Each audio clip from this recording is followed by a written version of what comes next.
and teacher. And I also do things on YouTube as well with my guides. So if you want to find me, please search me out. It'll be lovely to connect with you. And thank you for ringing in.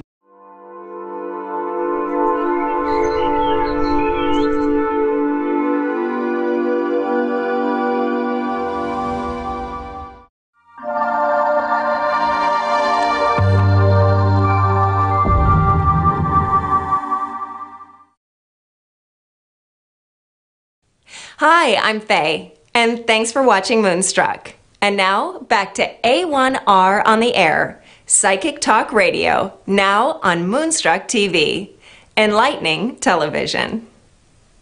Welcome to A1R Psychic Radio here on Moonstruck TV with Amanda Hall Psychic. I hope you're having an absolutely awesome week wherever you are in this planet of ours. We have to kick the show off with where I'd like to ask everybody to just sort of hold hands for a couple of seconds and really send our positive thoughts and vibrations and prayers to everybody in the California district that's fighting those terrible bushfires at the moment, those terrible fires going on in the California hills. I know that many people have lost their homes, and, you know, that's a very tragic thing, but, you know, fingers crossed we won't lose any lives. But, you know, fire is one of those very unpredictable things that we just never know how it's going to play out. And it's a scary thing. If you've ever lived through a bushfire, which I have when I was a child, it is the most scary, frightening thing because it is so unpredictable. So anyway, to kick the show off on a more positive note, I'd like to welcome all of our UK and Ireland visitors. We launched last week at a different time slot, so it's a little bit more friendly to you guys overseas. And it's wonderful because we had such an amazing response, and my inbox was full with lots of people saying, wow, we love the shows, really great, really nice that it's on the civilised time of the day here for us to be able to join in with you. So that's all positive news. So let's kick the show off now with the Simply Tarot card of the week, which is the Knight of Wands. Now, a lot of people have issues when we start looking at the court cards in the tarot. They say to me, Amanda, what does this mean? You know, I've got these people turning up in my readings. Now, I always try and teach people, yes, it can be a person, but usually more times than not, it's the secondary meaning of the card. Now, if we were looking at any knight or any page, it is somebody that represents up to the age of 25 years. It is usually not an older person, but I want to be very clear, if it's your son or your daughter, they will always come out as pages for the girls and knights for the boys, no matter how old they are, because they're still our children and they're always our babies in our eyes, even when they're 60. So the Knight of Wands is a young man up to the age of 25. This is usually a medium-coloured man with green to hazily coloured eyes. The secondary meaning is an important letter. Now, in today's modern technology, where we don't get a lot via the snail mail anymore, this can be an important SMS, text, email, and it can also be the old-fashioned fax. I mean, yes, it can be a snail mail letter, but it's something that is important to you. It is not necessarily official or government. So it's a message or a letter, if you want to look at it that way, that have some importance for you in the next week. So kicking the show off a little bit more, we need to keep moving because we have lots of things to cover this week. Look, I'm really excited I want to jump straight into our glimpse around the universe. And it's really exciting this week because we've got the planet Jupiter has just gone into Sagittarius. Now, I'm really excited being a fellow Sagittarian, but it's also an opportunity for everybody around the globe in the coming 12 months to make hay while the sun shines. Yes, it has more influence on Sagittarians, Aries and Leos, but the planet Jupiter is the planet of expansion, opportunity and luck. And when we use the word expansion, that can also mean expanding waistlines. If we're in a good paddock and we're eating too well or eating too many things we shouldn't be eating, well, then the waistline will expand. But I'd like to look at the expansion of opportunities, of being able to bring things into our lives that are going to make our lives feel more successful, more productive, and be able to relate to people better, because it is the planet of luck and opportunity, but that also means we've got to get up off the couch. Nobody knocks on the door and says, hey, would you like this opportunity? You do have to be proactive in attempting to bring towards you the things that you want to achieve in your life. Nothing happens by chance, I don't believe. You have to get up there and actively make it happen. Jupiter sits in an astrology sign for approximately 12 months. each time. So it's just come out of being in Scorpio for the last 12 months, which was pretty intense. And we saw a lot of things change around the world, where we saw a lot of things really being brought to the surface that had been hidden for a long time, whether it was in the political arena or whether it was in other areas around the globe. We saw a lot of shifts and changes in energy and a lot of things being brought to the surface that people said, oh, I didn't realise that, or I didn't realise this, and really started to get on board and tried to sort things out. Now the energy's shifted into Sagittarius. It's going to be a little bit lighter, hopefully. But also I'm hoping it's going to bring about some positivity, that maybe some of the resolutions that we need to find to some of the global problems can now be done in a brighter sort of fashion, or in a fashion where the world leaders will actually get together and have conversations, that something positive comes out of it. There's some fire in their belly that they're going to actually do something about it, not just have a talk fest. For those of us on a personal level, it's going to be more the time where we can start new projects. We can start to feel a little bit more positive in our own lives. And it's a time that I think that we should get out and explore the outdoors a little bit more. But on a deeper sort of level, it's a time when I think we need to look at what we believe in. Now, some people are religious, as in wanting to attend church and believe in God. And there's a lot of people that have their own type of religion or their own belief systems. Neither one or the other is any better than the other. But what I'm going to ask you to do in this next 12 months, regardless of your star sign, is start to try and find the belief system or the system that works for you, and start to try and enhance that and build upon it and look to a higher sort of place. It's really a good time where we can all get in touch with our higher self or our psychic ability, or start to listen to our hunches and our guidance that comes from within, and start to develop that more. And it's all about trusting. It's about trusting in what you're being given. You know, if you work with your spirit guides, your guardian angels, or past over relatives, whatever your belief is, there's no one size fits all. It's a matter of listening to your own instincts, listening to that gut feeling. If it feels right, then do it. If it feels wrong, if it's got a question mark, then stop and look and listen before you proceed. And then that way that you'll start to find things will flow more importantly and easily into your lives in the coming 12 months. I'm really excited because, as I said, Jupiter only comes back into a sign once every 12 years, so it's a really symbolic time for Sagittarians. It's time to make hay while the sun shines and really create amazing opportunities that you can in your lives. And we're very fortunate, us Sagittarians, because Jupiter's going to sit in this sign for 13 months, which is really unheard of. It doesn't happen very often. It's usually just on the 12 months. So I was very fortunate enough over the weekend to go and visit, go to a show here in Australia with the one and only John Edward, the psychic medium. And it's my second time I've been to one of his shows. Can I say that it's a life-changing experience? If you ever get the opportunity to go and sit in one of John's shows, you will certainly walk out of there with a completely different perspective on the other side, and how that our past over loved ones are always with us, and that, that it can be such a healing experience.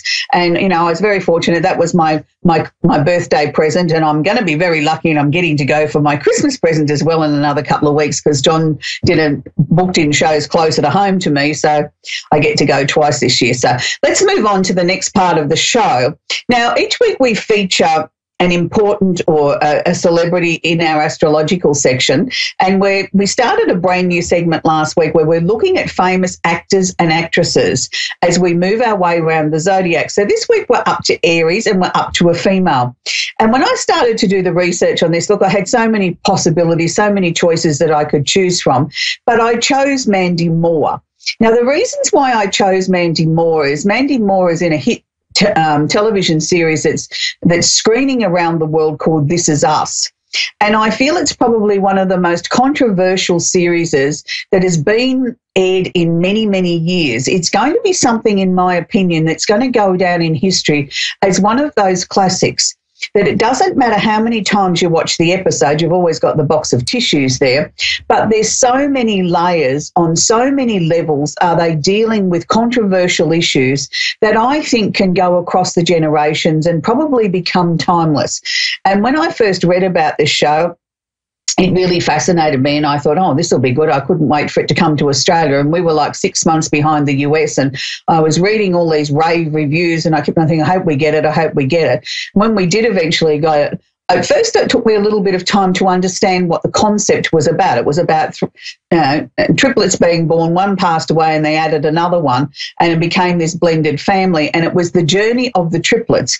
Well, interestingly enough, Mandy Moore plays one of the lead roles in this. She's the mother in the series, and she plays an absolutely amazing dramatic role, and she's actually probably a little bit younger than some of her so-called children on the show, which is quite interesting, but they all in their own individual right play an amazing role, and they cover so many areas of topics that I think we all try and shove under the carpet. So Mandy, this wasn't her first time out on the screen, so to speak. Mandy's been a singer, songwriter, an actress for many, many years. She's had many awards. She's been in many series, many movies. She's done many voiceovers. She's won too many awards to mention here in this little segment. But if you get the chance, if you haven't watched This Is Us, can I suggest try and find a way of downloading it and watching it from the very beginning? And it is something that's going to take you a little bit of time before you get into it. But once you get the gist of it, you'll see the layers that I'm talking about. I loved it that much that I actually went out and bought the DVD. As each season finishes, I buy the DVD and sit down and watch it again from beginning to where I'm up to, because each time I watch it, I do get more out of it. So we salute you, Mandy Moore. You're doing an amazing job bringing some issues to everybody's lounge room that needs to be discussed in this part of the world, and I suppose all around the world, but in this century that I think will become timeless. So this week we're going to be featuring the water sign candle, because it is the sun in Scorpio this week. We're going to be talking about. So the sun in Scorpio, it's the Scorpio time of the year. It's where all the Scorpions, happy birthday out there. It's a time where we really need to be sort of focusing on the things that we need to bring to the surface. It's a time of great intensity, of really understanding our emotions and working with our emotions and sort of saying to ourselves, it's okay. We don't have to like everybody. We don't have to embrace everybody, but we can sort of find a way to cohabitate. And I think that's the message that the Scorpio energy brings to us, that we have the right to sort of be a little bit reserved and sort of be blunt and honest with somebody when we need to be too, that we don't always have to be nice and pussyfoot around issues, that we can be very blunt and flop it on the table and say, I'm not happy about this because of X, Y, Z, and I think we need to find a solution. So that's what the Scorpio energy can bring to us. Plus it's a water sign, and it's water in as much as it's frozen ice. So if you think of an ice cube, the ice cube can thaw a little bit and then it melts and then it starts to refreeze. And each time it melts and refreezes, it becomes stronger, it becomes more intense. So if you're working with one of my extra large candles, I have a dual wick system. I like to light one wick one day and one wick the next day.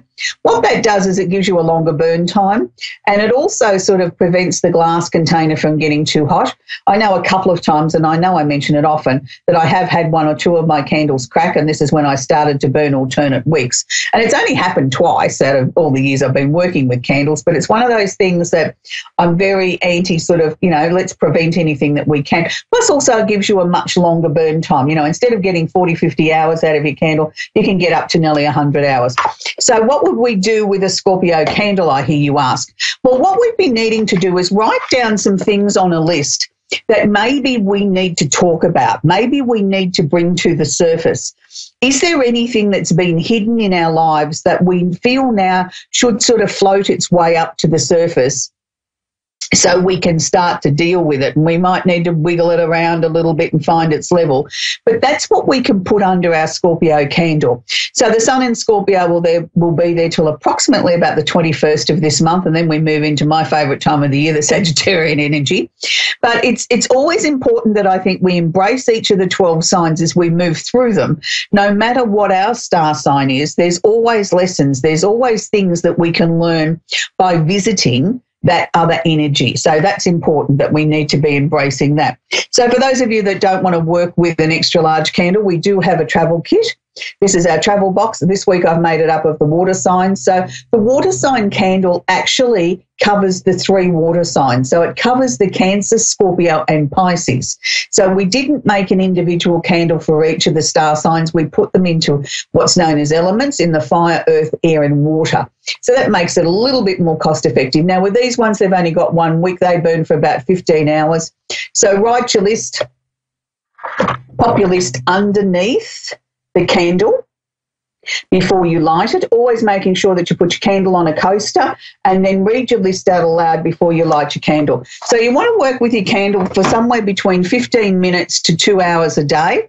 That will give you the maximum intent, purpose and direction that you're looking for. For those of you that don't have the space or don't want to work with a candle because you think it's a little bit too dangerous, you've got children running around or pets, or it's a little bit hot like it is here in Australia as we're heading into summer and you've got the aircon going and you think, gee, that could be a bit dangerous. It could blow a piece of paper on the candle and burn the house down. I have the perfect solution for you. This is called a melt warmer. Now, melt warmer, we pick them up here in our supermarket here or a department store, variety store. They're around about $15 here in Australia and they're electric. Have a little button on the side that you can turn on. So what you do, when you're first putting something into your melt warmer, you'll need about 2 teaspoons of soy wax that you can take out of your candle. Every day after that, you put about half a teaspoon in and you write your list, pop it underneath the melt warmer as you would the candle, put that on a coaster, turn it on, and you can safely leave that going in your home or your office while you are there.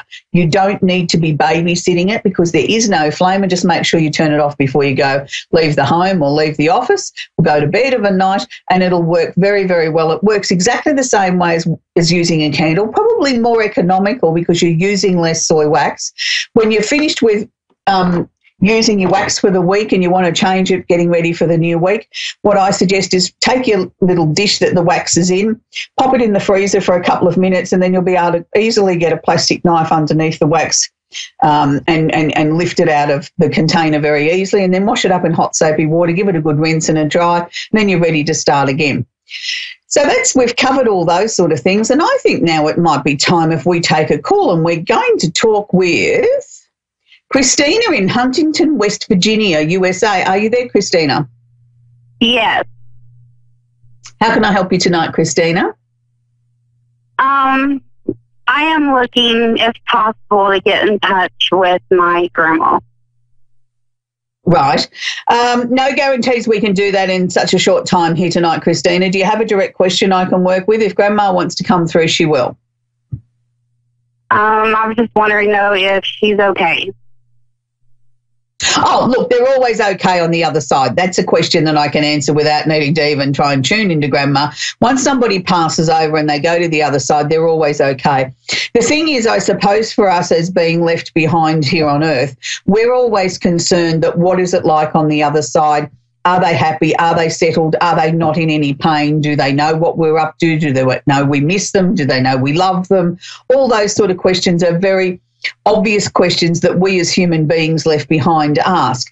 I can categorically tell you there is not one person on the other side that isn't happy, settled and pain-free. Everybody is pain-free. So if they had an ailment here, whether they couldn't breathe or couldn't walk, they certainly don't have that on the other side. They are always with us. And that's the thing that I think most of us fail to realise, is that we're looking for this great sign that, you know, we're expecting Grandma to sort of come and stand in front of us in some great apparition like a ghost and sort of we'll know it's Grandma. Well, they're not usually quite that strong in that way. What they normally do is they share with us things that they know should mean something to us. Now, quite often people sort of message me and say, oh, Amanda, I've had the lights flickering on and off, on and off, on and off. I've had the electrician out, nothing wrong. That's usually someone from the other side trying to get our attention. The same thing if the television or the radio turns itself on and off without you doing anything. Again, they're trying to get your attention.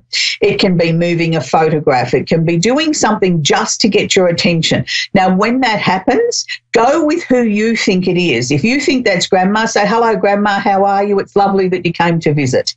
Because all they want to do is get your attention, to know that you know that they're there.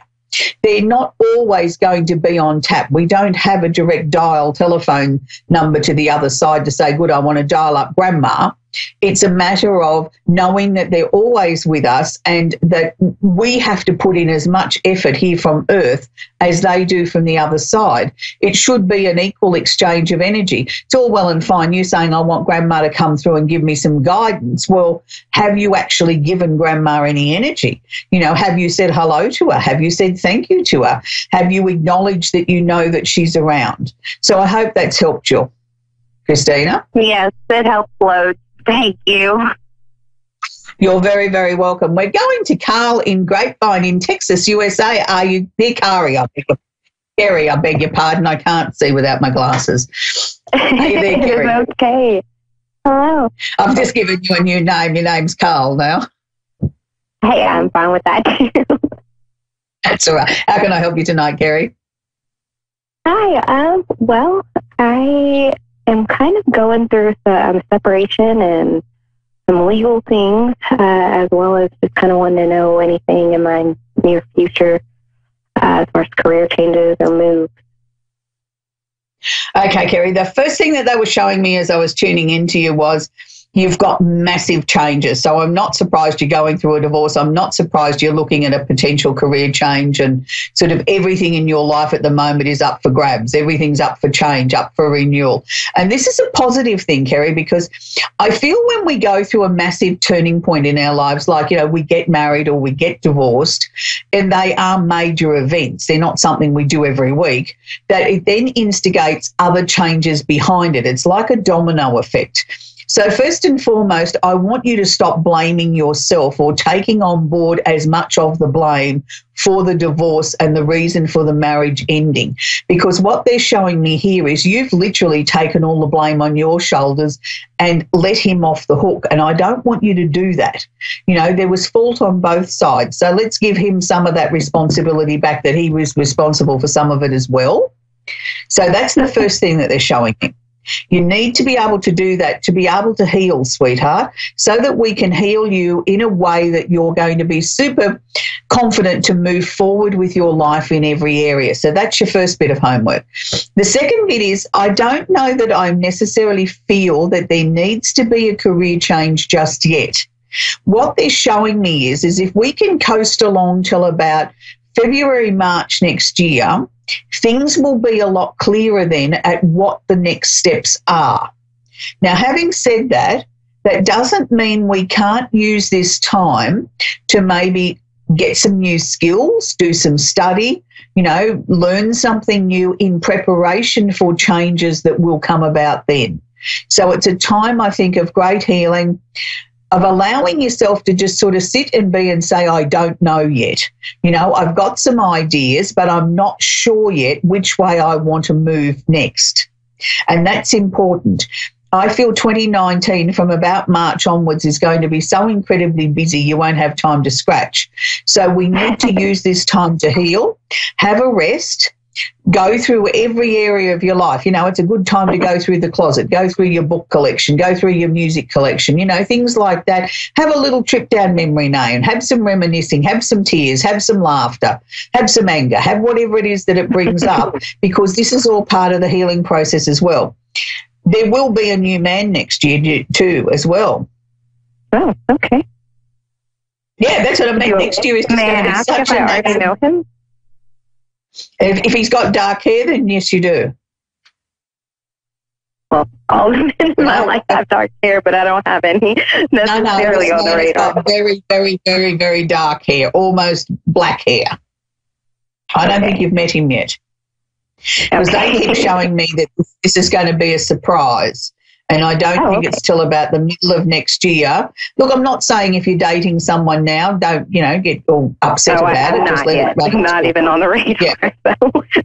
No, okay, but this man's not coming in before about June, July next year. They showed me he's got very, very dark hair, a really nice sort of a man. I've got a tall, dark-headed man, good looking, and he's got a lovely smile. But that was about as much as they showed me, because they feel that there's other things that you need to achieve before we get to that point. Like, you know, making sure that you forgive yourself and not take on all the responsibility of the marriage breaking down. Is there going to be a move as well, Kerry? I really would love for there to be, but I just don't feel like right now it's the best time. No, it's not.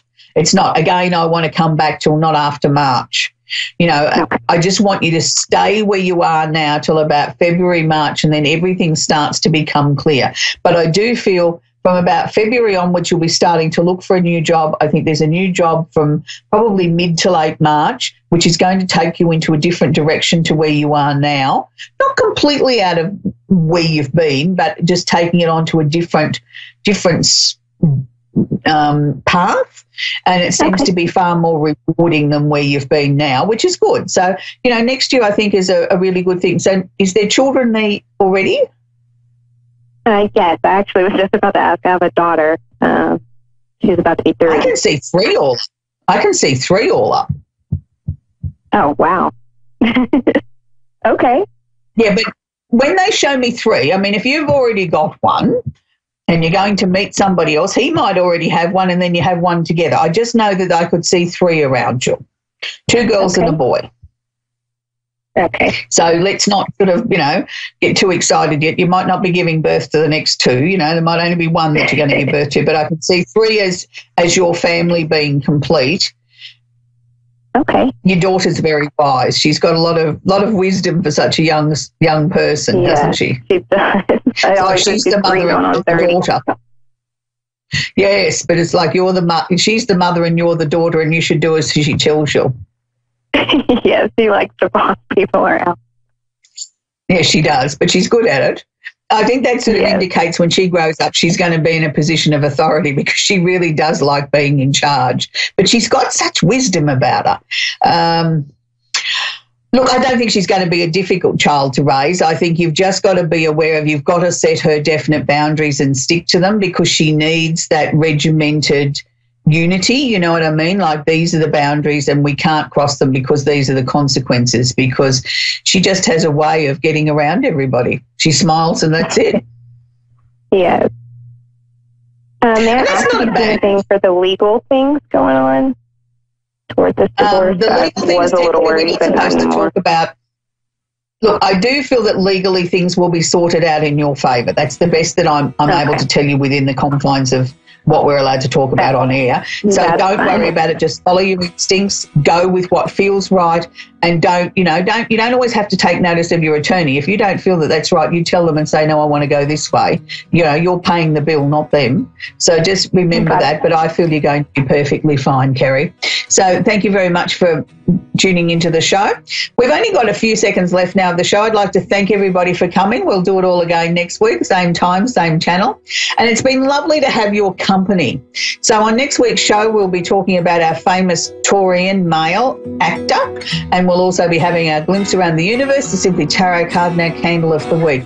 So again, please hold the people of California in your prayers and in your thoughts, and let's send some positive energy and let's pray for rain so that those terrible fires can be put out and people can start to rebuild their lives again. So until next week, be kind to each other and bye for now.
This is Linda Jarrett from England. I'm the founder and ambassador of 144 Temples of Golden Light that are being placed in the etheric all around the world. I am a meditation teacher, I'm clairvoyant, I'm also psychic, and I'm a medium. I'm an author, I've written a book about the Temples of Golden Light, and also I I am a writer for 2 magazines. One magazine in the USA called Sibley, and the other magazine in England, UK, called More to Life. So before I take callers, I'm just going to talk to you a little bit about the Temples of Golden Light that I've channeled. I'm a channel for the angels, archangels, the ascended masters.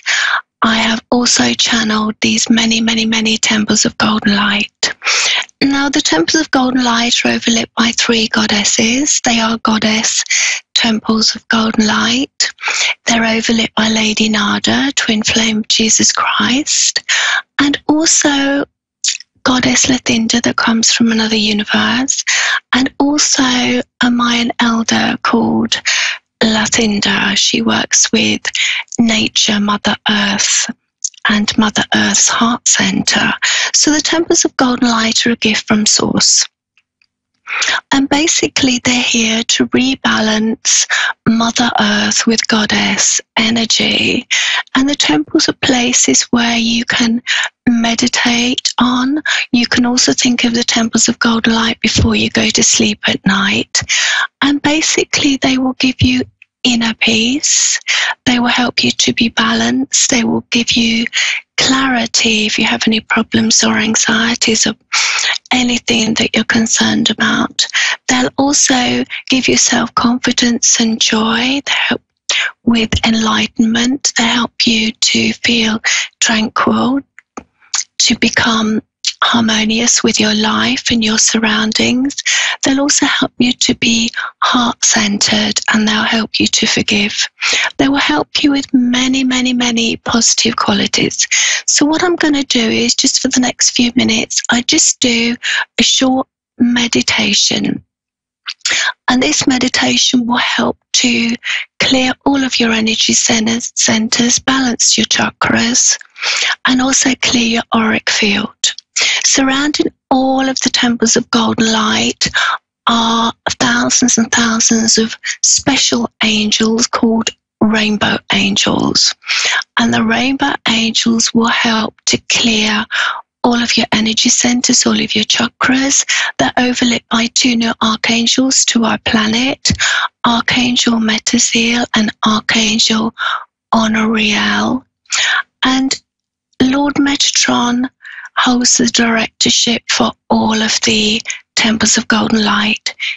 Lord Metatron is in charge of all the angels and the archangels.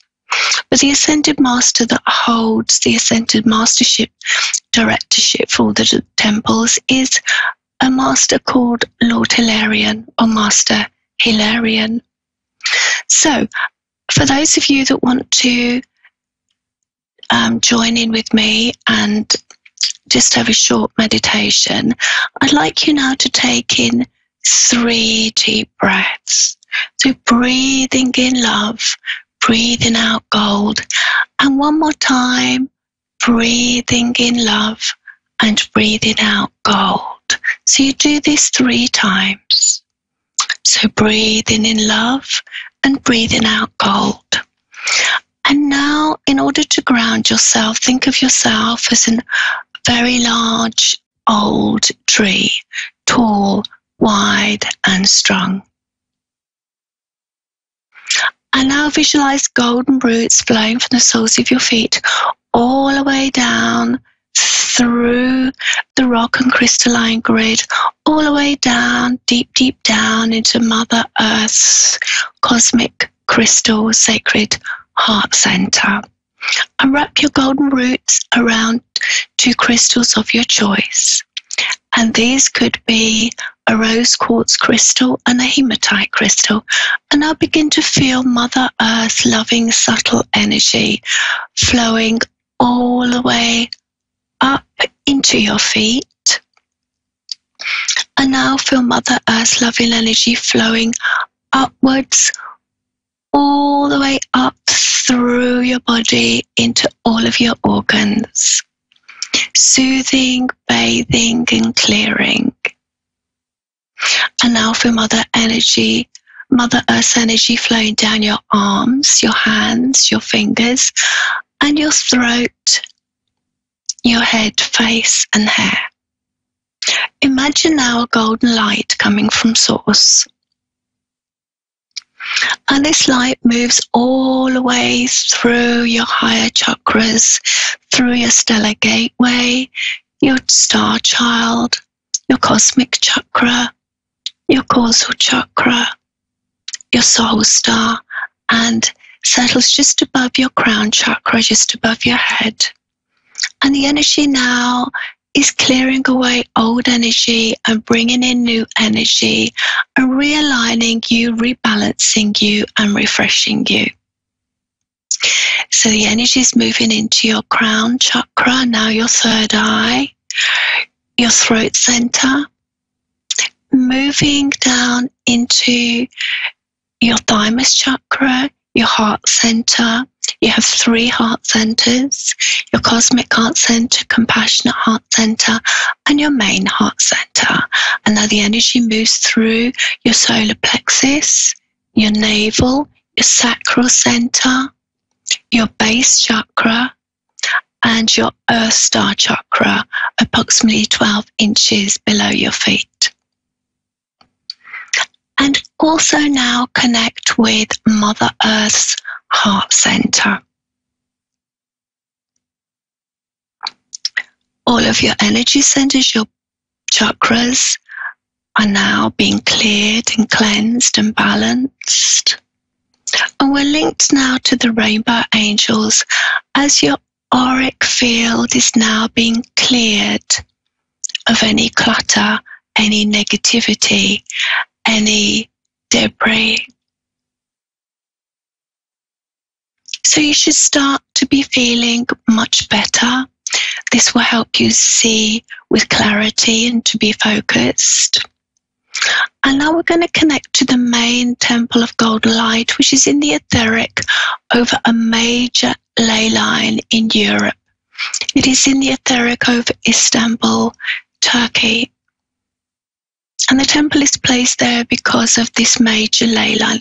But the temples are all around the world. There's temples in the etheric of New York and Athens, Greece, of the Antarctica. Also Sedona, Arizona, the Pacific Ocean, Phoenix, Arizona, Agra, India, Uluru, Australia. Many, many places, Paris, France. So the temples are all around the world. So if you do need healing, I'd like you now to ask for healing, whether this is your physical body, emotionally, mentally. Just in your mind's eye, ask the temples of golden light and the rainbow angels for healing, and they will help you with healing your body, your mind, and emotions. And then when you've done that, if you'd like to gently just open your eyes and smile. I would like to thank A1R Psychic Radio Moonstruck TV for having me on their show. And also, if you want to look into any of my work, then go on my website, www.templeofgoldenlight.com, on my Facebook, Temple of Golden Light, and Twitter, Linda Jarrett, Temple of Golden Light. So now I'm going to take my first caller, and hello to Nadine in Irvine, California. Hello. How are you, Nadine? How can I help you? My name is Linda Jarrett and I live in England, UK. Linda, basically I use emotional healing, which you've already done that, but I just want to see if I'm going to be moving forward, getting my insurance license, and I just got a new job. Okay. And I wanted to see if I'm making the right decision. Well, with your job, I get a big yes on that. You have made the right decision.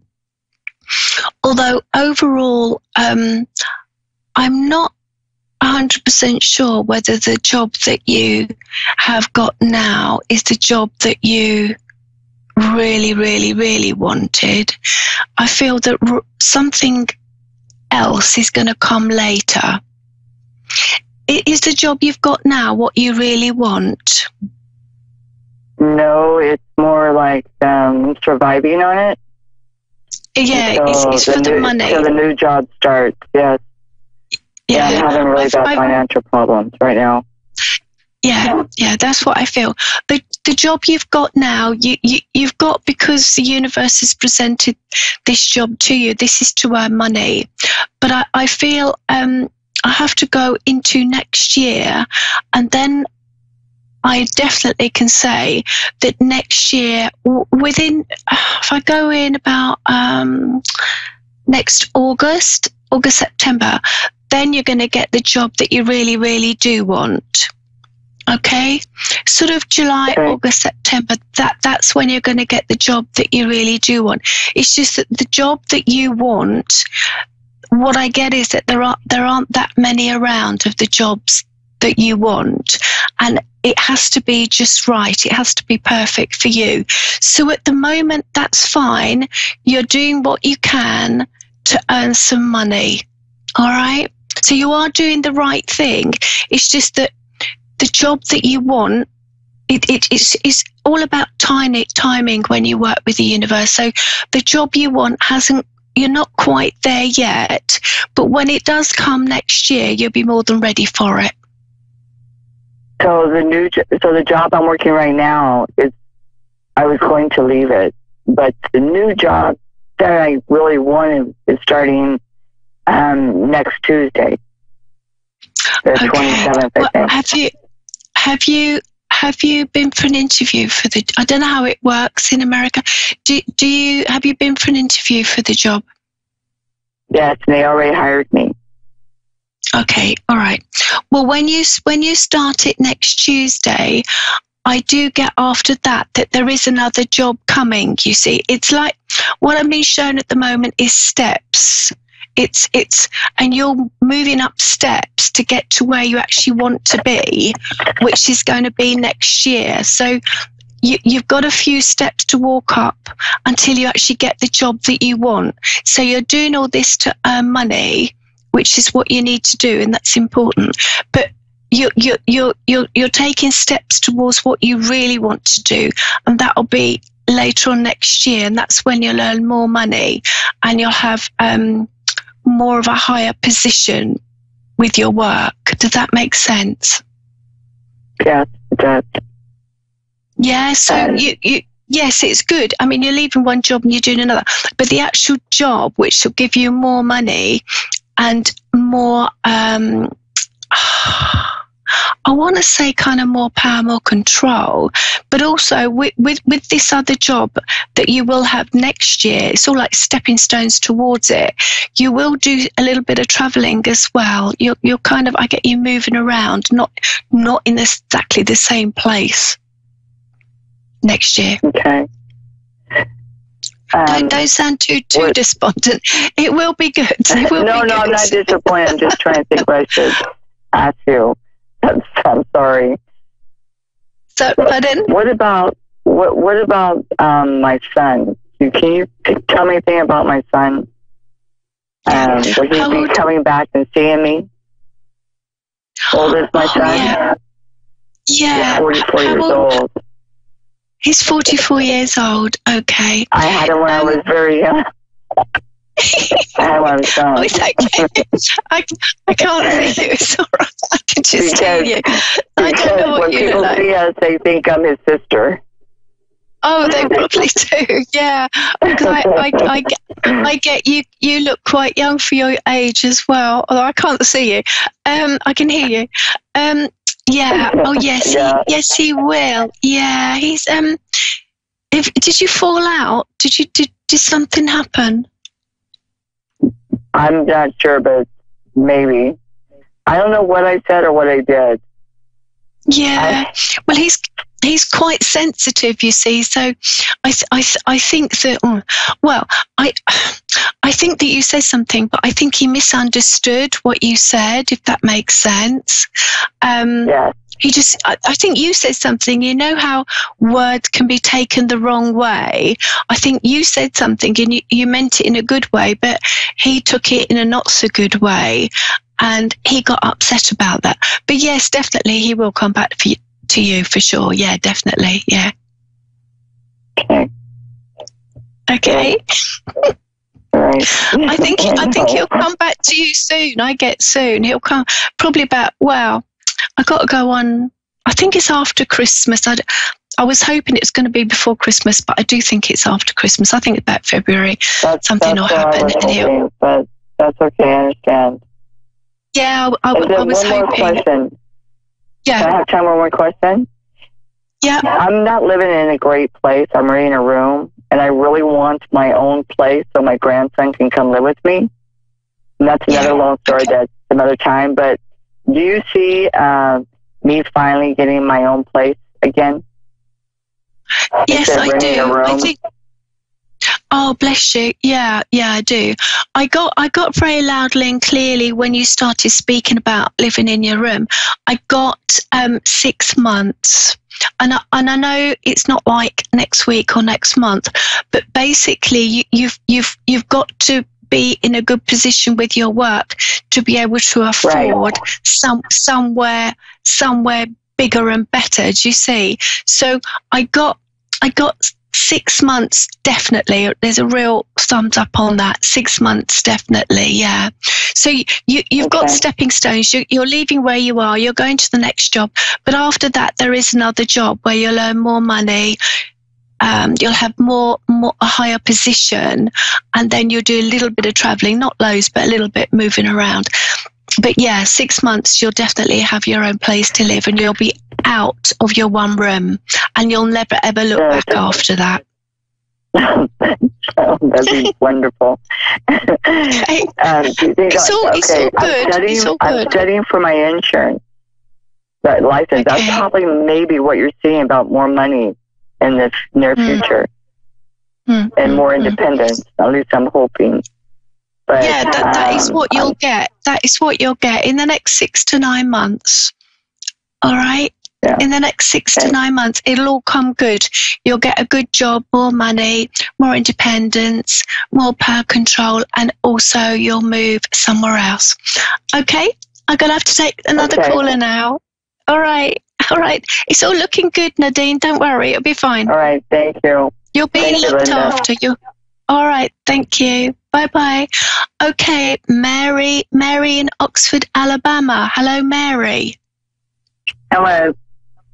Hi, how are you? I'm Linda Jarrett from England, UK. How can I help you? Well, I just need to know what everything looks out in general in my life right now. I've been separated from my tarot card, so I can't do my own guidance thing to find out what's going on. Sorry, I didn't quite hear you then. You've been separated from what did you say? I said I've been separated from my tarot cards for 4 years now. Oh, you've been separated from it. Yeah, I was thinking I might just treat myself and get me a new deck because there's too much going on. That way I can get some guidance and clarity of the next person that comes out after me. And go ahead and stop it before it comes. Mostly I would like to know what's to come about my relationship because I have been separated from my fiance. We've been in a relationship 8 months today, but we've known each other 27 years, and for 27 years we're both trying to get together and everything, and we're finally together after 27 years. He's older than I am, so that's why we never got together 27 years ago, because I was 16 at the time. And he's currently incarcerated right now, and his parole comes up for consideration on February the 1st of 2019. And he's feeling, I'm trying to keep him as positive ever. I told him, I was like, don't worry, you're coming home. And, he's thinking, no, maybe they won't let me go home and everything. And I'm saying, one way or the other, you're coming home. If I have to resurrect Bonnie Parker, you're coming home next year. Oh, bless you. So, yeah. Yeah. Yeah, he's definitely coming home next year. Did you say that he's going to have his parole in February? Yeah. Yes, February. February 1st. Yeah. I can call and get a date of when the date of when his hearing's going to be. So, and I don't know if they're going to let him parole straight out to me to come straight home to me the day he gets out, or if they're going to move him again and put him in the halfway house and then come home after that. I don't know. Right. He don't know. So I don't know which way to. Yeah. I don't know if I should go ahead and write the parole board and tell them to can guarantee him not being a repeat offender because he's done did 15 years straight, and this is the longest time he's ever been in prison, and he's 55 now, so there is no going back to prison. No, I don't know. Okay. Well, what you say when you said February, his parole was in February. What I got was yes, that's right, his parole is in February. But what I get is I do think that he'll be moved somewhere else because I get him coming out next May. Definitely, I get the month of May, and I kept. So his parole gets approved then. Yes. I'm not quite sure if it works in the States, but yeah, his parole will be February, but then I get the month of May, he'll be coming out in the month of May, okay? It's really important. Okay. So he will be coming back to you. And what I think is going to happen when he comes out, what I get is going to happen is I think you're both going to get engaged and married, and definitely you're going to talk about that anyway. We're already engaged right now. I asked him on June 4th, and he said yes. So I told him, I said, all right, I know how you the marriage word, the M word scares you. So we're not setting a date. Whenever you come home and you say, let's go get married, we're going to elope. And he said, I like that better. You will. Yeah, you will. You'll definitely get married. I think there's a possibility that you'll get married next September. That's the month that's really important that I'm getting, okay? May is very important because that's when it comes out. And then September is very important because I think what I get is just a small wedding. There's not that many people. There's a few, but there's not that many. It's very small. So basically we're going to elope. Yeah, you will. An elopement. Okay. Thank you. Well, I told him, I was just joking with him. I said, my birthday's December the 17th. So next year, man, December 31st, 2019, I'm becoming your wife. He's like, whoa. You know about that marriage word, it scares me. I said, I don't care. I've been waiting 27 years to marry your butt. Well, I think that's long enough, don't you? Yeah, you're definitely gonna get married. Is there anything else you want to ask me? Because we've just got a few minutes left now. So he's definitely coming out, and you're definitely gonna get married. All right, and you're gonna move. So I am with my soulmate. You are. You're definitely with your soulmate. Yeah. I mean, we do have more than one, but you are definitely with your soulmate. That's why you've waited so long for him. It's so intense. Or I confirmed it when I was 16, 27 years ago, that this man he's my other half. He is not just my soulmate. He is my twin flame. Yeah. Actually, I was just getting that. He is your with my twin flame finally. Because God rewinded me all the way back to my beginning, him also, to when I first met him when I was 16 years old and before I had my first son and my first marriage. I told him, I said, see, babe, all you had to do was wait 9 months for me after I was 16. My mama would have signed for us to get married. Well, you definitely will. We never got together because he was out doing drugs then, and that's why he's in prison now, but he don't do drugs anymore. So, it's right. So you see us get married next year as soon as he gets out? Definitely, yeah. What I'm getting is September. You will definitely get married next year in September. And you're right, yeah, it's more than a soulmate. He is your twin flame. But I do think that you will move as well. I don't get you living where you're living now. You will move somewhere else. Okay? Yeah, somewhere where they can't touch him again. Yeah, you'll move somewhere else. I get it. It's like what we call here in England, it's out in the country. You know, what I'm shown is some house that's quite small and it's surrounded by countryside. Okay? Yes, so if I that's where he's going to go. His heart's desired for the country. Yeah, that's what I'm shown. And I'm shown chickens running around as well. Thanks. I keep telling him I'm psychic and he's not believing me. I don't really need my cards. I already know what's going on. I just trust the universe. That's what I wanted to say to you. You're very intuitive, very sensitive, and you are psychic. Yeah, definitely. Okay? Yeah, I'm a highly sensitive empath also, so. Yeah, you'll be fine. He'll be coming out and you'll get married. Okay? Okay, thank you so much. That's all right. You're welcome. Thank you, Mary from Alabama. So, if you want to find out any more about me, Linda Jarrett, Temples of Golden Light, just go to my website, www.Temple of Golden Light, and my Facebook is Temple of Golden Light. If you like my main Facebook, Temple of Golden Light, then when I go on and do meditations and do clairvoyance, then that's all free.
Thanks for tuning in to the Ask Rebecca radio show. Hope everyone's doing well.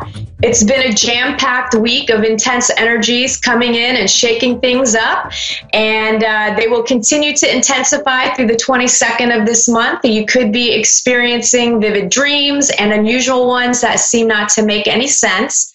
You could have bouts of anxiety mixed with fatigue. Some of you could experience symptoms, cold-like symptoms, maybe scratchy throats, runny noses, maybe even some weird ear issue stuff like ringing or humming in the ear, or maybe even like a waxy buildup. Hang in there. You'll integrate the new energies and you'll get a little break before the next wave comes in. Lots of people waking up right now to the fact that they're more than just a physical being. Some beginning to connect with their own gifts and abilities. So it's a beautiful, beautiful thing. And I'm super excited for all of you that are experiencing those things. Just a friendly reminder that tomorrow, Friday, November 16th, I'll be launching Free Question Friday on my Instagram and Facebook pages. If you're interested, be sure to follow one or both of my pages so that you can get in on the action and ask your question. I'll be answering your personal questions randomly throughout the entire day. I'll be posting a video in the morning where you can ask your question. You'll receive a private message response for any personal life questions and any questions about spirituality, ascension, consciousness, conspiracy theories, aliens, or any other worldly topics that you want to ask about will be answered in a public format. That way everyone can see the response and hopefully learn and grow from it. Also, if you're into horoscopes, I posted November horoscope predictions on my Facebook page and my YouTube channel, so go check those out if you like. Tonight, I won't be taking a caller since next week is Thanksgiving and I won't be able to do the show live. So tonight's show will cover what you can expect from tonight through to Thursday, November 29th. These are general predictions for everyone in areas of work, love, finances, health, and spirituality. General themes that I was getting for you guys. Partnerships will be happening over the next 2 weeks. It's probably going to be longer than that 2-week time frame, but there's lots of partnership activity going on. This could be a love partnership, it could be friendships, it could be a work partnership, or it could be all of the above. And I feel like there's something for you to learn from each other. So that's why you're coming together. And even if you come together in a romantic relationship, I do feel like you're still meant to work together to achieve a collective purpose. And I feel twin flame connections for some of you, which will be helping you work through your relationship junk. Sometimes that can be a little bit intense when you meet a twin flame, but you'll get through it. I also feel lots of business collaborations and work partnerships as well. So I do feel like there's a building of energy with these connections where maybe things won't be launching or quite happening until early next year, but the foundation is being built, right? The connections are being made, and then next year things will start manifesting more in line with whatever collaboration type of work that you do. It's kind of right now like a testing ground or training is kind of what it feels like. Some of you could also experience a heightened sense of alertness, becoming uber aware of all that's happening around you. Some of you won't be feeling that way, but I encourage you to be alert, because I feel it will be important to be aware of your surroundings. And I feel like you need to be paying attention to where you're walking. Make sure you're not texting and driving or just being on the phone, not fully focused on the road. I really just feel like, I don't know, I just have stuff going on with walking and driving and anything of that nature. So just pay attention again to what you're doing, focus on walking, don't walk backwards or be on your phone, looking down, texting. I also feel like this energy will come into play during Thanksgiving when you're spending time with family. I do feel like you're going to have some realizations about yourself and the ones that you surround yourself with. So it feels like a shattering of what you've maybe seen before, right? So maybe you just notice things about certain people that you never noticed before, or you notice how maybe something that in the past you would brush off and be like, oh, that's just so-and-so, that's how they are. Well, now I feel like you're going to actually feel the impact of what the other person's actions or words or whatever they're doing, how it actually impacts you, and you're seeing it from a different perception. So there's some things that could come to light about other people and about yourself. Some of you, I feel, could be dealing with feeling irritated, and I feel like some of you will feel like everything is just rubbing you the wrong way. From the smallest of things, it's just like maybe you go through a day of just feeling completely irritated and annoyed with everything and everyone and all that's around, maybe even yourself. To me, it feels like it's a grain of sand that's stuck under your nail or in your bathing suit. And I just feel, again, like it's just going to be rubbing you and irritating you in some way. And maybe you guys will, some of you will actually literally experience this. Maybe you are going to be spending time at the beach over the holiday, and, I don't know. But I do know that you'll need to figure out what's bugging you. Why is everyone and everything getting under your skin? And I feel like once you figure it out, it will be up to you to change what's causing this feeling. Whether it's recognizing something about yourself in someone else, right? A lot of times when other people trigger us, it's really our problem. So if someone is saying something and you're taking it personal and getting upset about it, that's really your issue in some way, because it's affecting you on a deep emotional level. So again, just kind of pay attention, figure out what you're feeling and what the cause is and how you can figure out a solution. And although it will be frustrating, I do feel, it's important to remind you that all of this is coming up to be cleansed. You're cleansing your soul of its traumas and misperceptions. And, it sometimes is a little uncomfortable, but the end goal is a really great one. There's also a possibility some of you may be extra clumsy or experience sudden pockets of chaotic energy that seem to spiral out of control. To me, it looks like, I just see people tripping, maybe even tripping over your own feet, or you're tripping over the sidewalk. I feel like things could be breaking. So maybe you're grabbing something out of the pantry and something else shatters all over the ground.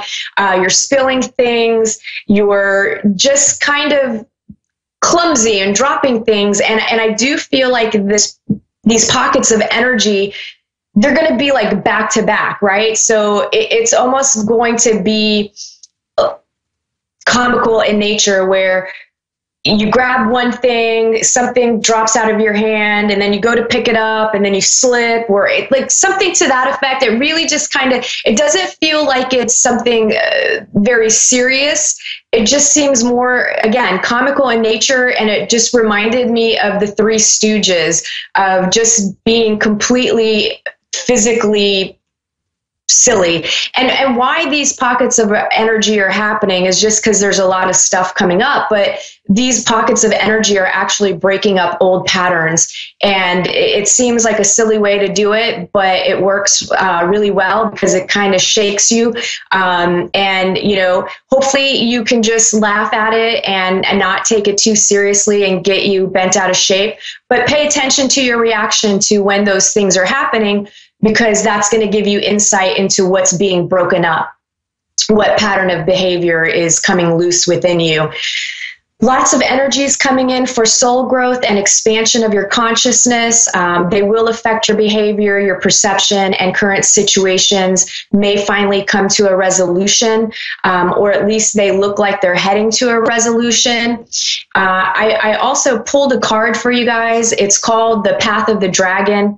It states the dragon is a powerful being who brings transformation wherever they go. There are dragons of the earth, dragons of the water, dragons of fire, and dragons of air. Since you are now on the path of the dragon, you must move through life with integrity and full empowerment. You bring transformation with every step you make with love and trueness. And I feel those of you on this energetic path of the dragon, I feel like you'll receive confirmation this week, or, within the next couple of weeks. I feel like you'll know that that's the energy that you're connected to through maybe dragons coming into your awareness in some way. You'll see synchronicities with it. Maybe you have a dream about dragons, or you see a picture of a dragon, or you read about them, or you hear someone talking about them. Whatever way it will come to you, if that is the path that you're on. And if it comes into your awareness, I recommend, doing some research, seeing what that exactly means for you, or how it resonates within you. It might give you some insight into yourself and into your journey. You may also experience extremes of love and fear. So one minute you're tuned into love, then the next minute fear rears its ugly head. And it just feels like all things of duality are coming up, or can come up. The energies coming in are purging your third dimensional frequencies, which is duality. And duality is, good, bad, up, down, left, right, heaven, hell, the duality. And it's also third dimensional frequencies. It's also connected to linear time. And that creates a buffer between your thoughts and emotions from manifesting instantaneously. So that's kind of what we're all here to do, right? We're here to learn that our thoughts and our emotions have power, and that we can create with those. We just have a difficult time sometimes making that connection, especially because there is that time, the linear time gap. So you might be worrying and stressing about money, and those thoughts are being let go into the ethers. They're being sent out there.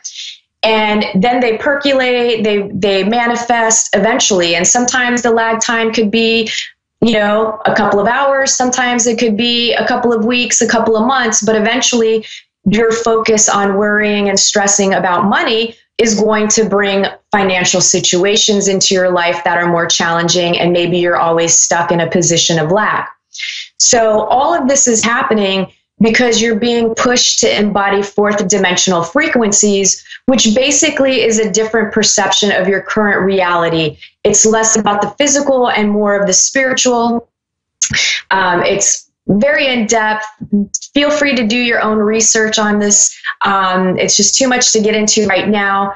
But in the fourth dimension, synchronicities and quicker manifestation of your thoughts and emotions occur. And dimensions, in a very basic description, are just levels of perception. These dimensions exist in the same space that you're in now. They're right next to each other, on top of, they're all right there. And you are basically like a radio, right? Like imagine a radio that you're tuning to a station.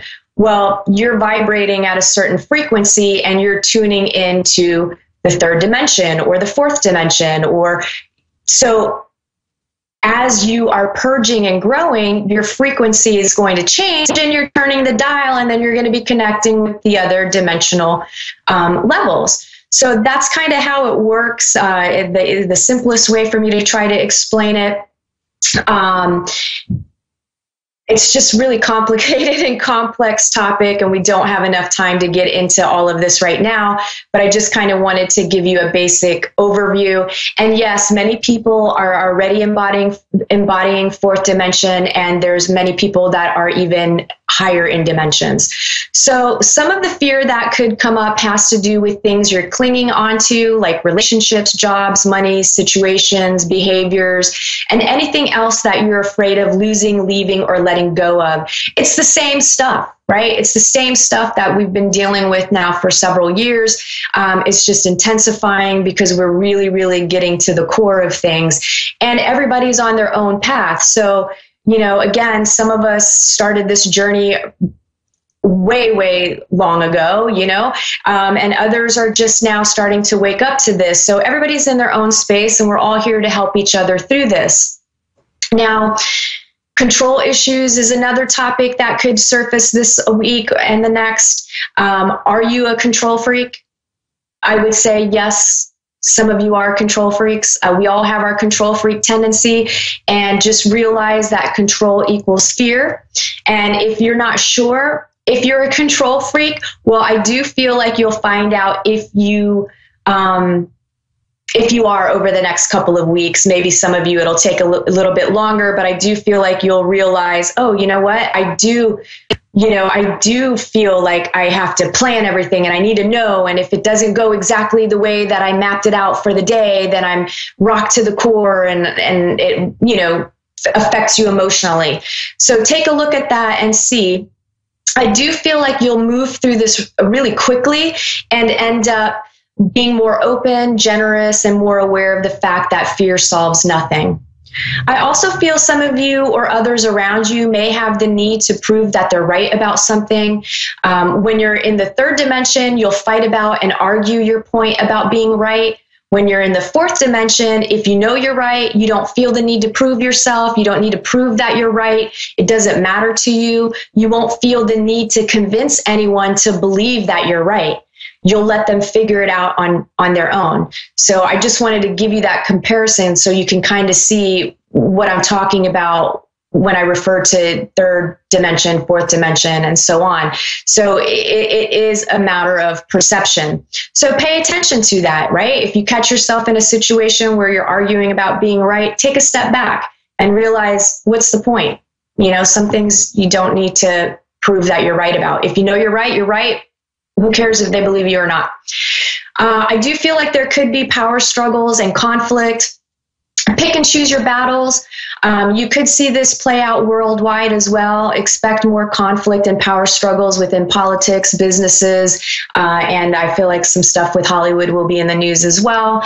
So, it all sounds a little bleak, but it's not going to be that bad, right? It's going to come up into your awareness. It's all about how you handle these things. I don't want you to think like the next 2 weeks are just going to be horrific. They're not. There's just stuff that will be coming up. And, and you can minimize the effects by being aware of what's happening and not being emotionally triggered, right? Don't become emotionally reactive to what's happening. Instead, take a minute. Observe, feel, and then respond. Work, for those of you employed, choices and decisions will need to be made. Caution with mixing business with pleasure, especially the romantic kind. I feel like some of you could be stressed out about losing your job or being laid off. I feel like some of you are hearing things through the grapevine. I just feel like there's people talking, and try not to listen to that stuff, right? Like, it's kind of, how when you were younger, you used to play the telephone game and you'd start off with somebody saying something and whispering it into the other person's ear and go around the room. And by the time it made it back to you, it was completely different. So remember that. Keep those things in perspective. Don't let stuff trigger you and get you all riled up over nothing.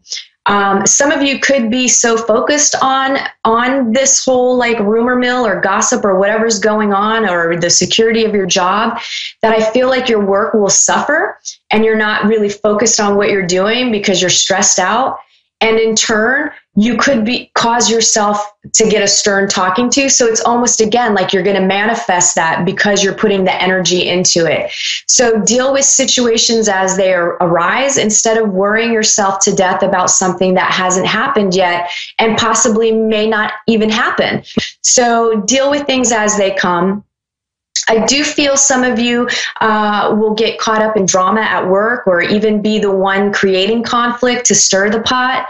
I feel like some of you might be triggered with maybe some insecurities, or maybe there's somebody at work that you've had beef with, or they've been pushing your buttons. So now you're just like, you know what, I'm going to push their buttons back. Again, just don't do that, because I feel like it will have a negative outcome on you. Where there could be some issues arising at your job. And I feel like some of you, or it may not be you, it could be someone in your workspace. I feel like they could totally lose it, and maybe, like I see a vein popping out of their head, and maybe they end up losing their job because they say stuff they shouldn't. Work, for those of you that are looking for a job, unfortunately, I'm not feeling much on the hiring front. I feel like it's a slow time due to the holidays. I feel like some areas are affected by weather. So I just feel like there's just going to be a lag and a delay. And I feel like there's just unforeseen issues that may arise at places of business, or with, I don't know. It just feels like there's going to be reasons and situations that hiring is kind of at a standstill for the next 2 weeks. But don't be discouraged. Just keep looking for a job. And if you're absolutely desperate, make sure to get a seasonal job right now.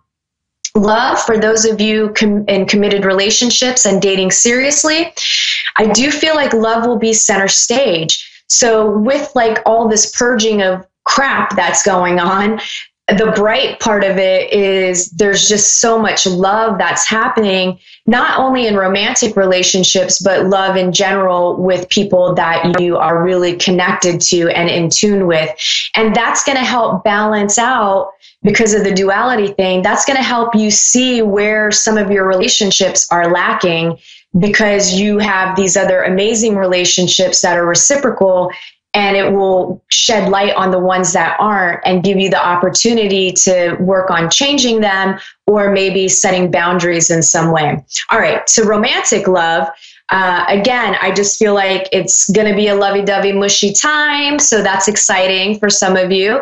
I do feel like some of you guys are just in complete sync the next couple of weeks. You're falling in love all over again. You're just happy. I feel laughter. I feel joy. I just feel like there's a lot of really great things. And depending on where you are in your relationship, I feel like you're making positive choices towards the future together. Engagements, pregnancies, moving in together, meeting the parents, like all of these things I feel are really coming together. Now, I do feel some of you are finally letting go of fears surrounding relationships, and your heart bursts open, breaking down all your walls, which in turn strengthens and deepens your current relationship. So that is also a positive. With that, there could be, the way that could manifest is maybe a fear being triggered, and then you finally actually communicate and express what you're feeling, or maybe your partner expresses their fear, and together you're just melting down these brick walls. I also feel that there will be some of you who will find yourself having conflicts and power struggles, and who's right within your relationships. I do feel that it's going to be over. Some stuff will be minor, some will be a little more major. I feel like it's things that have been swept under the rug for a long time that you haven't talked about or haven't expressed, and they finally come to a head. I do feel like a lot of it is connected to the imbalance of masculine and feminine energy. So check yourself with that. And I would just say to you, do you want to be right or do you want to be happy? And sometimes you have to let go of your ego and accept things. So consider that. Those of you looking for love, I just feel love connections, like serious stuff, potential long-term, getting married and having babies kind of relationships are coming in. Others will be overcoming fears of rejection and abandonment before meeting someone. Or you could meet someone who's going to actually help you get over those things, even though it may not lead to a long-term relationship. It could be a temporary one. So either way, it's a plus, because that's what's standing in the way of you meeting your forever person. So get out and mingle for sure. Finances, some of you won't have your mind on finances at all because you're totally blissed out in love. You're getting your groove on. Some of you are getting over your fears about lack of money. You realize worrying creates more problems. And lastly, some of you could be fighting over money. That could be some of the conflict. Health, some of you are dealing with health issues connected to holding on to past hurts. Forgiveness work will help. Some of you have been carrying around so much fear and worry that you're bursting emotionally. Let it all out. Punch a pillow. Cry in the shower. Spiritually, listen to your heart and intuition. Some of you could have some strong psychic experiences and spiritual awakenings happening. A mentor could come in your life. You'll suddenly won't be limiting yourself any longer or holding yourself back from accomplishing your goals. And some of you will remove yourself from a religion or spiritual tradition and embark on a new path. So that covers the predictions for the next 2 weeks. I'm sending you all lots of love and wishing you a happy Thanksgiving. I hope that everybody celebrates and has a fantastic time. Try not to eat too much. Try not to drink too much. You don't want to make yourself sick. And if you're interested in booking an appointment, you can call or text me at 407-374-3133. I hope everybody has a great 2 weeks. I'll see you soon. Bye.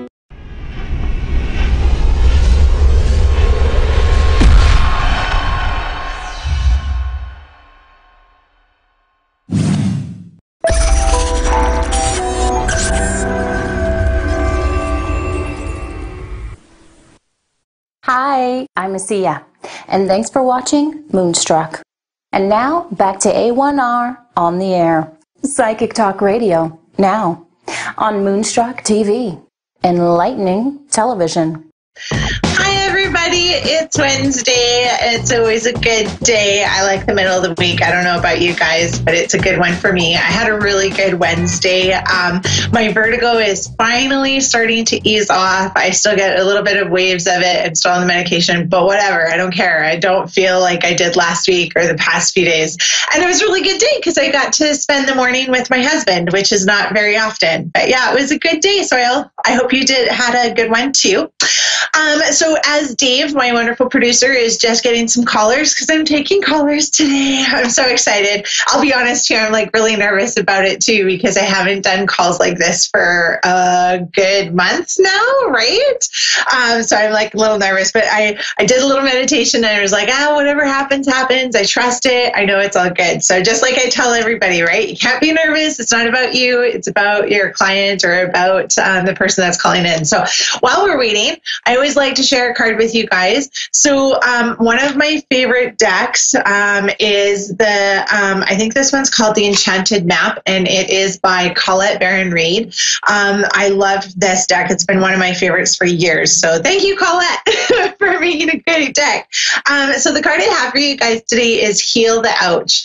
And it's this, whenever I get a message from Spirit telling me, oh, you have healing to do, or, you know, you need to let things go, it drives me up the wall, because I'm honestly always like, it used to drive me up the wall. I guess it doesn't anymore. But I always keep thinking, like, when is the healing going to end? Like, does the healing ever stop? Am I ever a full person, or do I ever have this put together? But you know what?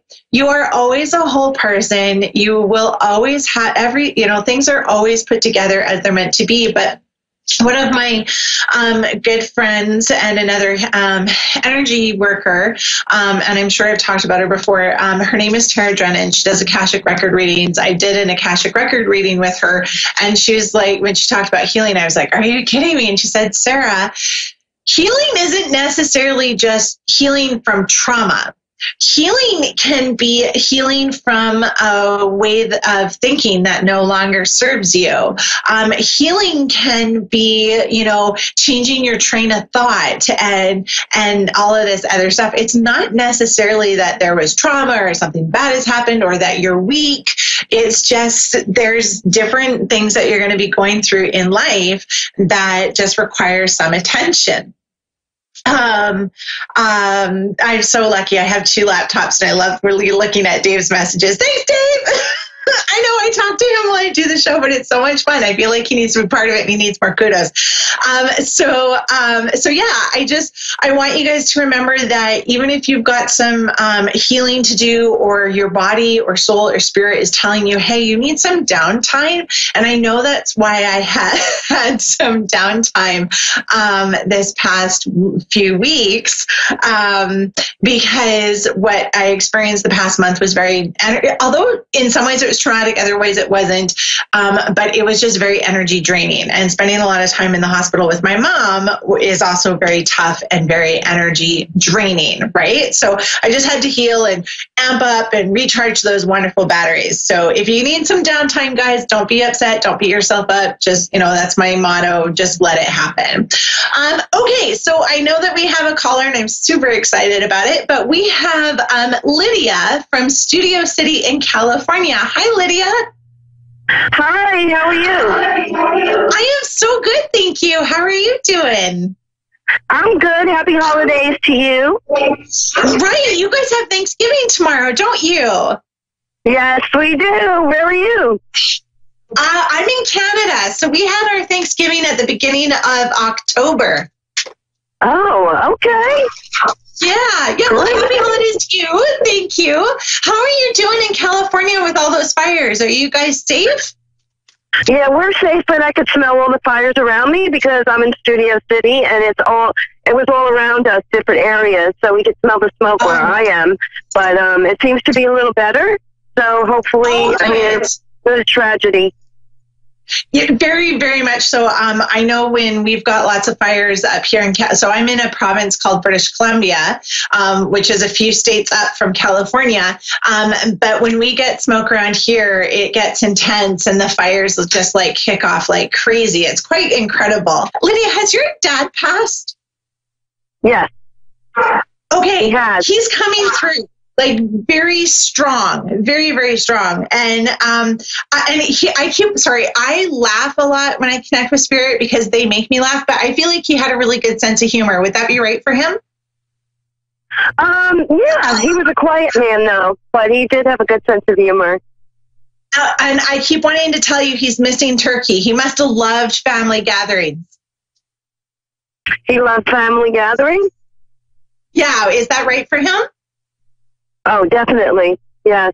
Oh, he did. Because I keep smelling gravy. And he's just like, food. I miss food so much. Oh. Lydia, you have a son as well. Is that correct? No, I don't. Okay. Do you have a brother? Because I keep wanting to talk about the son. Yes, I do have a brother. Okay, perfect. Your dad just keeps it's just the two of you, is that right? No, there's a sister too. Oh, there's a sister too. Oh, okay. So he's the only son, though. The only son, yes. Okay. Honestly, I'm not sure why your dad brings up. Your brother. Your dad makes me feel like your brother is very much like your dad. Is that correct?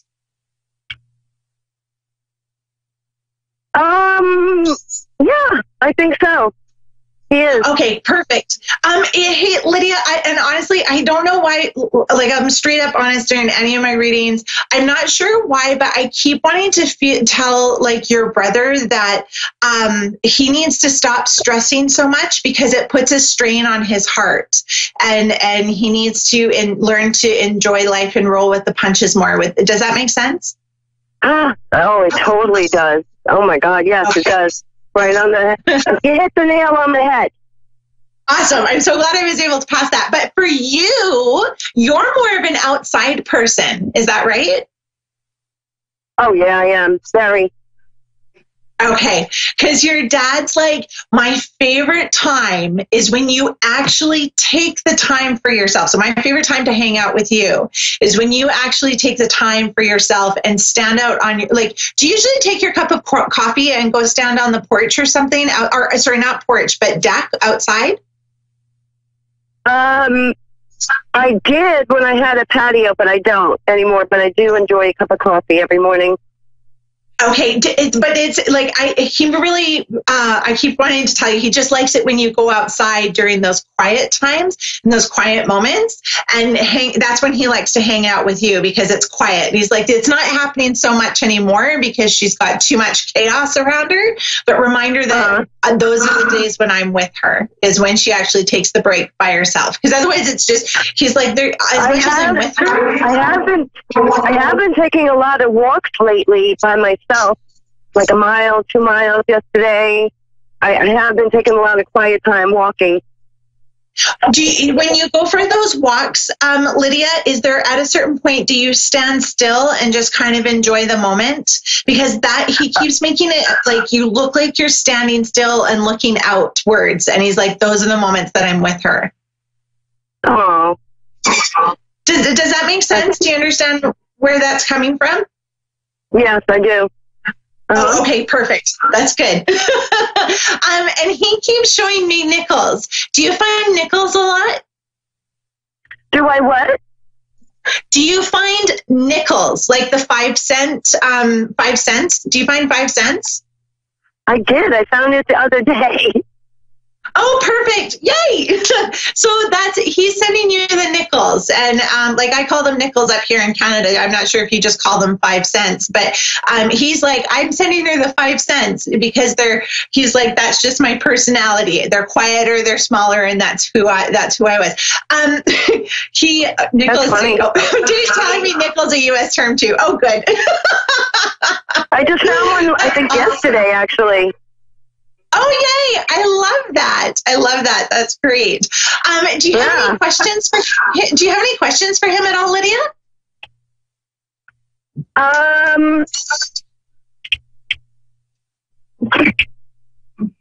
Okay. Hold on 1 second. I want to know, because I'm very stressed out lately financially, will I be all right? I know he's protecting me and watching me. Will I be okay? And interestingly enough, as you were saying that, I was shuffling some cards and he was like, pull that one. So I literally pulled this, and what it is it's an upside down storm field. And what that means is, I know that it feels like things are still on the verge of falling apart, but Lydia, they're actually starting to come together. So you're not in the eye of the storm, but I would say you're just getting past it. And the other thing too is he keeps me to talk to you about worth, because he's like, self-worth is not tied up in money, and you have to understand the law of attraction. He's like, you're very, very smart, and you always have a unique way of looking at things. So he's like, find your unique way of looking at money as you're becoming a money magnet, because that's how it's going to come into your life. And the other thing too is he's like, stop counting your pennies. Still love spending money, still love and appreciate the fact that you can spend money, just a little bit more tightly. Does that make sense? Don't spend money? No, he said to spend it. Like it's, and I know that's weird to say it, but sometimes when we hold on to money, we become almost like, how do I say this? Like, we kind of almost repel any money coming our way, because money is just energy, right? I'm not very many of us deal with cash anymore. We deal with our wonderful little plastic cards.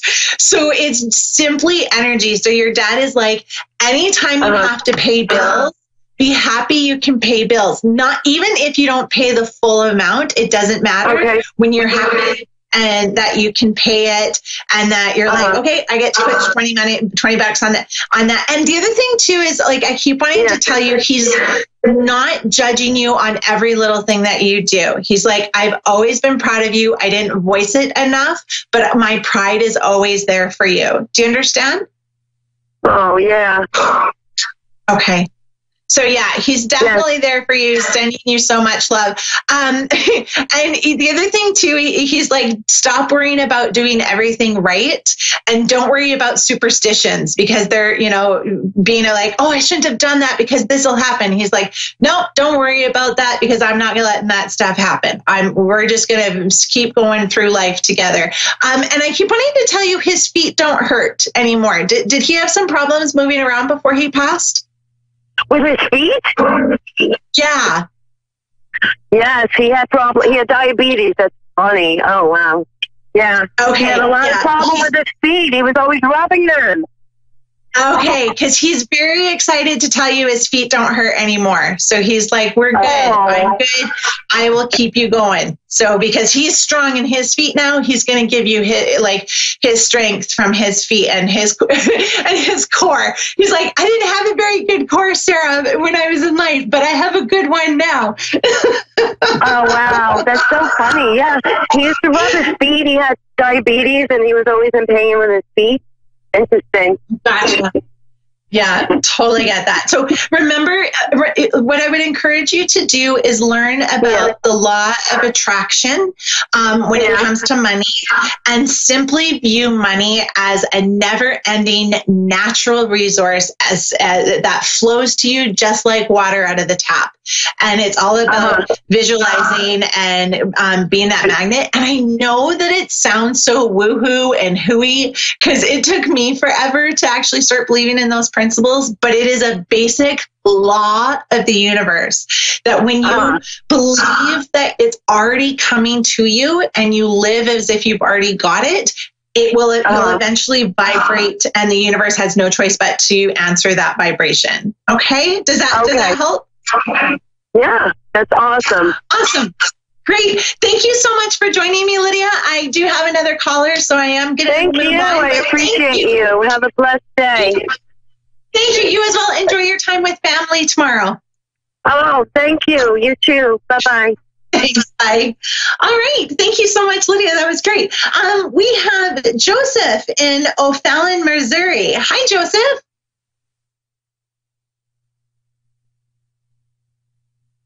Hi, Joseph. Are you still there?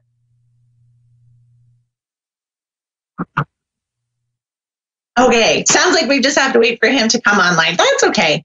No problem. What's everybody doing for for their holidays tomorrow? Anybody have to travel? If you are traveling, I hope you travel safely. I know it's a little bit, holiday travel is never fun, especially when there's bad weather. So good weather for everybody. So I'm just going to hang out and talk to you guys until my wonderful producer tells me that Joseph's here with me, and that's okay. I know he probably had a little bit of a wait. Sometimes things happen. So, let's see. What can I tell you? This will hopefully be the last time you guys see pink walls on my office. I'm hoping to have them purple next week, if I have the energy to paint this weekend, right? Which is never exactly a fun thing to do when it's chilly out, but that's okay.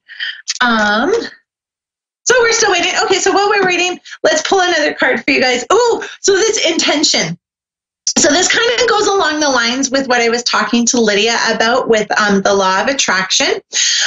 When we have an intention, it basically, so I think one of the things that we kind of forget is that all of our words, thoughts, actions, beliefs, things we say, they all have a vibration. All of them. So this is something that I'm still learning. I'm still refining. I've mastered it in some ways, but in other ways, I'm still learning about it. I think we're always learning and catching ourselves because we're human, and we have a wonderful little thing in ourselves called the ego that loves to live in our fear vibe, because that's what's kept us alive and safe throughout all these years, right? And keeps clothes on our back and food in our stomach and all that wonderful stuff. So when you believe something is going to happen for you, with every being or every fiber of your being, it is an intention. It's like, this is what's going to happen, and I know it is.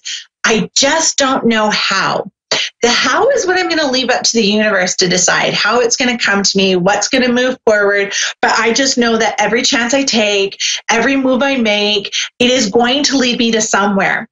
Not necessarily always somewhere, footless and fancy free. Sometimes we have to learn some lessons that go along there, but maybe we have to fail or stumble in a certain area of our life for us to be able to move forward and move up into something more amazing. So I think intentions, especially when you wake up in the morning, are super important. As soon as you wake up in the morning, be like, today is going to be a great day. Nobody will mess that up for me. I have more to say, but I'm just going to wrap that up because we have Pamela from Pennsylvania. Hi, Pamela. Hi. How you doing today?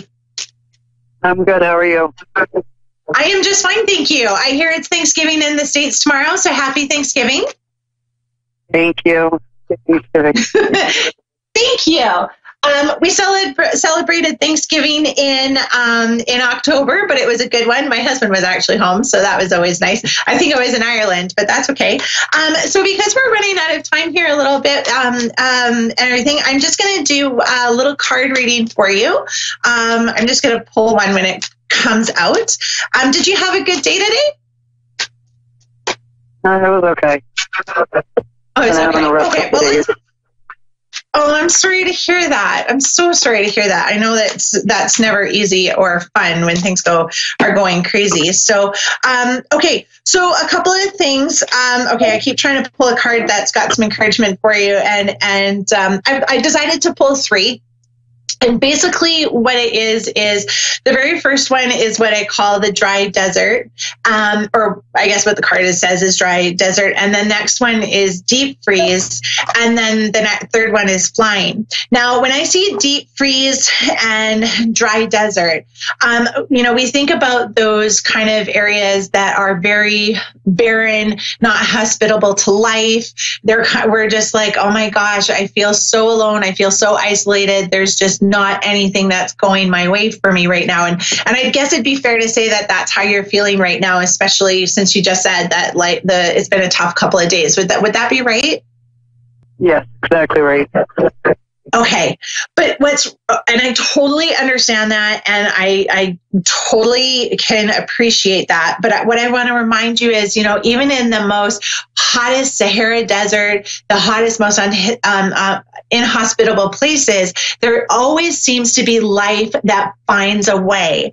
And same within the deep freeze. I think in Antarctica, they found that there's actually like tiny microbes that live in the ice. So there is always life around us. But the key is to find what speaks to your soul. Now, whether that's to take a few minutes and step back and just be like, I can't think about this. I have to lose myself in a book.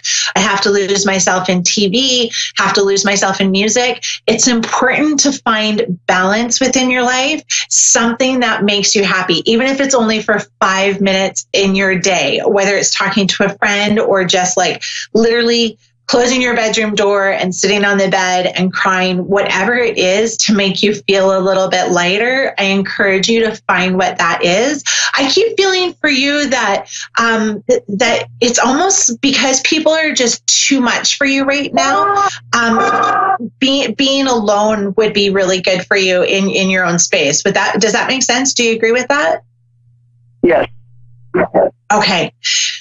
But the key about that is when you take that alone time is don't feel guilty. And I know that's really hard sometimes for people, but what you have to remember is write yourself, when a doctor writes you a prescription to take care of an ailment, a virus or bacteria, we take it without a second thought.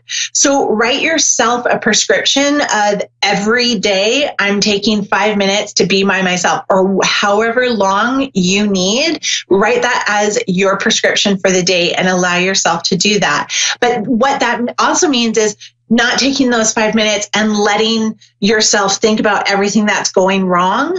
I would encourage you to focus on a goal for a future date, like moving ahead and being like, when this happens, I'm going to breathe and I'm going to imagine myself on a beach and just listen to the waves. There's tons of music out there that has wave sounds or, birds, whatever speaks to you outside. And that way it can help center you and remind you it's only really a moment in time. Now that, again, I'm not trying to minimize what you're going through or anything like that, but I just want to remind you that even in the deepest, darkest moments of our lives, we can find something in a few moments to make ourselves feel a little lighter. Does that all make sense? Yes. Okay. Pamela, do you enjoy baths? Do you enjoy taking a hot bath in the evening? Yes, very much. Perfect. Okay, so that is another actually really amazing way to bring more energy into your soul and into your body. But you need it with Epsom salts, because Epsom salts is something that rejuvenates, again, your energy and again, when you go have that bath, make sure that you put a sign out there, do not disturb, and make sure nobody breaks that for you, because you absolutely have to have that, which comes into the flying card. And even though that flying card came up upside down, it does mean being able to when you center yourself and when you're able to remove yourself out of a situation, it kind of helps you with perspective. When we study for an exam, they say study for a short period of time, walk away, go back, and then keep studying, because your mind has a moment to have a break. And same with a problem. When you're thinking about it and mulling it over and you just can't find a way, you walk away from it for a little bit and you come back with a fresh perspective. And that's why it's so important to take time for yourself, because when you allow yourself to have that break, it doesn't feel so heavy. It doesn't envelop our whole world. And then we can see things with a new perspective and being like, okay, it's not a personal thing. The world isn't coming after me. It's just, this is a simple lesson that I have to go through, and the world doesn't hate me. The world loves me. Just, I'm dealing with some big lessons here. Does that all make sense? Yeah, it does a lot of sense. Thank you. Okay, you're so welcome. I unfortunately I have to wrap my show up today, but thank you so much for allowing me to pass those messages on to you, Pamela. Thank you so much for being on the show with me, and I just encourage you to take those breaks and take those moments to have a new perspective. So thank you. Thank you. I appreciate it so much. Oh, you are so welcome. And I'm sending tons of prayers and healing energy your way to get through this. And just remember, it's not personal. It just kind of happens. And I totally get that. So everybody else that has joined me today, thank you so much for Lydia and Pamela. And I'm sorry that we missed Joseph, but maybe we'll get him another time again. And everybody else, love and light to all of you. Thank you for joining me as always on my show. I love it. And hopefully next Wednesday we will be 100%, and then I'll have purple on my walls so it won't be so pale and everything. All my U.S. listeners, have a happy Thanksgiving. Be safe, and I will see you guys next week. Bye.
Hello and welcome back to the show. You're on Soulstar Radio.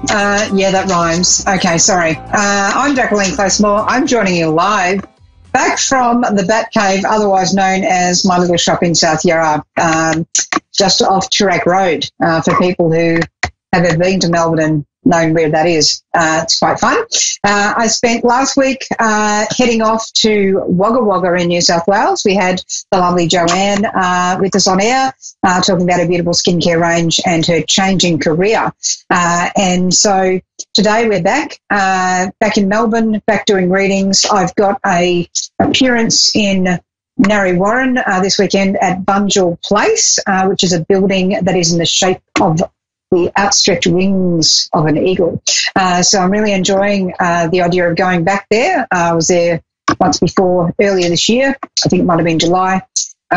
Very beautiful building, very beautiful place, very beautiful energy, and it honours the Indigenous people in our country in Australia, and certainly in Melbourne, in the way that the consultative process, I believe, was undertaken to involve First Nations people in this building of this special place, which is for community, and it's also for, watching movies. It's a gathering place as well. And so it's really a special day to be talking about that, because in America, of course, we have Thanksgiving. And so, this is for all Americans, and not being an American, I can't speak much to that, but certainly thinking of the First Nations people as well as everyone else on your beautiful land. In the meantime, it was a pleasure to appear at Wagga Wagga and to certainly be part of the show there and doing live platform readings, which was actually really interesting balance of tears of release of grief in the audience, as well as tears of belly rolling laughter, which, you're sort of doing something kind of okay if that's happening. So I was really honoured to feel very welcomed by the audience there. And thank you so much to the Wagga Wagga Showgrounds for having us all there and being such very helpful people in the way that was organised. And also, of course, to Shine Your Light Events in Australia and the Wagga Wagga Psychic and Wellbeing Expo, Psychic and Spiritual Expo, which had me there and also performing those platform readings. It was a very supportive environment. I actually got to write an article for the magazine that comes out with that particular event, and it's called Shine Your Light, the magazine. On the front cover, I've actually got the article there, What is an Empath? So it's one of the cover stories, and inside the magazine, I've actually got that article, shiny paper. I've got that article in there talking about what it's like to be an empath and how that sort of feels, and talking about being an empath. I'm a psychic medium empath, but being an empath, you sort of feel everything, and it can be quite intense. And certainly on that weekend, I was sort of sharing the house with 4 other women, And it was very exciting and a lot of fun, but it was quite intense as well. So I think the thing is that when you're sharing a place with other people and you're very, very sensitive, just remember to always take that time out for you. And one of the ladies there was quite interestingly, she would be there and then she'd go off on her own, and then she'd be there and then she'd be off over here somewhere. And then she'd be there. And it was actually quite wonderful to watch her really flowing with that intuitive energy of being present and then being absent and being present with herself. And I think that's really important when you're wanting to develop, particularly if you're more an empath, to always really respect that need to retreat and then return. It's a very important thing. So being an empath doesn't mean that you have empathy, simply that you have empathy for people at all. It means that you're actually picking up on the thoughts, feelings, and sometimes physical feelings, not just emotional feelings of other people, even events around you, when they're not actually spoken. Whereas to be empathetic is to to be able to hear someone speak about something that's happening for them and to feel for them in that situation, having been told about the situation or scenario or events that's going on there. Certainly we could argue about the semantics of the dictionary and the way it kind of looks at it, and certainly I've got my son out the back there who's probably thinking that right now, as we do tend to argue quite a bit, and being a university student, he likes to point to statistical facts and all those sort of things, which are actually really important, to take notice of, but also at the same time, when we're dealing with sort of an empath, it's a very intangible thing, so it's not something you can put into statistics so easily, let alone say the word correctly.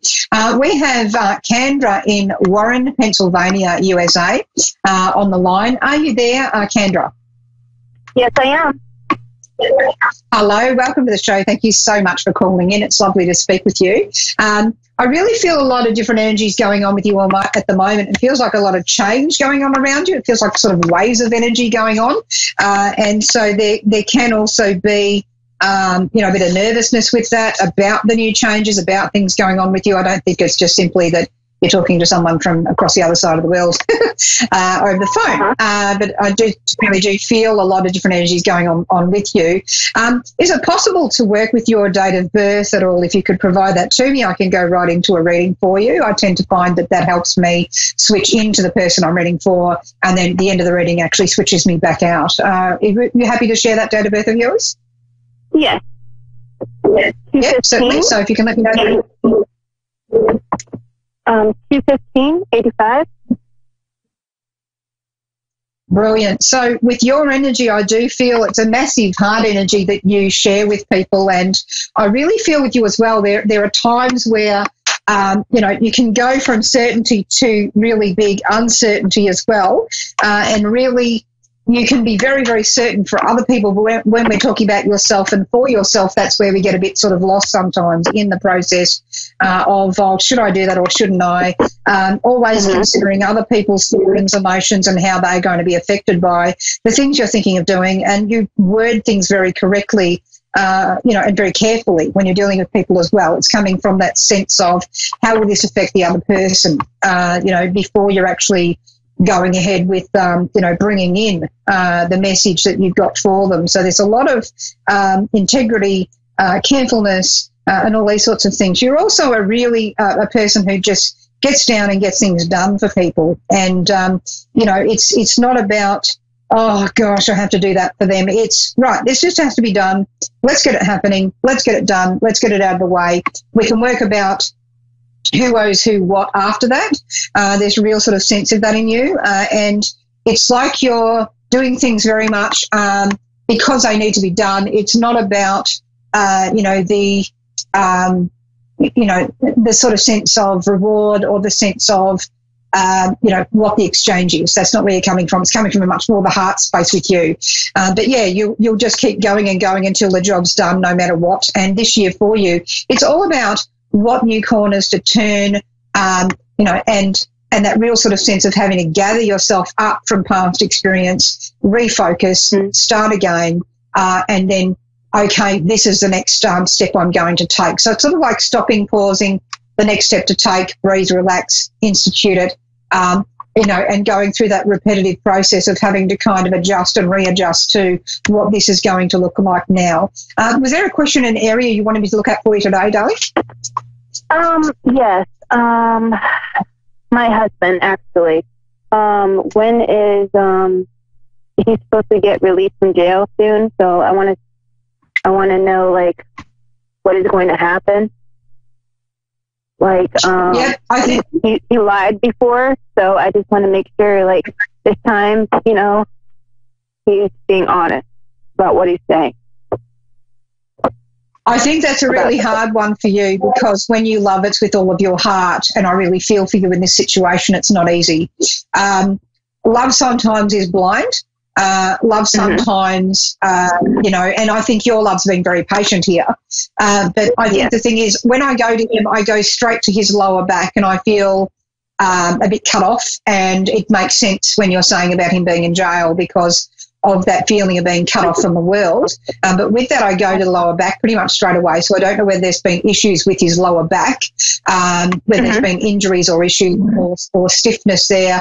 I feel that when I go into his sort of energy body more emotionally, it's been quite a crippling experience for him. It's really making him reassess things on a very big level. He's not just going, ho-hum, all right, well, I'm just going to go back to how I was. I do feel he's actually wanting to change behaviours here, but I'm still wanting you to be protective of your own sense of self, your own sense of your emotional well-being.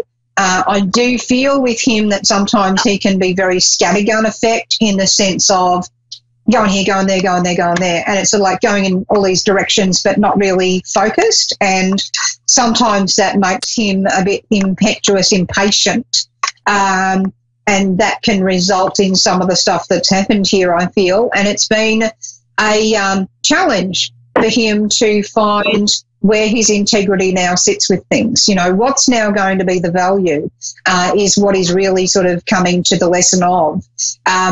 I really feel with you, the message I've got here, I've got Raul Estevez guiding Star of Life cards with me today, and thank you so much to Raul for having these beautiful cards, which I'm just going to show you I've got the 4 elements of the 4 areas of life. There's actually 3 cards that have jumped out, not for him but for you, and I'm just going to put them up. Hopefully it will be clear enough to see. But essentially the first one we hear is got learning. There's been a massive sort of energy of not only him but also you learning about what life is going to look like now and the things we need to do to change to create the outcomes we're wanting in life, how we want life to be and how we're going to get there, what's needed in that. You're also needing to look, secondly, at that card fulfillment. And so what we've got there in that card is really that message that I'm getting strongly here anyway, of you need to look at what's actually making you happy. You need to look at what actually makes you feel nourished, well, fulfilled, and whole. It's really, really important because you can't just go, oh, well, I'll just go back like nothing ever happened. I'll just, be patient and remain that patient person, almost like Vasilisa before she got sent out to the forest, if we know what I mean. Because you're Vasilisa pre having to go out and get the, the light from Baba Yaga. And, so there's a lot of learning you've been doing about, hang on a minute, is this real? Is this the right way? And a lot of discernment. But yeah, you've had to you really now have to look at, is this fulfilling me? Is this doing something for me as well? And I do think you've been contemplating that, and I just am reminding you. And the last one is in the card of enthusiasm. Now, in this particular card's case, back there, in this particular card's case, I actually I sort of feel the need to see that he's placing the right amount of energy here into what he's doing. And I think it's going to take patience on both sides. It's going to take trial and error. There's going to be mistakes here and there, but he has to show an interest, an active, participating, proactive interest in also changing his behaviour as well. And you need to kind of watch that's happening. And where you can see that happening, well, yep, great, we've got progress, it's worth, holding on through that. But where you feel the dishonesty is creeping back in, I really urge you to hold him to account here. And I'm speaking as a human being at the moment, I realise, not purely as a psychic. But I kind of have to say this, because it's really important to make sure that we're listening and hearing back from him solid, honest answers. Honesty is the most important thing, as is trust, because with honesty comes trust. And with trust comes, the desire to be honest. And, that needs to be underpinning this. And maybe you need to talk to him about that and say, well, look, here's my, my needs. Here's what my deal breakers are. And we can work on this, but I need to see that you're actually doing something about it. I feel his attention and stamina to keep going in the right direction sometimes can really become quite thin. All of a sudden, and it's like it wavers. And when that's happening, you actually feel that. It's like he goes on to a different pole of existence, from over here to over here. There's like two sides of him. And, when you can feel him wavering towards that other side where things start to go in the wrong direction, I would actually pull him up and say, honey, I love you. But I can feel you're starting to lose ground again, and I really need you to come back in. I need you to gather the missing parts of you, bring them back in, join me here, be here with me. Even if you're not using those words, finding the words right words for you, where you can really draw him back in, give him the opportunity. I did say the opportunity, don't do it for him. Give him the opportunity to come back in with you, and maybe that can help him. If he chooses to come back into that middle space where he can hold his ground. But if you find that it's like, way over here again, and it's just a repetitive thing of going over there, even though you're reminding him, and it's not getting any better, and you just see this a repetitive thing, even if someone's making a mistake, but you can see that their recovery is getting a bit quicker, they've got an interest and they're putting energy into improving, well, you stick with them. But if you can see that they just, I don't care, and they're just going back there and, what are you doing? Why are you complaining about this? That's when you have to be able to say to yourself, do you know what, I love myself enough not to be restrained, in a situation where, I'm making a lot of excuses for them, I'm making a lot of forgiveness for them, but I'm just not seeing this returned. It's really important to see that you're not, trying to warm someone who wants to remain cold. That's how I would kind of put that, because I do feel he's got a good heart in there. I do feel that there's a lot of blockages to the way he sees the world, to the way he sees his value within that. And I do feel that there's been certain limited interaction with programs there that's been given to him to help him start to see this differently. And I do think that he's been starting to think about that. And I feel that we're going to get somewhere with this, but you can't do that by enabling him. And I really feel that you can help him to heal himself, but you can't heal him. He has to want to do this. This is his puzzle. And I do hear in his energy field that he wants to.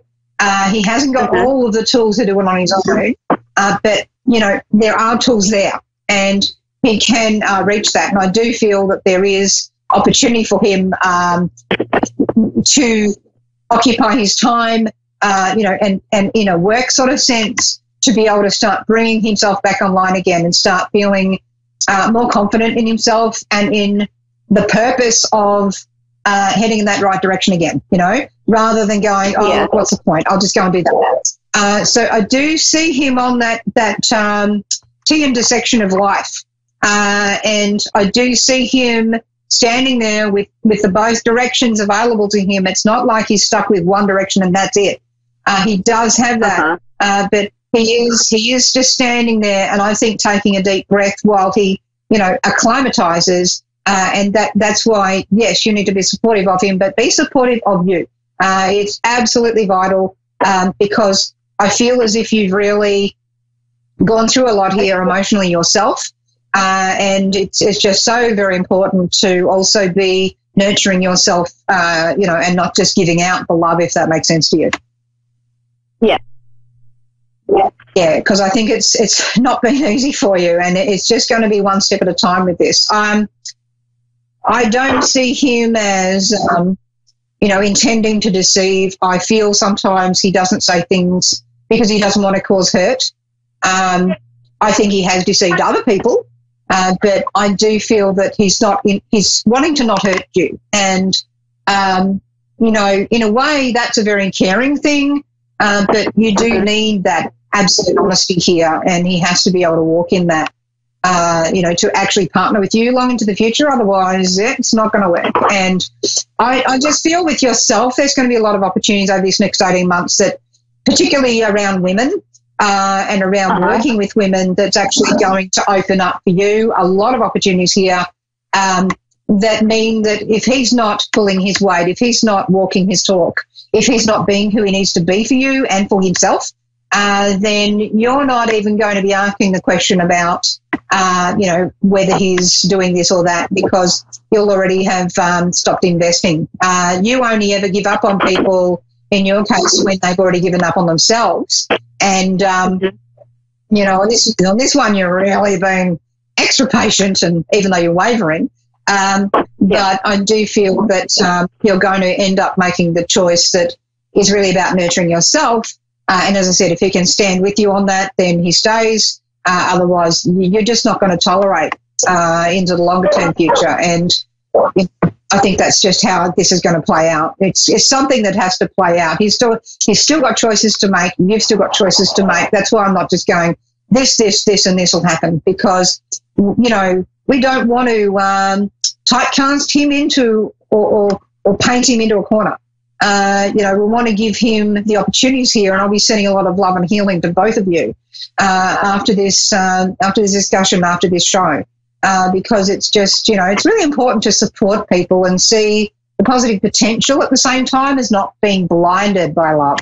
And it's very easy sometimes to be blinded by love. Does that make sense? Yeah. So to me, when I look at your prosperity in the next 12 months, I'm sort of feeling as if there's a project you're going to work on by yourself that's going to bring some financial fruition here that's going to be really good for you as well.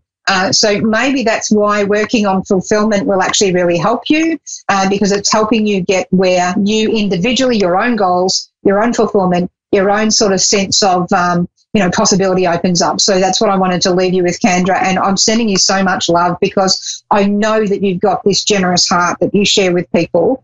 And I just want you to remember the value of that. You've got a beautiful heart and people do value you. There are people that value you out there, and it's really important to hang with those people more.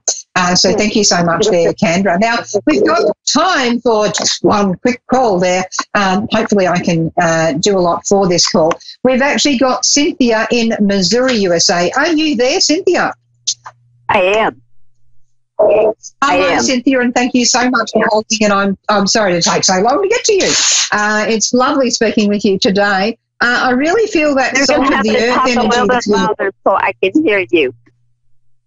We're having a bit of trouble hearing each other there. So hopefully if you're having trouble hearing me, I might just continue doing the reading anyway, and I might just, get you to listen back to the podcast afterwards. So I'm really getting that salt of the earth energy with you, that real strong, fierce determination. You've got the wisdom to help younger women, which is interesting considering our earlier caller, actually. There's a lot of very straight advice you'd give her.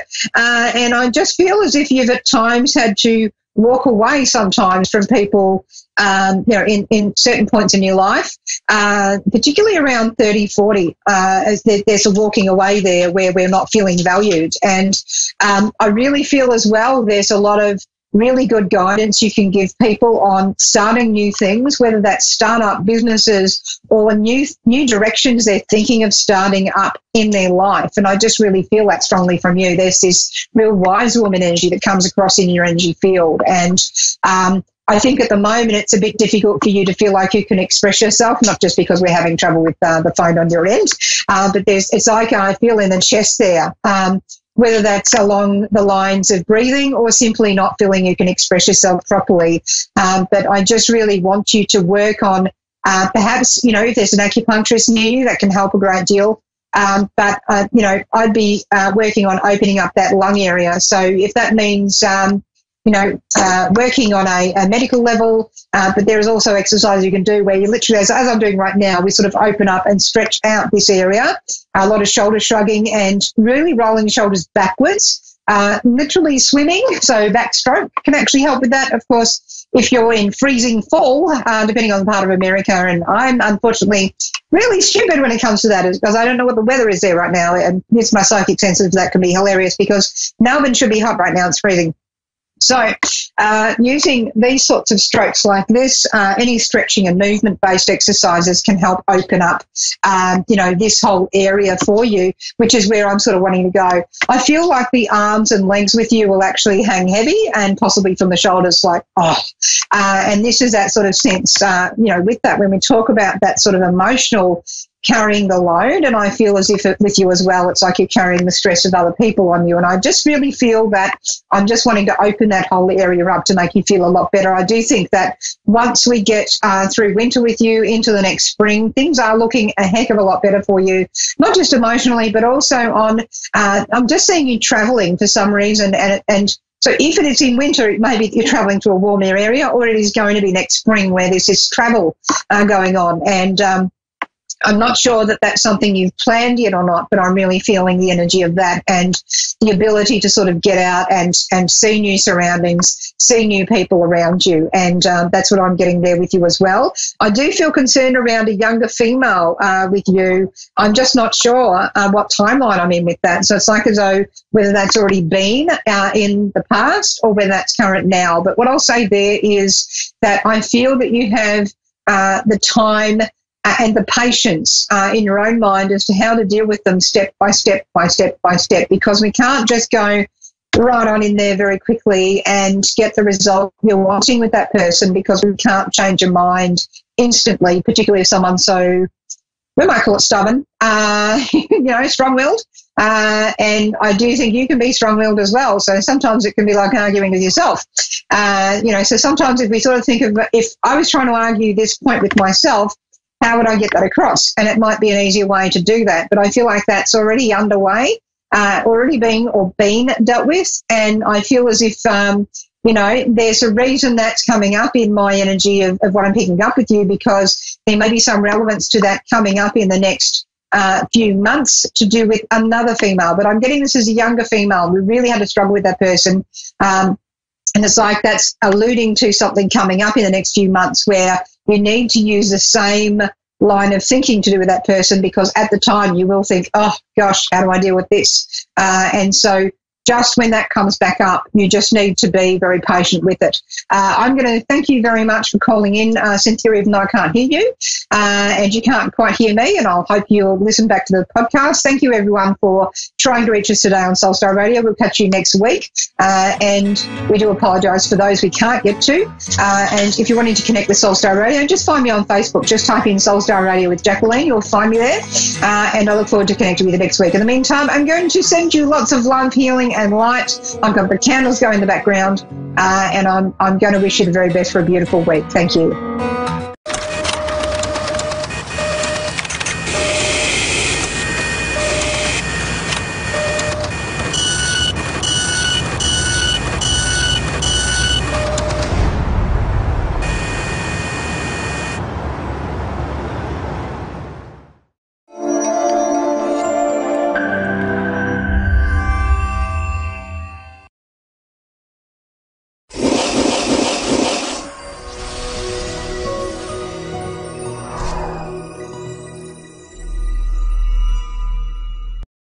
Hello and welcome. You're listening to the Modern Mystic radio show on A1R Psychic Radio, the world's #1 psychic radio station. Now, before I start, it's been a while since I've done one of these and I'm back. I'm really excited. So I can't wait to start doing your readings and listening to the callers, etc. But before I do that, I'm just going to reintroduce myself, what I do, give you a really good idea of my background, etc. So I am a UK celebrity psychic medium. I work on Sky TV over in the UK, also on ITV, and of course internationally on A1R as well. So I've been working as a professional psychic for just under 30 years, and I do work in a variety of different ways, and I'll go over those in a few short moments. But I want to tell you a little bit about my psychic journey. So this started when I was around 7 years old, and I didn't get any voices, I didn't get any communication, but what I used to see night after night were these faces drifting towards me. Some of them were nice, some of them were not so nice, but I used to see on average probably about 100 different one of these faces every single night. And of course, it was a little bit alarming for me, and this lasted for what felt like ages as a child, but probably was around 6 months to a year. And it became such a problem, such an issue for me, that I tried everything. I tried leaving the hall light on, I tried leaving a side light on, nothing worked. So what happened was I was introduced to my spirit guides, and it was a man and it was a woman, and I remember the conversation really, really well. And they were having a conversation about me, so not to me, but about me. And they said that clearly I needed a little bit of help, and they were going to take these images, these faces away. Now, let me just describe these faces to you. They were like the outlines of somebody's face, like somebody's drawn them, rather than floating heads travelling towards me, which would have been a little bit more alarming. So that was my first introduction into the psychic world, and also to my spiritual guides. And growing up, I would say I've always had a really, really, really deep fascination with anything to do with the spiritual world. And I remember when I was around 13, I used to read the playing cards. I found a book on how to read the playing cards, and I used to do readings for friends and family. And when I was about 17, I had my first ever proper psychic reading at a psychic fair. And I was absolutely hooked. And I asked the woman whether she would actually teach me how to read, because I was desperate to learn. And she came over to my house, and all she did was shuffle her cards. And she said, "You can already do this. Just do me a reading." And I thought, "No, I can't. That's why I've invited you here." But she insisted. So I did my first very rusty reading, I have to say. And it was using these very cards here. So this was the first ever deck that I started to use. And these are called the Psy cards. They're similar to the tarot, but they're not actually the tarot. And I still use them to this day. This is the very first pack that was given to me, the very same pack that was given to me by my teacher all those years ago. And since then, I've accumulated many, many decks of cards. So I have with me my other tarot here. I also use the crystal ball, the pendulum, the scrying mirror, absolutely everything. So yeah, I love my tools. And I also work with geomancy, which is a very ancient form of divination, using 16 symbols. And you know, I have done previous workshops on this where I explain what all the symbols mean and how to actually get the meanings and the representations from them. So that's another thing that I do.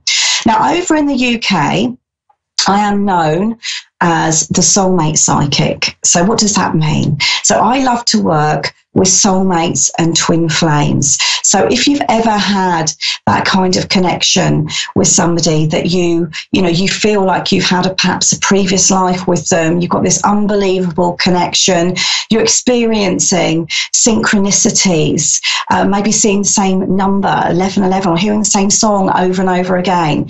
Normally, this indicates a soulmate or twin flame relationship.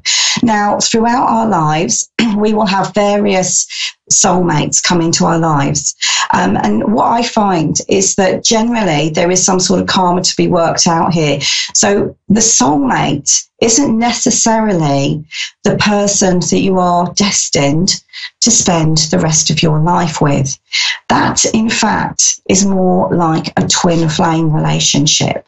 Now, I said right at the beginning of this year that I felt that it was a huge year for soulmates and twin flames. And what I've seen from my clients is twin flame relationships falling apart and then getting back together again. And of course, new ones coming in. So maybe this is something perhaps you're feeling this is going to be the year for you. Well, we've still got a month and a half left, so it could very well still be the year. But if you're experiencing difficulties with twin flame relationships and soulmate relationships, this is very common because there's normally quite a lot of transformation that needs to take place on a soul level before you can really make the relationship work. And this is where we get all the complications, the difficult dynamics, what have you. So they're far from easy relationships, but they are the most intense and most powerful. Now, I'm also, excuse me, an Akashic record reader. So what I can do is tune into your Akashic records. Now, briefly, the Akashic records are a library, if you can imagine it as a library of information, past, present and future. And this holds all information about our lives, so our life purpose, our past lives, and, you know, the future destined events that we are bound to be in. So there's a lot that you can gain from the Akashic records. So yes, you can have a look at past lives, and you can have a look at perhaps there's an interesting or difficult relationship dynamic in your life. Perhaps your partner acts a little bit more like your father. And quite often what I find is that these dynamics actually automatically filter through into this life.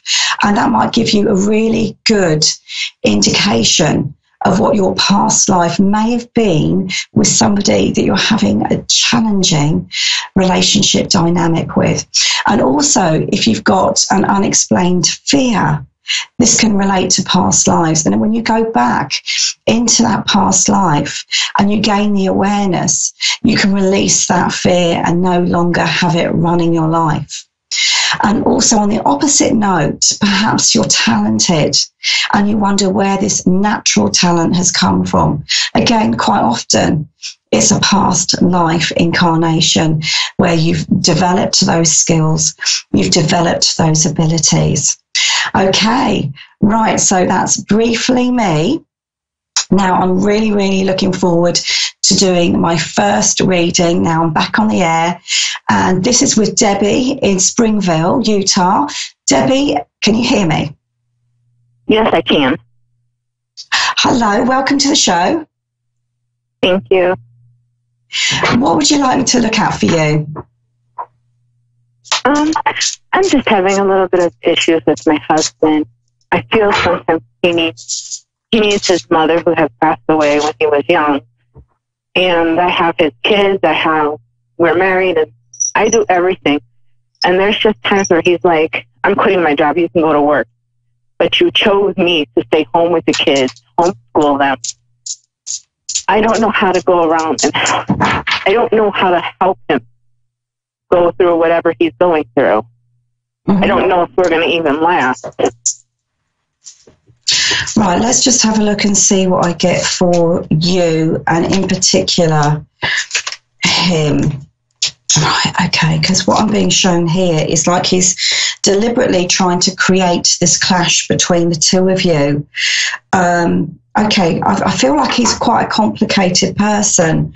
Yes, I feel he doesn't, the problem with him is he doesn't know how to make himself happy again. Does that make sense? And I feel like he's, all of this kind of just spills out into the family, into the relationship, because fundamentally he's not dealing with the real core issues in his life. And I feel like he's struggling to find his own happiness. And I feel like sometimes he stabs in the dark and comes out with these statements, oh, I'm going to do this, and, you know, then it's all changed for you. But to be honest with you, I don't feel that he will ever follow through with those things. I feel in many respects this is him trying to get his emotion out. Does that make sense? Yes, very much so. Yeah. So, and I understand, right, this relationship is really, really hard work for you, because when we actually look at everything else and when we start to look at you, this doesn't feel like what you signed up for, you know? It feels like you're doing all the groundwork, all the hard effort, you know, all the slogging away, and you're not really getting the emotional reward from him. Does that make sense? Yeah. You know, to make it worthwhile. Now, let's have a look and see what we get with this, because it feels like I've just got you going around in this great big loop, in this great big pattern. I do feel that your relationship will survive. I do feel also that it needs quite a lot of transformation. It needs to change. Does that make sense? Because at the moment, I feel like this pattern that he's got himself into, and that you're living as well, your experience, because you're, you know, directly involved. This pattern just, it feels like it's old now. Does that make sense? It's just, you're tired. You know, I feel like I'm exhausted from this. Excuse me. And I do feel you're fed up of being strong. You're fed up of being the strong one as well. You need the support, but it's how to get it that I think is the problem, because I feel like if you approach him, forgive me if I'm wrong, because what I'm kind of getting here is when you previously tried to discuss this, I feel like he's taken it as a criticism and he's become defensive, and therefore you've got nowhere with it. Does that make sense? It just ends up in an argument or just feeling very, you know, hostile towards each other. Does that make sense? Very much so. Exactly. Yeah. Okay, so what we need to look at then is a different way of you getting your feelings out without it seeming as though you're accusing him of something or putting him down, or do you know what I mean? I feel like this is the emotion that he's kind of coming away with. Right, okay, so let's have a look and see what we get with this, because I do feel that there is a different, more, I'm being shown here, a more balanced approach. And what I'm being shown here is I'm being told here to talk about how something makes, how this makes you feel, or what you would like to feel. I feel like you've got to be the one that suggests finding positivity. Does that make sense? Yes, because he seems to always want to shut down when something doesn't go his way, and I'm the one that's there. Look, if it didn't happen, it's probably for a reason. There's something better out there. This is why, you know. So just relax. We're going to do it. We're going to make it through. Don't worry. Let's try it this way. And then he'll feel better. And he's like, okay, no problem. We'll start working it out again. And then if it doesn't go, he tries a different approach, and it's like doesn't go his way. It's like he just shuts down again. And it's like, okay, what do I do now?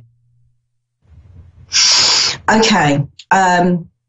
So he seems to be going through this perpetual pattern of getting himself up on his feet and then all of a sudden something knocking him down. And I feel that he's got to look at his response to things. Does that make sense? Because there's always two ways of approaching something, okay? Like I said, I feel like it needs to shift from you doing all the carrying, whether it's the, carrying of the responsibilities or the emotional carrying, because I feel like you're doing both at the moment. And I feel that I feel that by phrasing it in a slightly different way, and it's like you've got to really think that it's not going to be taken as a criticism. I'm being shown here, it's like your relationship needs to connect back. Does that make sense? As a couple, as a young couple, because that's what's missing as well. And I feel like you kind of become very like bogged down with day-to-day life. It's like Groundhog Day. Do you see what I mean? And I feel that it's like both of you need to see each other in a different way. And what I'm being shown with this is I feel like I've got you trying lots of different techniques and ways of putting things. And eventually I feel like I've got you cracking the code here.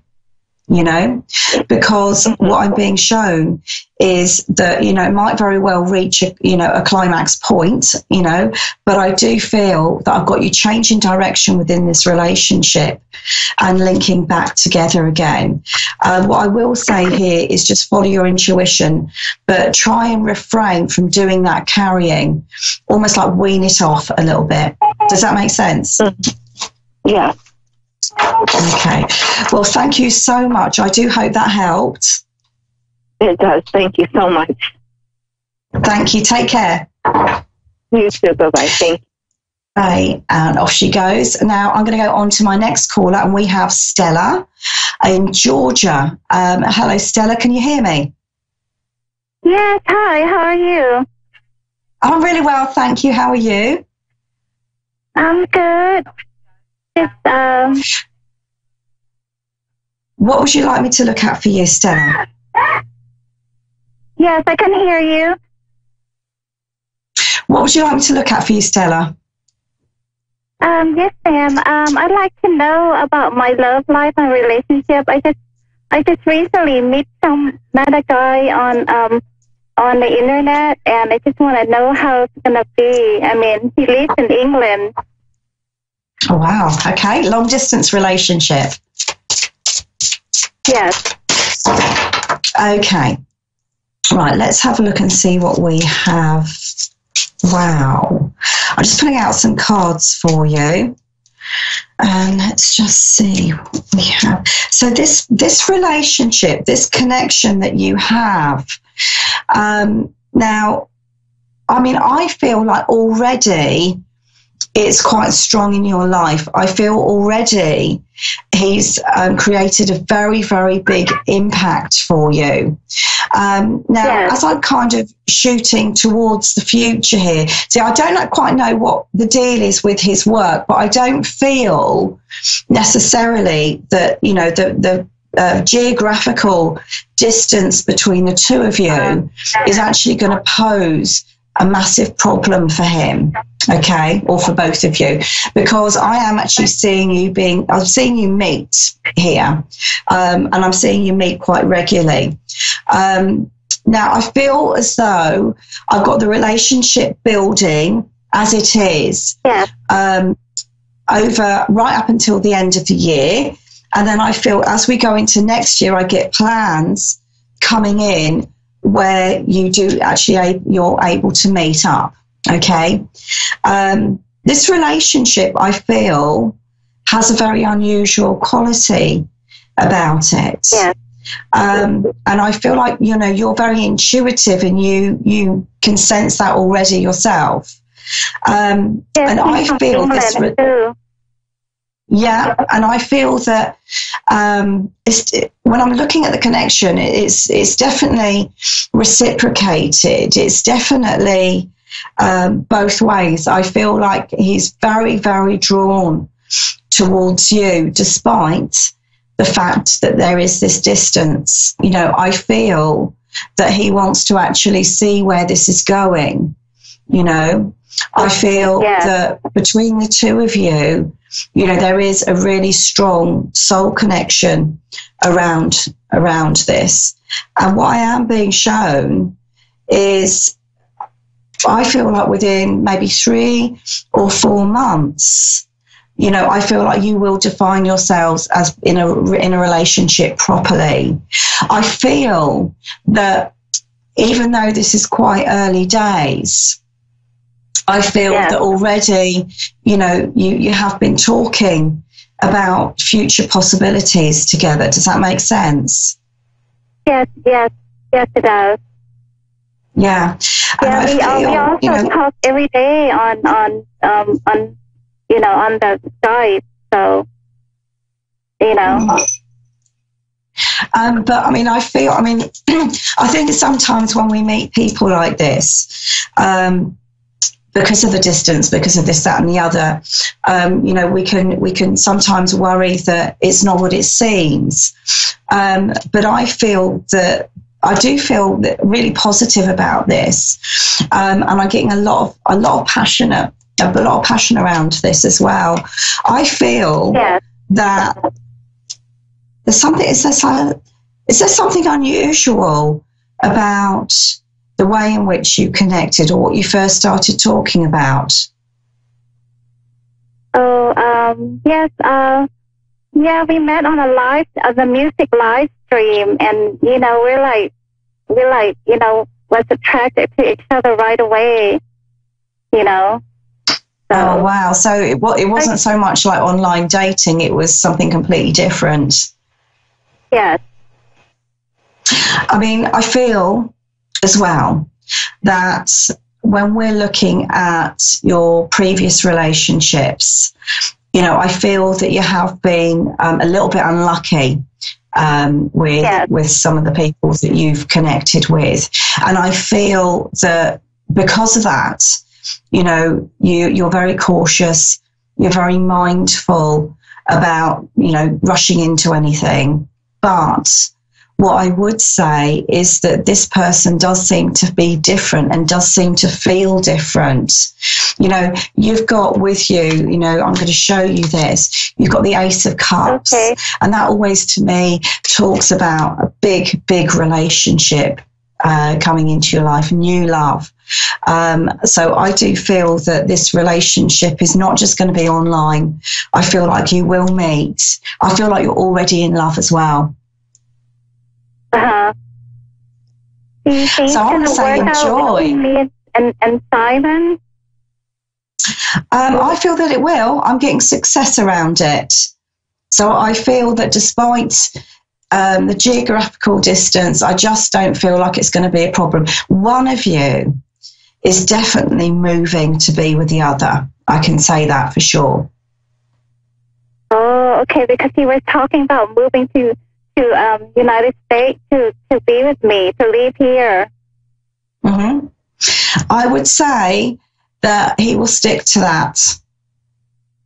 I feel quite good about him. I feel like he will stick to his word, if that makes sense.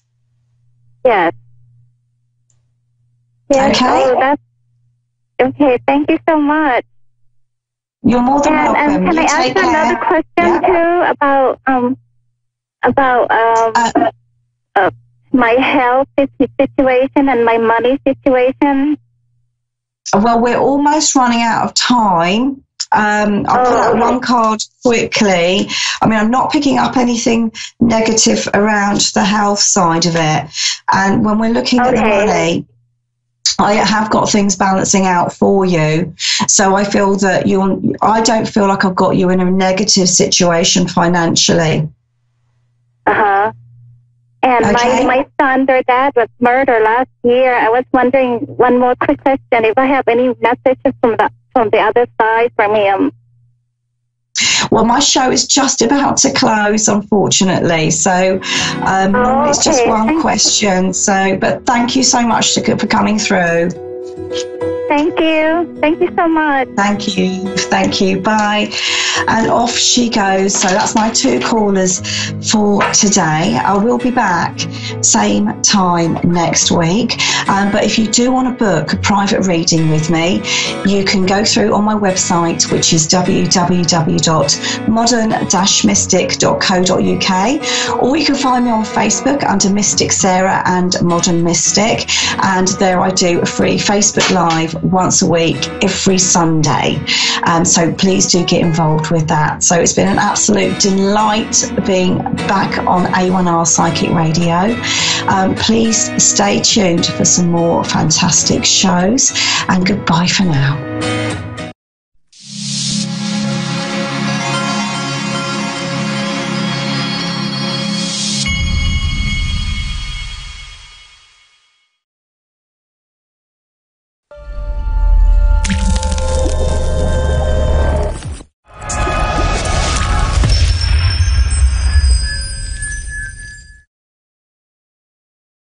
Hi, I'm Tracy, and thanks for watching Moonstruck. And now, back to A1R on the Air, Psychic Talk Radio Now on Moonstruck TV, enlightening television.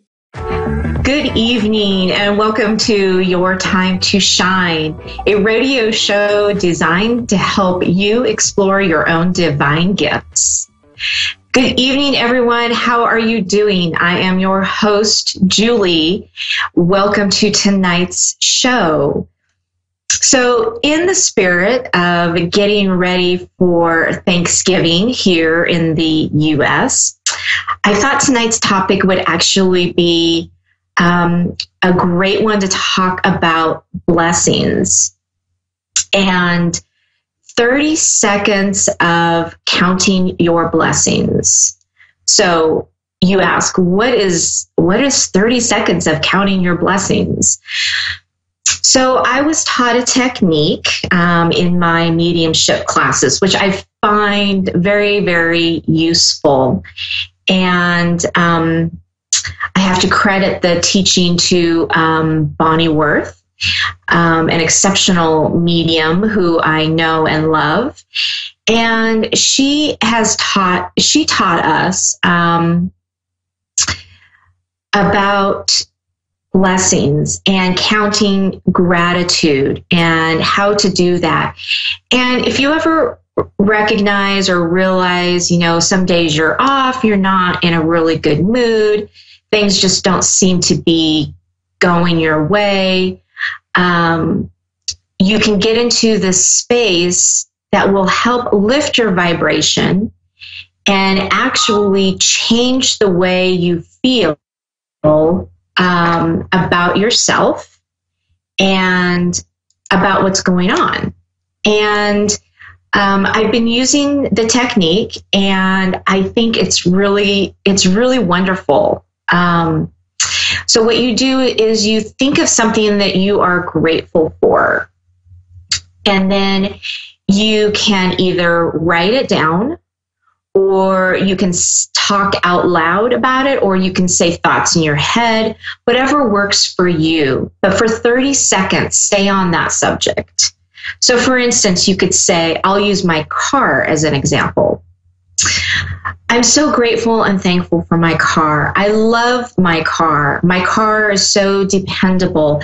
I know that when I get up in the morning and I go out, my car is going to start, and I know that it's going to get me from point A to point B. And I just love my car. I love the way it feels. I love the way I can sit in the seats, and it's very comfortable to go on long trips. I am so grateful and thankful for my car. It gets great gas mileage, and I find that I don't have to go to the gas station very often. And I'm just so grateful for my car. I love the car. The car just suits me, and it rides so easy. It rides so smooth, and I just love my car. And I'm so grateful and thankful for my car. So that's just an example. And as you're doing this, as you're talking about how grateful and thankful you are, the longer you go on with the conversation and the longer you stay on the subject, you can't help but feel better and feel lifted and like, okay, things are going to get better. So you can do this with absolutely anything. You can do it with your pets. You can do it with your significant other, what you love about them. Your job, your shoes, the chair that you sit in at work, anything at all that you can be thankful for, and keep that in your head or on a piece of paper, whatever works for you, and just start talking a conversation about all the things that you're grateful for. And you'll find as you do that, there's actually a chemical change in the body that goes on that helps us to change how we're feeling. It releases, I think it's the cortisol in your brain. I think that's what it is. That actually helps and defines mood swings, mood changes, and how you feel. And it actually raises that vibration. It releases those chemicals in your body, and you start feeling better. Now, of course, it's really fun to see how long you can keep going with this. I know a friend that was in the same class that I was. She did a grateful gratitude for, I think she said 5 minutes, which I thought was pretty impressive. And, there were some really big changes and some really great things that came out of that for her personally. And it changed her outlook and her perspective at that point in time. So I think it's really important. There's so much going on in the world right now that we really do have to stop and count our blessings and thank the universe for what is showing up, no matter how small it is.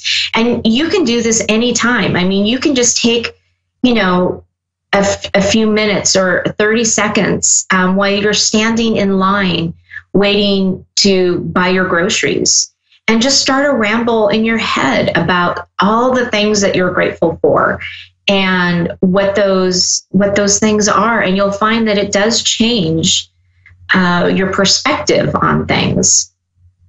And I've tried this quite a few times, and it really does. It really changes how you see things. So try that. Even just sit down and write down a few things that you're grateful for, and kind of keep those in the back of your mind. And, the next time you have a few spare minutes or just a few seconds, the longer you can keep going on this, the higher your vibration is going to raise and the better that you're going to feel. So take a look around. There's lots and lots of things to be thankful for and grateful for. And if you can just find those little things in your everyday life, it makes a huge, huge difference. So I hope that helps. But give it a try and see what you think about that. I think it's a wonderful thing for everybody to add into their tool bucket, to say the least. Little things like this that can kind of help them through the tough times and the hard times, because we all go through them. We're all human, and we're all going through this human experience together. So the more tools you have in your tool bag, the better off you're going to be. So a little tip to add that to your tool bag. But right now, we are going to go and take a caller. We have Cindy in Crown Point, Indiana. Good evening, Cindy. How are you? I'm doing fine. How are you? I'm good, thank you. What can we do for you this evening? I thought I had signed up to get a reading. That's what I thought I was doing when I was on the internet. You are live on the radio. So is there a particular question that you are wondering about, or are you just wanting some general knowledge?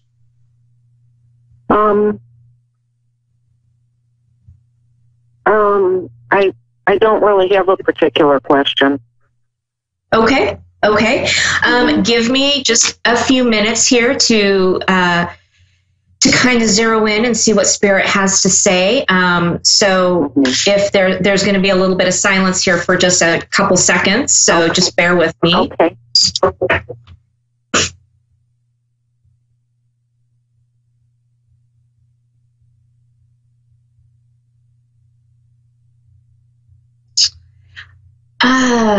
Cindy, do you have somebody that is in the armed services? A friend or a family member? That is alive or that would be deceased? Well, it could be either, but probably one that has passed. I've known people. Yeah. Okay.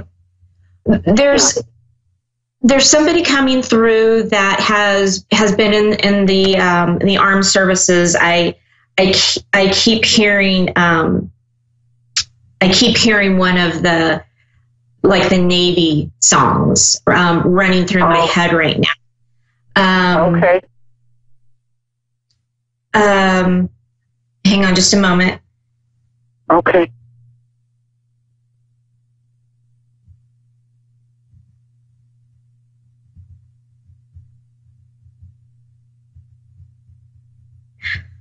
Okay, so this person that is stepping forward is telling me that that you've been under a lot of stress and pressure, a lot of worry, and they want you to know that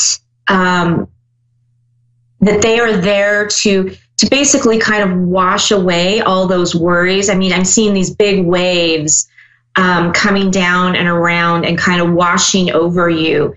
As far as like a new beginning is coming for you. So all those things that you have been concerned about, they're gonna start evening out, so to speak. Okay. Okay. Hang on one moment. Mm-hmm.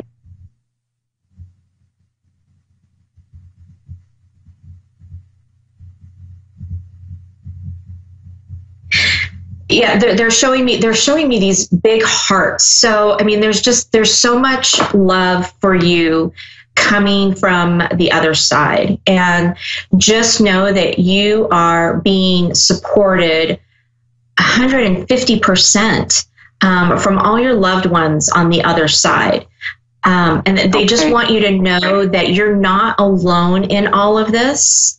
That they are right there beside you every step of the way, every single minute, and they want you to take that and let it bring you comfort, because right now you're feeling like you are on your own, like you don't have anybody really to turn to, and they want you to know that they are always there. And they're saying, talk to them. They hear you. So have a conversation with them, and tell them what don't be afraid to ask what you are needing in this lifetime, because they are here to help you succeed and help you get the best life possible.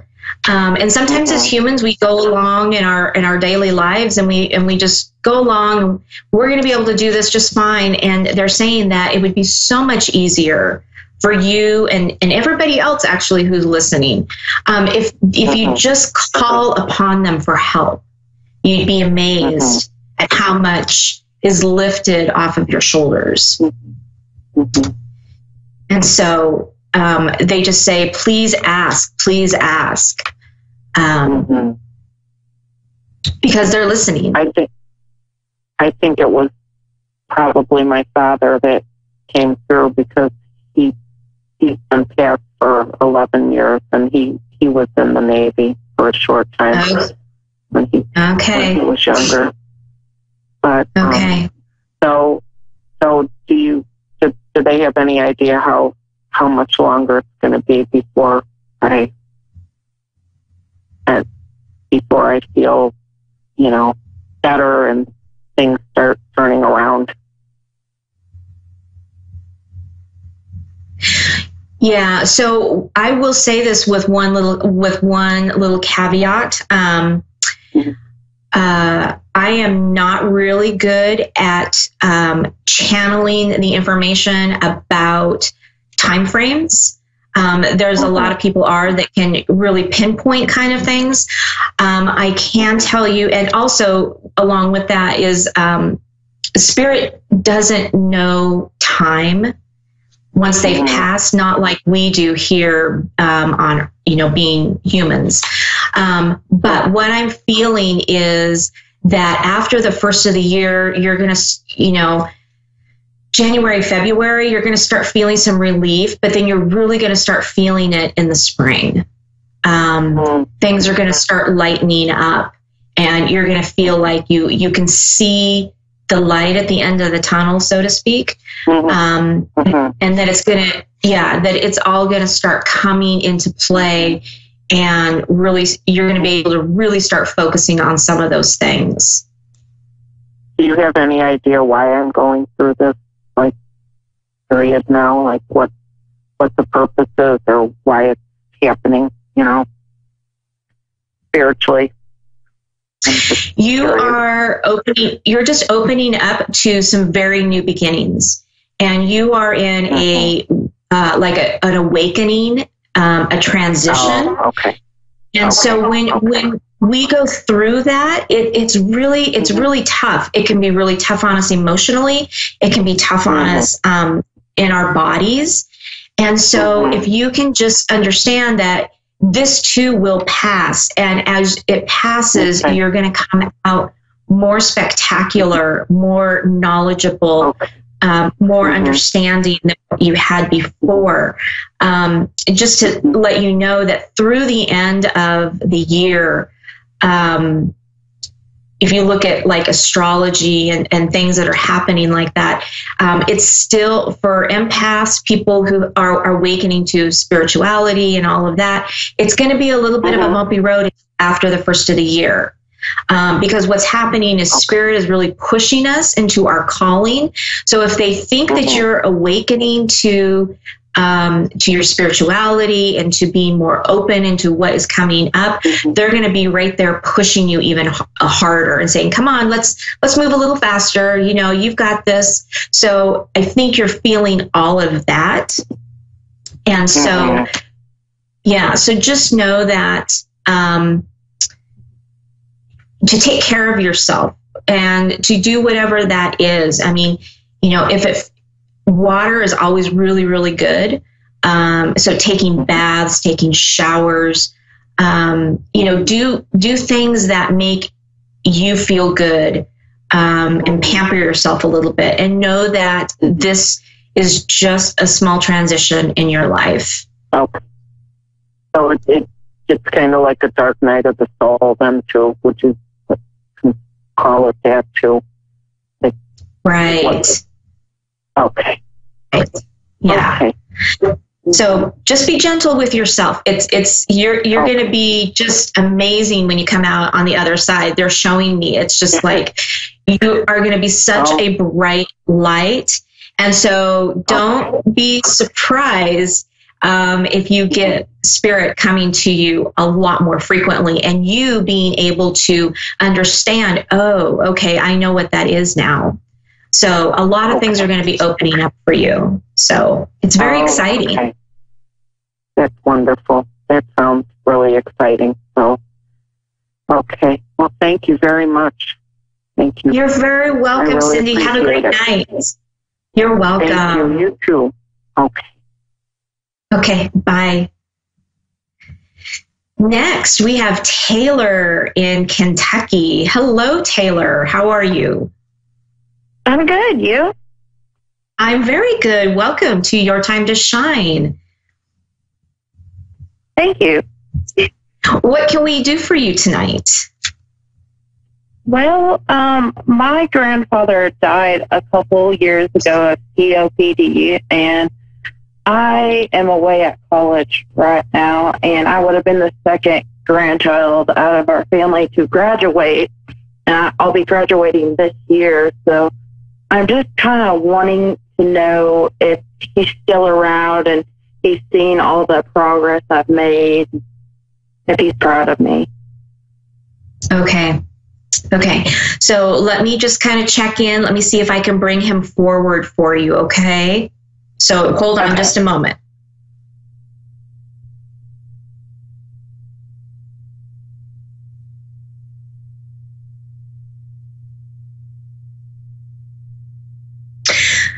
So Taylor, yeah, before I even called him in, he was already here. He is so excited for you, and he is so proud of you. He can see the struggle that you've had to get to where you are. And he said, do not give up. It's all going to be worth it. And it's going to be worth it tenfold, he says. He says he's been with you the entire time. And, you know, probably you have been so focused on school, which is a good thing. But you've been so focused that you haven't been able to feel his presence. But you need to know that he's always there with you, always there with you. And he's got quite the sense of humor, doesn't he? Yes, he does. He's kind of chuckling and saying, yeah, well, tell her to call on me and I can give her the answers to all the tests. Yeah, I don't think that's exactly how it goes, but he wanted me to tell you that. He's just laughing to himself right now.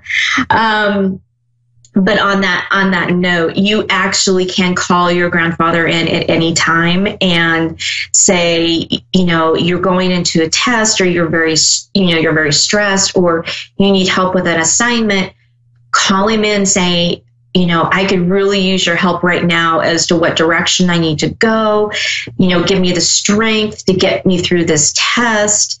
Call upon your grandfather and all your other team to help you through school, because it'll be so much easier for you. You will find that you'll kind of just glide right through. I'm not saying that it's not going to still be tough. You are in your senior year, so you know, there's still going to be some things in there.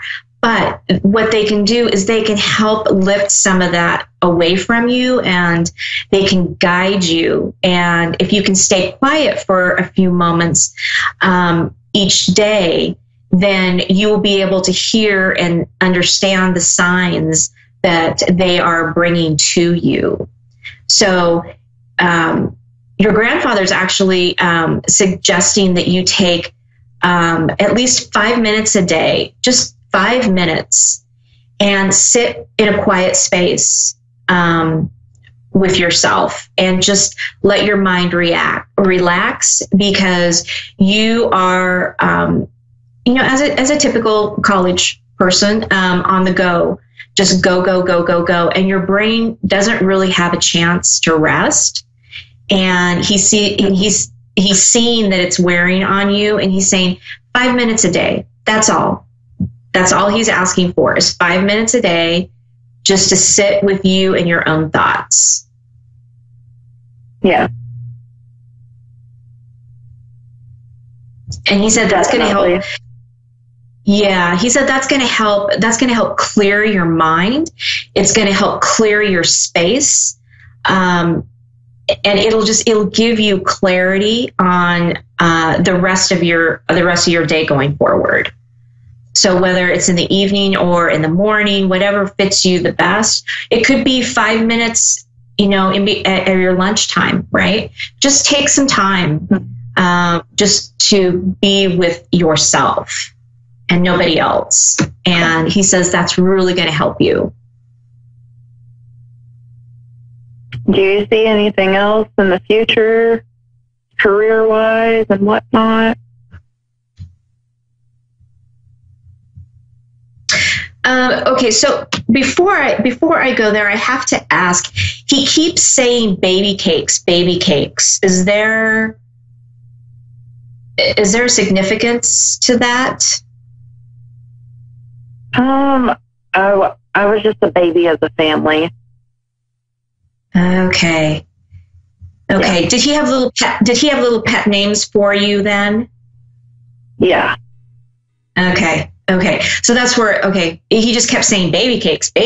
And I'm like, okay, I'm not sure I understand what that means, but okay. He's just referring to all his little pet names, that he gave you. Okay. So career and job.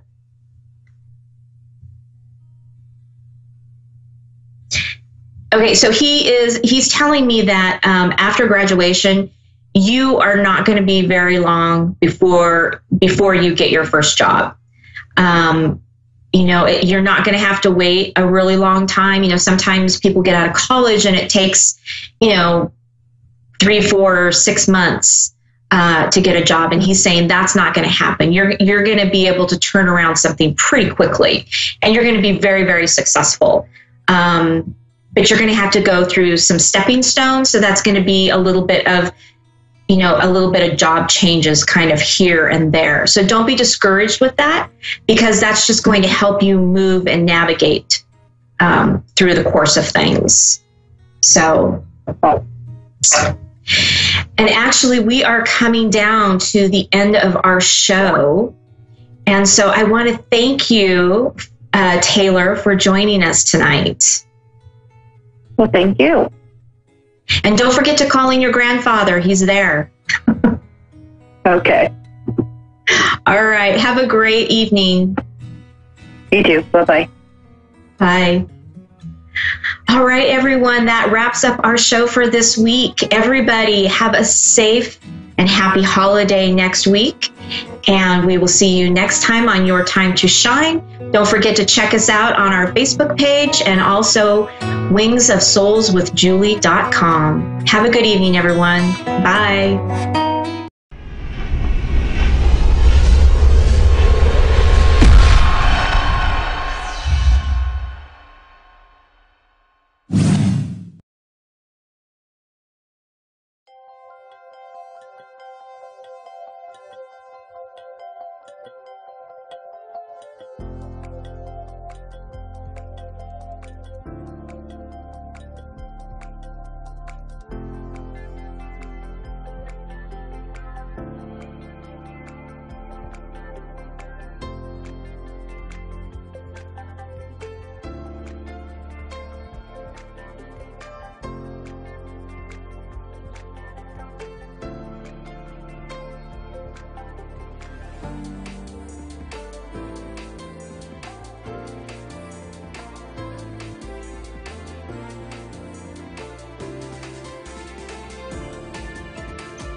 Hello, everyone. How are you doing on this beautiful, beautiful Tuesday?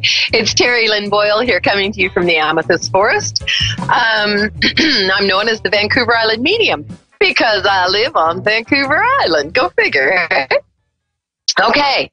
Happy World Kindness Day. It is definitely World Kindness Day.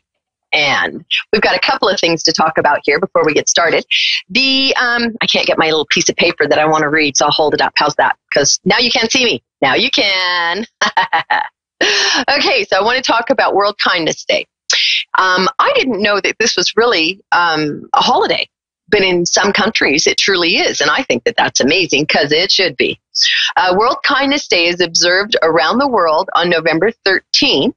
It was introduced in 1998. Oh, wow, I didn't know that either. By the World Kindness Movement, a coalition of kindness NGOs. And I don't know what NGO means. If somebody does, then let me know. It's observed in many countries, including Australia, where the Minister of School Education places World Kindness Day on the national school calendar.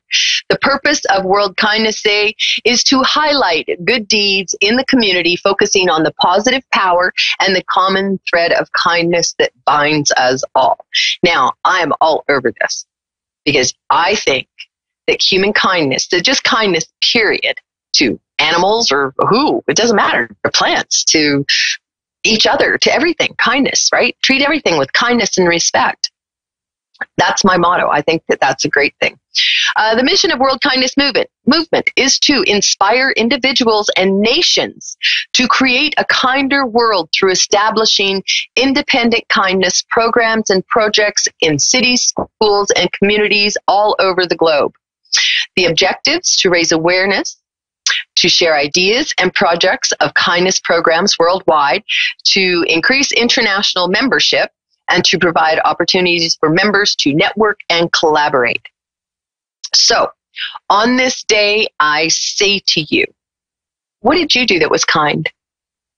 Did you see somebody else do something kind? Are you aware of kindness? And what does kindness mean to you? Okay? So, think about if one person were to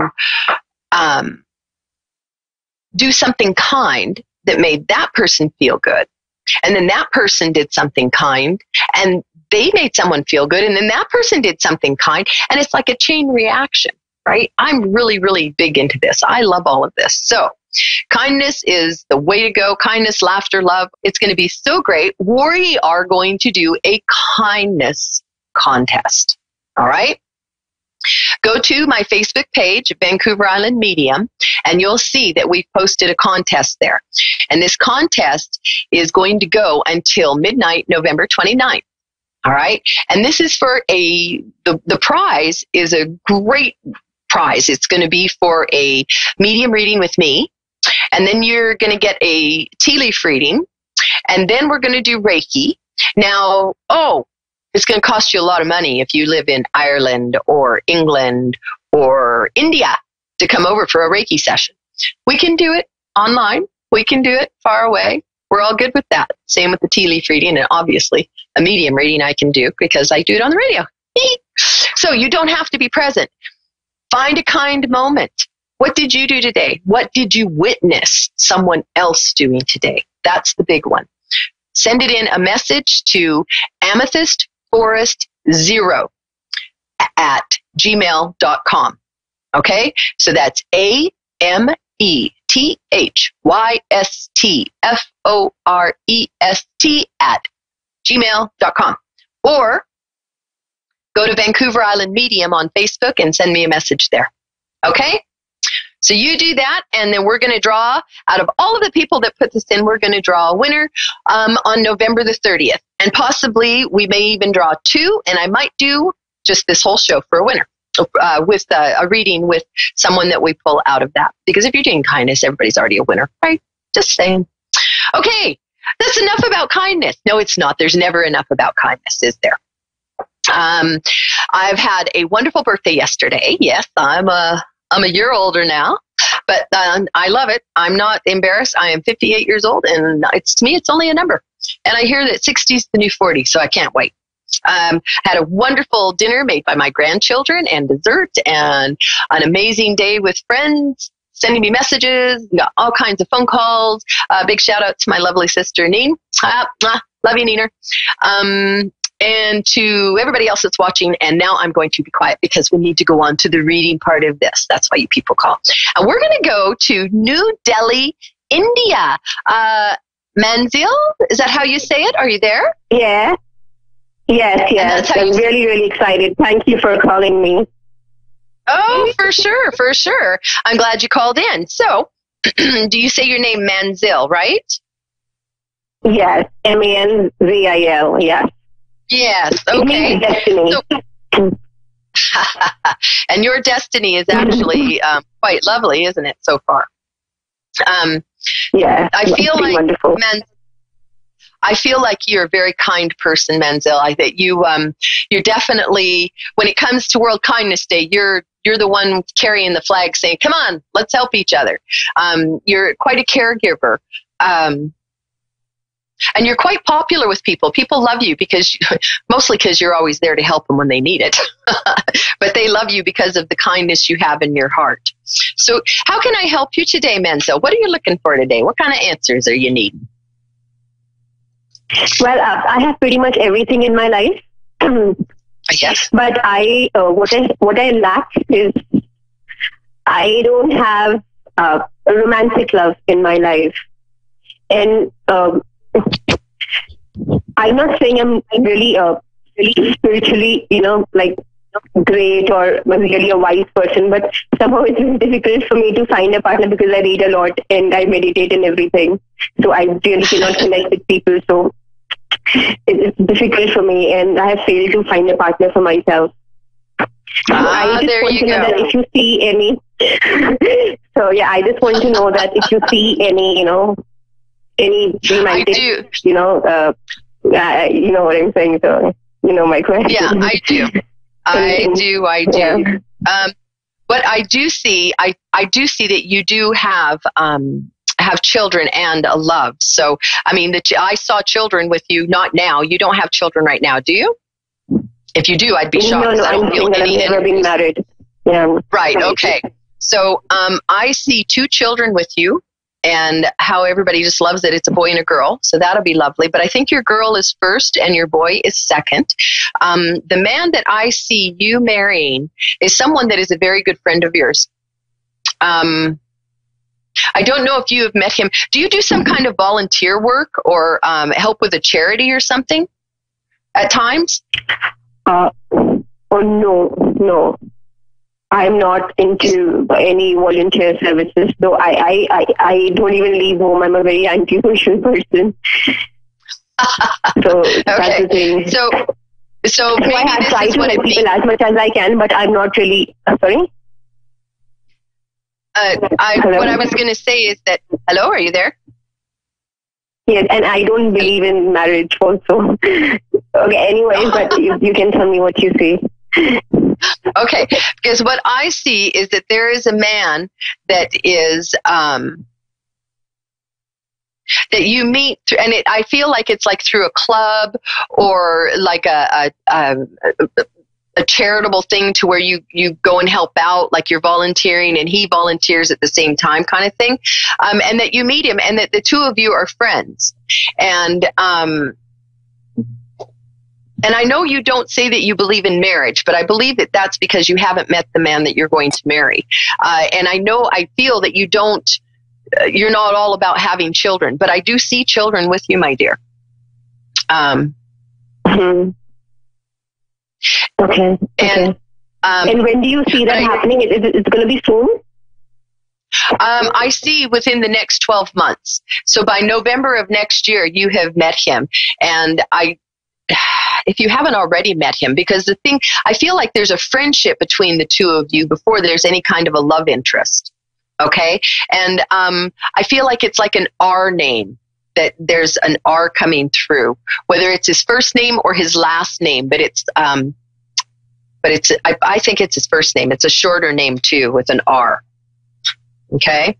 Okay. Think about it.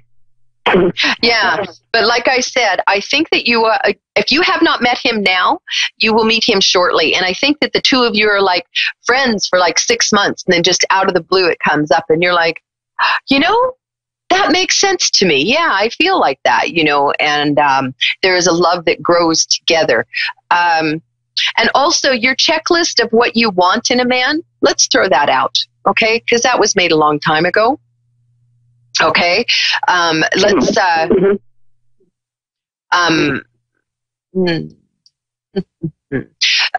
let's start looking at people and getting to know them, okay, and not assuming that you know things about them.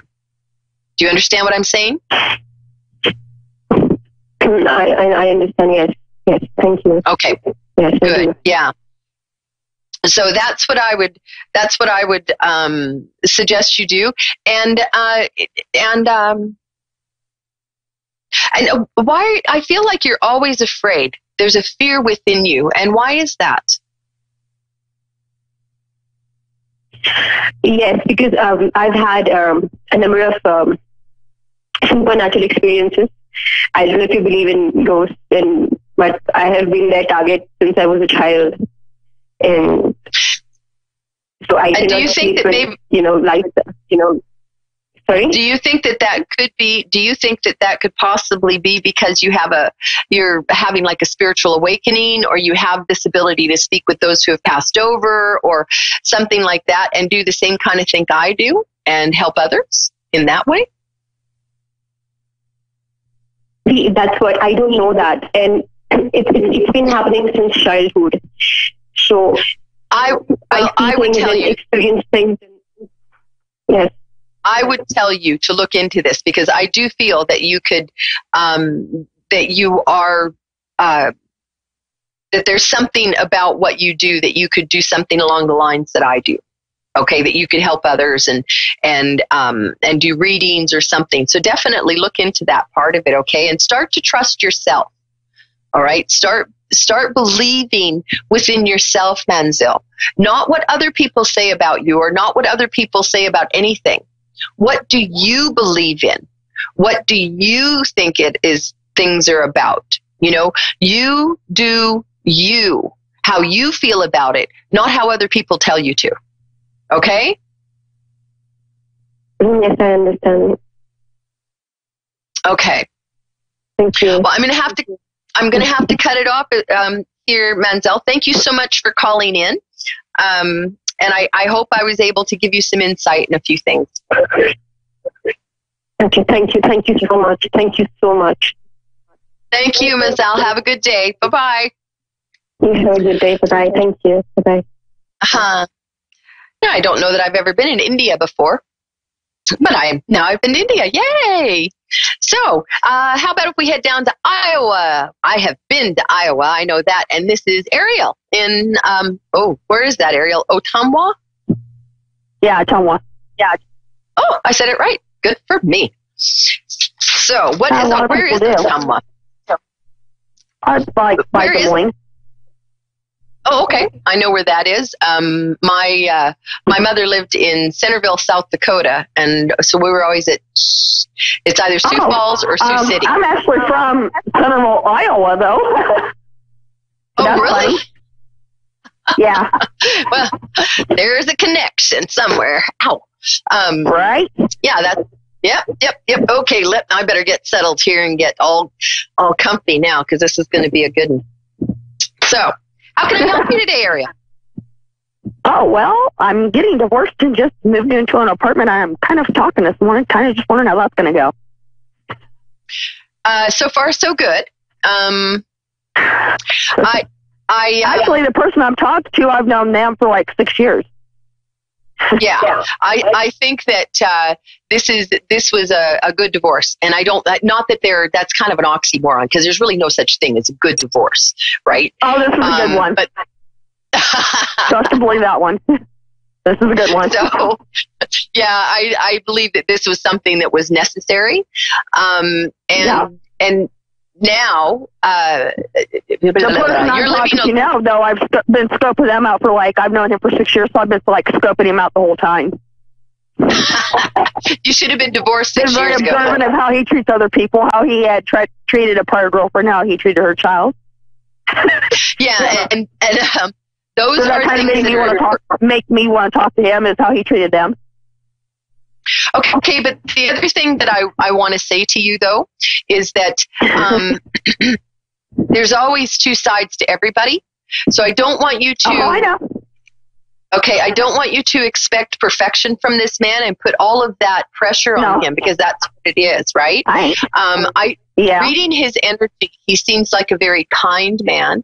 He seems like he is an understanding man and a fair man. Okay. He's like 13 years younger than me. Yeah, and I feel like he is. He's more about. Like he's not materialistic in any way. I feel like he does. He just as soon give the homeless guy on the corner his shirt or his coat, and then he go out and get another one. You know, so so he has a very kind heart. Very kind heart. Yeah, he came to my son's birthday party before when I was with my husband, and he's just like, "Well, if you like me, how come you didn't say anything then?" Yeah, no, that's right. But I was married, he had a girlfriend, and I kind of figured, well, I'll put that off, and then we'll just see what happens down the road. Well, at that point, you didn't know that your marriage was going to fail. You were pretty sure, because why did you marry I kind of figured it might, but I wasn't too sure about it. Yeah, why did you marry him? Were you pregnant at the time? No, our son was almost a year old. Okay. It was right before his first birthday. I find confusion in the fact that you actually married him, because I don't know that you were ever in love with him. No, I did it for my son because I didn't have my dad. My daughter didn't have her dad. My oldest son was away from me, so I did it so my child would have the other parent. Yes. Now I want to talk about your daughter, because she's come up a couple times. I didn't have the same last name as one of my kids because I had a different last name than all my kids at the time. Yeah. No, I hear you. Now, where is your daughter? She lives with my mom. Okay. And is she in her teens yet?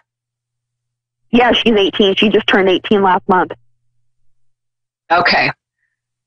And she's had a bit of a rough go in her teens, eh? Or maybe you have. Uh-huh. Yeah, no, we both did. Yeah, no, I hear you. I want you to know, though, that she's going to come back into your life. And this is the relationship is going to get much better when she's about 24. 24 to 26. It's almost like there is she finds gratitude and love for you. Not that I don't think she loves you now, but it's probably just a different. When she has a kid of her own. It's a mature That's what I'm kind love. of concerned about is that she'll have somebody or a child of her own because she has autism. She has fetal alcohol syndrome. That's what I'm, concerned about is that she'll have a child. She'll have somebody that'll be with her. Somebody that'll love her just because she's her. Yeah, and it's remember to set the example for her, correct? Right? Yeah. Because she doesn't like my husband. No. She calls him ass pipe. But there were some issues there too. Well, that's nice. Yeah, she doesn't like him. And that's a good nice. So.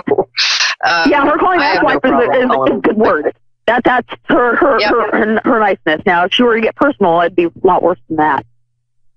Yeah, no, that's right. So, okay, so what are your questions then? Okay, well, with this new guy, what's going to happen? Well, only you can say that, but I can tell you that I feel like he's a really good guy. How do I feel about this guy? What's his name? Well, his real name is Yuriel, but everybody calls him Wolfie. Wolfie is his nickname. Okay. And his real name is what? Yuriel, because he's Hispanic. I know his brother. I actually know his dad, his brother, and his sister. And his niece. I think that this is a good relationship. I feel like this is it's a strength, and where it's going to fall down is you have to remember that there's no need to have any kind of insecurity in your life. Okay? Oh, I'm full of it. Yeah, so it's time for you to start working on yourself. Like, why are you nervous, Ma? Why are you worried, Ma? Why are you worried about it? Yeah, well, just remember that you have to get to a good place in your life to where you love you. Okay? I'm more worried because he knows my husband, like what my husband's going to pull, the crap that's going to go down, like when my husband finds out, because my husband knows him. Well, what does that matter?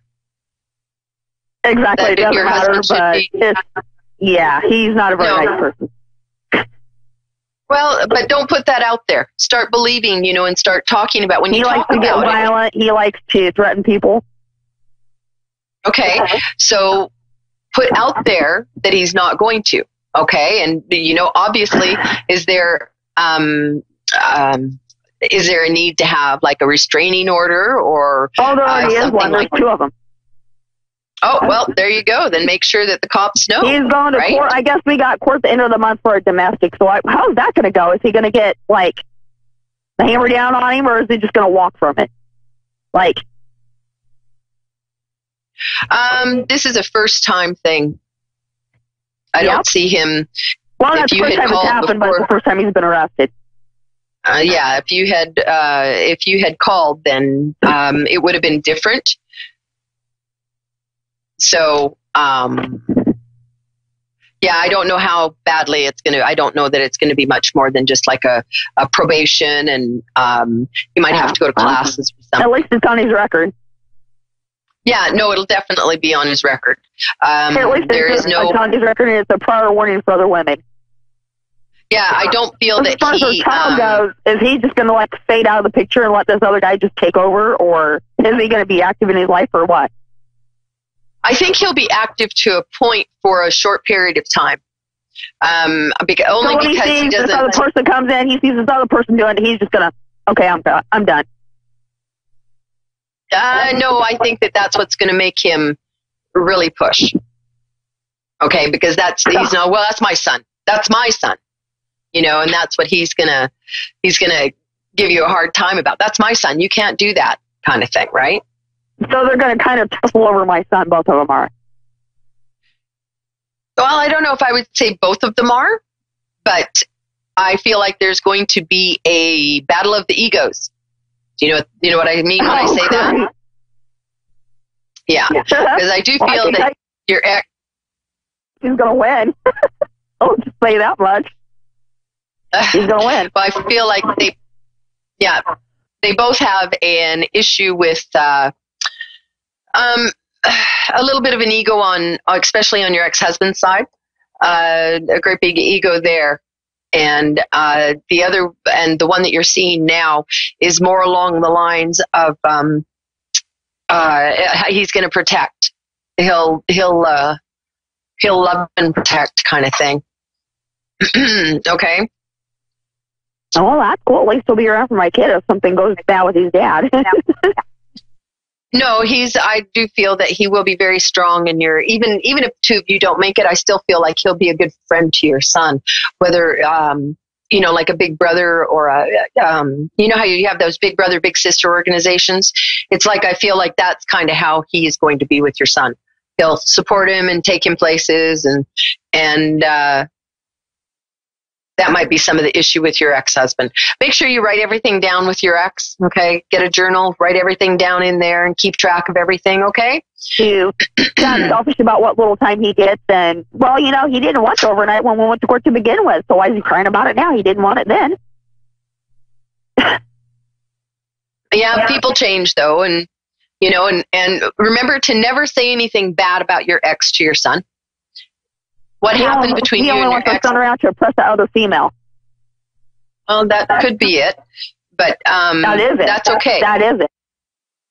Okay, but remember not to tell your son that. Your son doesn't need to have, the abandonment issue or the insecurities, right?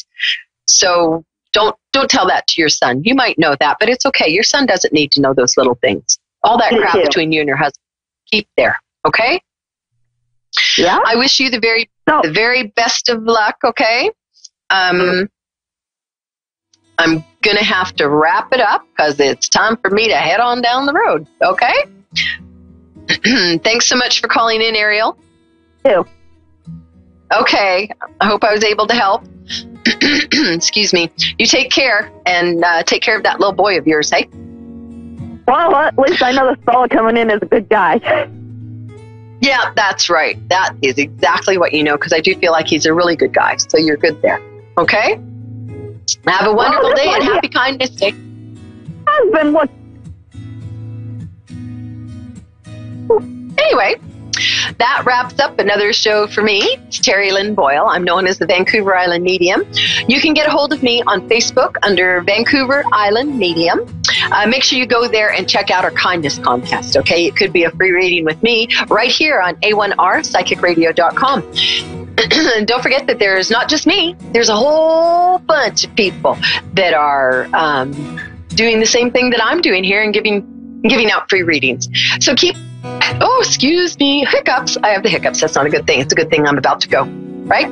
Have a wonderful week. Get your entries in for the kindness contest. And remember, today is World Kindness Day. Go out and be kind, okay? Hugs, kisses to you all. Mwah. Mwah. Bye.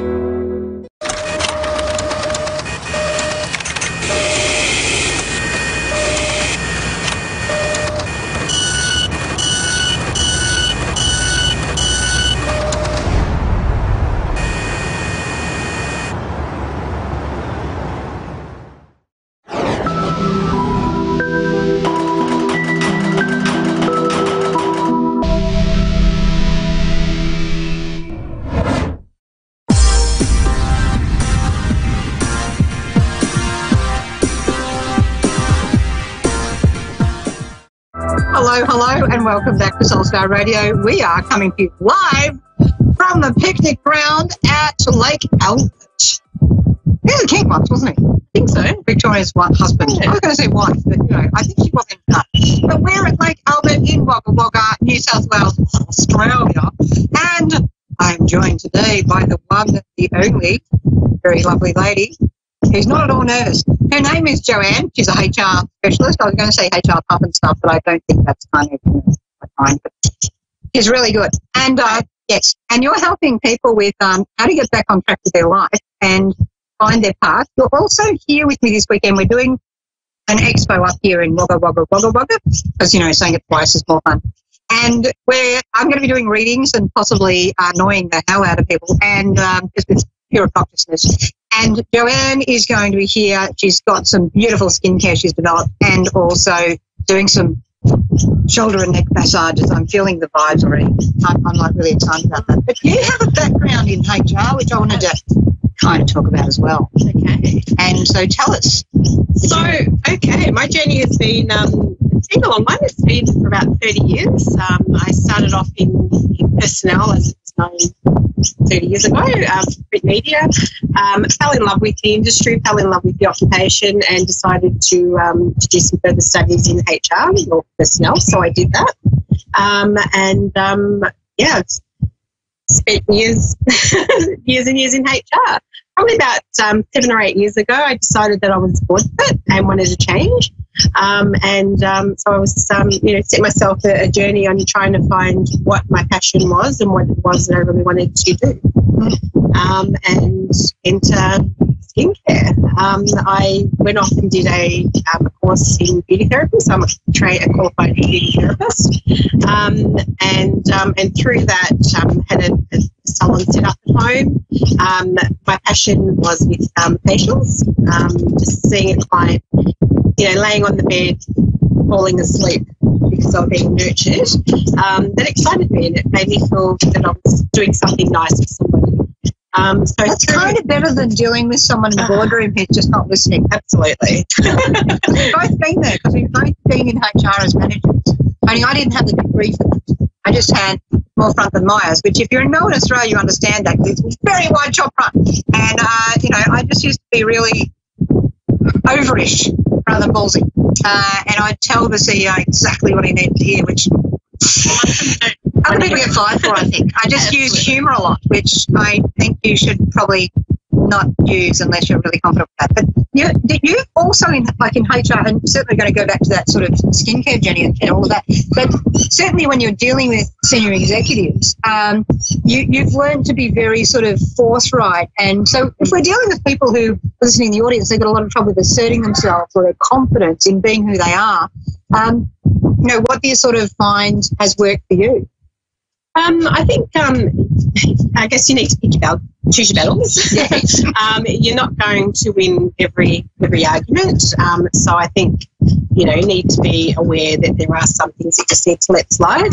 And you mentioned it about being confident. And I think when you're having that conversation with a CEO or a senior exec, you need to show that you are confident to know what you're talking about. Because if you don't, then they're just going to think you're full of it. You have no idea. That's about when they run the steamroller over you. Pretty much. Like, just push over, exactly. Run over that blood. So that sort of brings you into when you're working with people with the skincare and the facials and all this sort of beautification and relaxation. It's kind of like for after they've dealt with the CEO and come off a little bit not quite right. And it's like putting them back together. So you're putting the piece back into them when they're having the facial? Yeah, I think so. And I think as women in particular, we forget to put ourselves first or to nurture ourselves. Whether you're a single mum or, a mum or just a single person with no children or whatever, it's all about somebody else. And I think, we forget to spend that, an hour a month or every couple of months nurturing ourselves and, taking time out for ourselves. I think you've covered it somehow. Okay. It's all very intuitive and you're doing really well. I mean, this is your first ever media interview and you're kind of doing this and there's people in Texas watching. I love Texas. and Canada, which is actually Canada, but just it's the way I like to say it sometimes. Love Canada. Canada's beautiful. I have cousins in Montreal. So French Canadian cousins. So you're going to do some work over there? Come on now. That'd be nice. Yeah.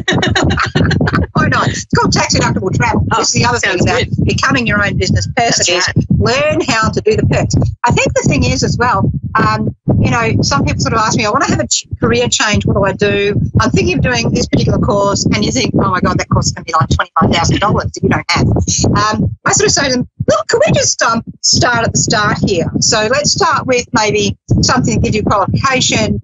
You love doing it. It's not a very long course, not a very expensive course, but it gets you on the path towards that. Because then you work from there, you start to earn more, and then that $25,000 course becomes a tax deduction rather than a big rope around your neck that, some of these courses can be for really far out modalities, which, you can tell by the way I dress, I'm not afraid of far out, but, it's kind of, the rest of the public has to sort of want that offering. And if they don't understand what that modality is, it's sort of, you're taking a massive risk there. That's right. And it also, I've done dozens and dozens of courses over the years, from short courses in, where do I start?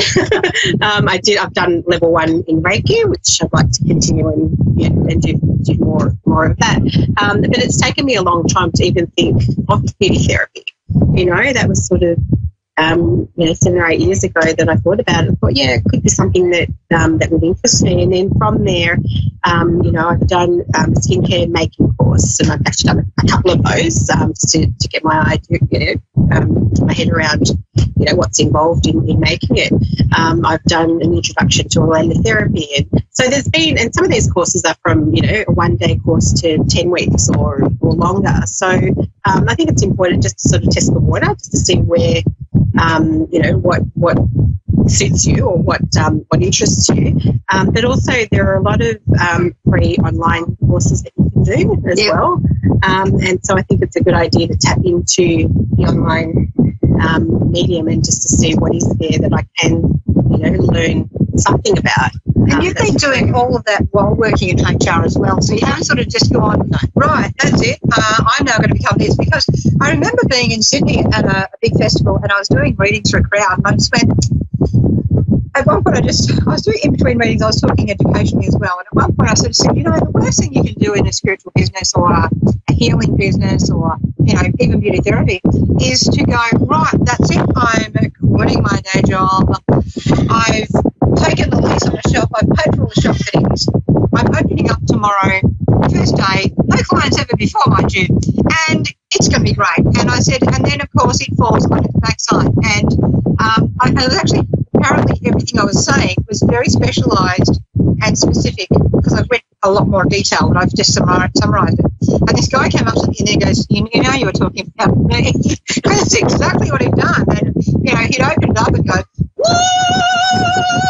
You know, the heavens are going to open. You know, there's going to be this massive influx of people that God sent me. So, you know, it's going to just happen. And, of course, it didn't. And so it is just this case of having to work your way into things rather than expecting it just to happen. That's right. And I have worked full time, and then I guess I like to do contracting work because I know that there's the end of that time's coming up, so that sort of forces me to think, right, by this time I need to have reached certain goals. So the important thing is to have some sort of income. So I've actually, reduced my time from working 5 days a week to 4 days a week, and at the moment I'm doing 3 days a week. So I've got a couple of days to work on my business. And like a lot of people, I'm a single mum with three daughters. I have a mortgage. I have bills to pay. So I've taken the risk that I actually trust in myself, and I think that's really important to know that you have, you believe in yourself, because if you don't believe in yourself, how you expect other people to believe in you and in your product. That's exactly right. And I mean, it's like sometimes, people will say to me, I can read for other people, but I can't read for myself. And I'm like, well, yeah, kind of yes and kind of no. Because if you are too emotionally attached to the question you're asking, yeah, hell yeah, you're going to have trouble. Particularly tarot readers, that can always be fun because the cards are going to give you what they want, don't they? What you're wanting, you're like, oh, no, I'm reading them this way instead of that way. I'll just reshuffle the deck. That'll change it. But yeah, is that listening to the more deeper instinct and guide where there's kind of a certainty in that voice that speaks to you, and it's like, come on, Jacqueline, that sounds like a bit of BS to me. And it's like, oh, all right, then I'll just tone it back a bit. So it helps guide you back there. And so I think that thing of keeping the feet on the ground by holding your dreams is really important. And that's what you're sort of a living proof of. Exactly. And also keeping the ego out of it. Yes. Because the ego can get us into a lot of trouble. So it's a good idea to sort of just, every time you hear that voice in the head, just analyse my ego, or is it the truth? For our listeners who are like, ego must mean you absolutely love yourself. No, definitely not. What do we mean by ego in the way you're saying it? I guess the doubt, self-doubt, self-talk. Even as far as doing this show, it's like, no, I can't do it. When Jacqueline Amy told me less than an hour ago, hey, I want you to do this show with me, and I'm freaking out. And it's like, no, that's the ego talking, telling me that I'm worthless, or telling me that I can't do it, or telling, all these negative things. So it's basically telling the ego to go away and then do what I want to do. The thing that I usually do when, if I've got sort of doubts going on, is, because I've got a massive critical mind, I call it, so like the head ass, and you can't do that, what do you think you're doing? Here's the ego. And I'll sort of like, well, do you know what? I'm fine. I'll do the deep breath first. Because it's in the diaphragm, this whole sort of fear stuff. The diaphragm locks up, you're going nowhere. You can't breathe deep. You're up here, more anxiety. So deep breath, and it's like, I'm okay, and I'm doing this anyway. And it kind of rhymes, spelling. That's all word, spelling. Intent, ritual, we can get a whole lot more complex, why bother? So it's like, I'm fine, I'm okay, and I'm doing this anyway. And you sort of just go onto it. And, you do just have to hold that vision and just sometimes sort of go, do you know what? The worst thing that could happen is it doesn't work. And what's going to happen then? Well, I can live another day, I can get up again. And that's why I didn't tell you at 6:30 tonight, this morning. Well, last night when I was filming you, I set up the film on the desk in the kitchen, and Joanne was making this wonderful gnocchi. Have I said it right this time? That's right, gnocchi. Yeah. We had a problem with that. And I filmed her, and she's like, get the camera away from me, get it away from me, get it away from me. I'm like, no. And then, of course, I deleted it because, I didn't want to sort of, get tempted. I want to put that up on social media and really get in trouble with Joanne. So sometimes you need a friend like me. Sometimes I need a friend like her, right? So you need balancing out people sometimes to listen to. So it's really important to surround yourself with really good people. And sometimes in hearing the doubts as well can actually help you, because it makes you realise, well, no, actually, I want this. So I'm going to make it happen. Yeah, absolutely. Yeah. So with your skincare, what sort of products are you putting into those? I saw some sort of natural essential oils in. Yeah, I'm wanting to make them as natural as I can, and so at the moment I'm sourcing organic. So I'm wanting to have an organic. It'd be great to have 100% organic, but not necessarily possible. Yeah. But I also would like to eventually have vegan products as well, because we don't want products that contain animal products, and also I'm blank now. That's half the fun of having a co-host with you who cares rather than grilling you, because I'm not Tracy Grimshaw. This is not a Karen affair. It's kind of glad, isn't it, actually? So you've got some. You've got some essential oil in it. Is it a diffuser or? Yeah. So I actually, like, as an example, with for a mask, I use clays. So at the moment, my clays are French clays. So I have a green clay, which is brilliant for acne or problem skin. So with the green clay, you'll mix a couple of teaspoons of the green clay, and then you can add some either distilled water, or you can add such as rose water or witch hazel water or some other thing to it, and mix it into a paste and let it do its magic. I like that idea. So I've actually had some really good results with facials, especially for problem skin. I don't know whether I use a little bit of Reiki when I'm doing the facial with it as well, to just add that little bit of extra healing. But I love it when somebody, especially a teenager, comes in with problem skin, and you spend a couple of months working on it, and then by the end of that time you just love the results of, oh wow, I can tell any acne, because we're balancing it all back again. Yeah, and because it is natural, you're not putting any chemicals on your skin. So it's I guess it's going back to the roots of living a dream. Yeah.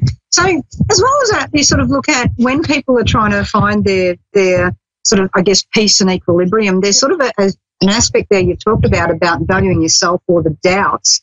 And what sort of things have you noticed when it comes to even the people going through, like you get to hear a bit about the relationships and stuff like that when you're working with people as well? Yes. So we were talking in the car on the way up as well, and we had this hilarious discussion. It's quite deep, but hilarious, because you've got to laugh while being deep, because it just is cathartic. And lots of singing along the way. Singing really bad versions of Johnny Cash, and Otis Redding, Aretha Franklin, and we had Al Green. Who else could we possibly have? And Garamel, you're a Pingu, who is an Indigenous artist. He was this beautiful last album, which you don't so much sing to as just listen to and absorb. But we're talking about the values of relationships, and certainly you'd see a lot of women with sort of issues going on with that. But we're talking about, when someone's locked in a toxic relationship and it's like, oh, but I'm really stuck for them. And, these women, I get them. They're like that permanently, but it's also, but I love him. And you go, yeah, but what do you love about him? And it's sort of like this thing sort of came upon. You said your daughter had mentioned to you about a friend who was in a relationship that was sticky stuff there. It's like, I feel like I'm stuck in tar. And you were saying about the, who's good for who thing. So what was it she said again? So she basically was talking about to her friend, a friend who was in a relationship, and it was like, and she worded it in a way that I stopped to think about it, to take it in, and I thought, oh my God, for an 18-year-old, you're so clever. And she said that he's good for her, but she's not good for him. And that's just... It's really huge. It's quite defining. It's like a wall comes up. It's like, there's the definition of it, because sometimes you have one person in a relationship doing all that loving, doing all that caring, being really open-hearted, and the other person's like, really clocked out and not emotionally responsive, not emotionally open, and or abusive or dismissive, or because a brick maybe, like a brick of the face, a bit refreshing. It's not in the way we hope for. So it's that thing of you're good for them. Like, are you? You could be. You might not be. But if you are really good for that person, are they good for you? You know, we spend a lot of time as women really sort of going on about, I'm not worthy. I've read the magazines that sort of show me how fat I am, and I'm not actually that fat, but, you know, look at this. It's all this programming. I mean, you go to the petrol station or the gas station, as it were, and in Australia, you've got all of the glossy magazines of beautiful-looking women with impossible bodies that are impossible because they've been photoshopped, because even that model doesn't always look like the model, and that's starting to change, but there's this row of women, desirable women, and right next to it, what is it? What can we see, Jane? What do you see next to that?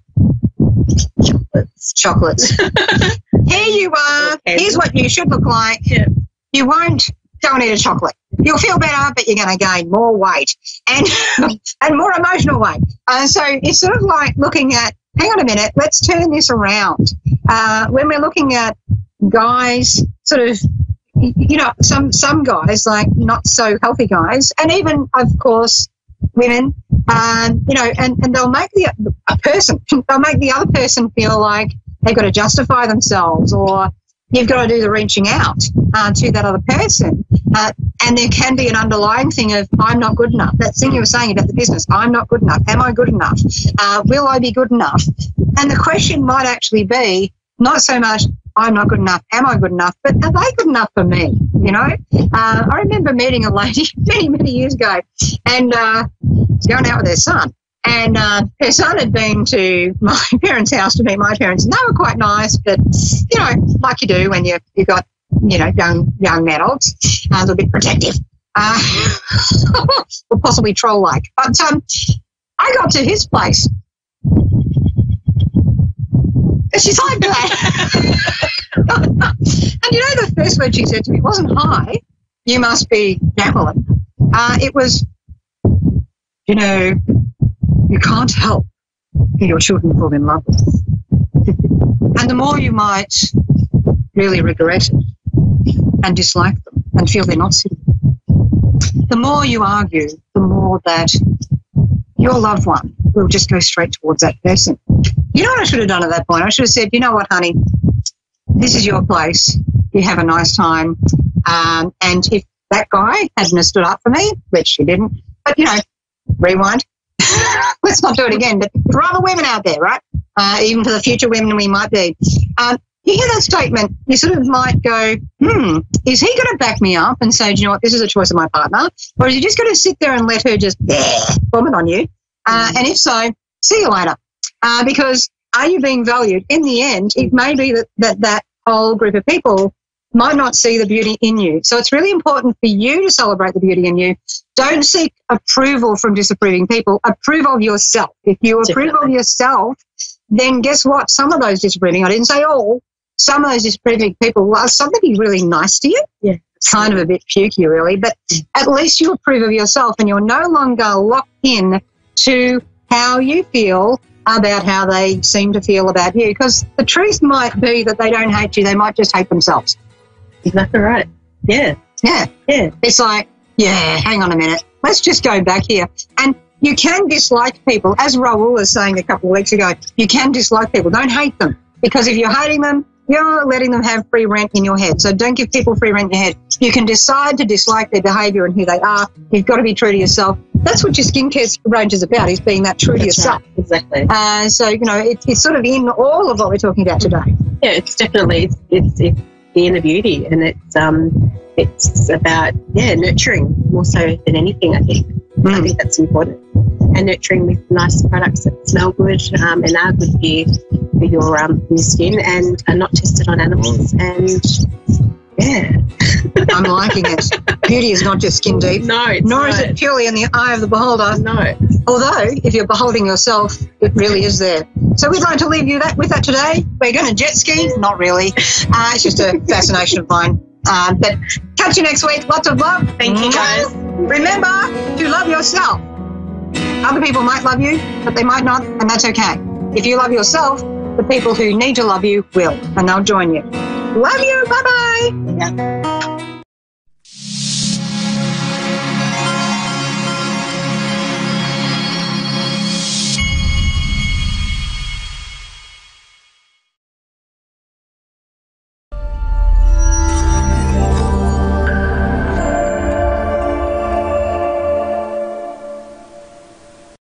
Hi, I'm Dean, and thanks for watching Moonstruck. And now back to A1R on the air. Psychic Talk Radio, now on Moonstruck TV, enlightening television. Hello, everyone. I'm Colleen van der Zijden, and this is Creating an Inspired Life. I have someone who is just going to say hi to us today because, as you know, here in the United States, it is Thanksgiving.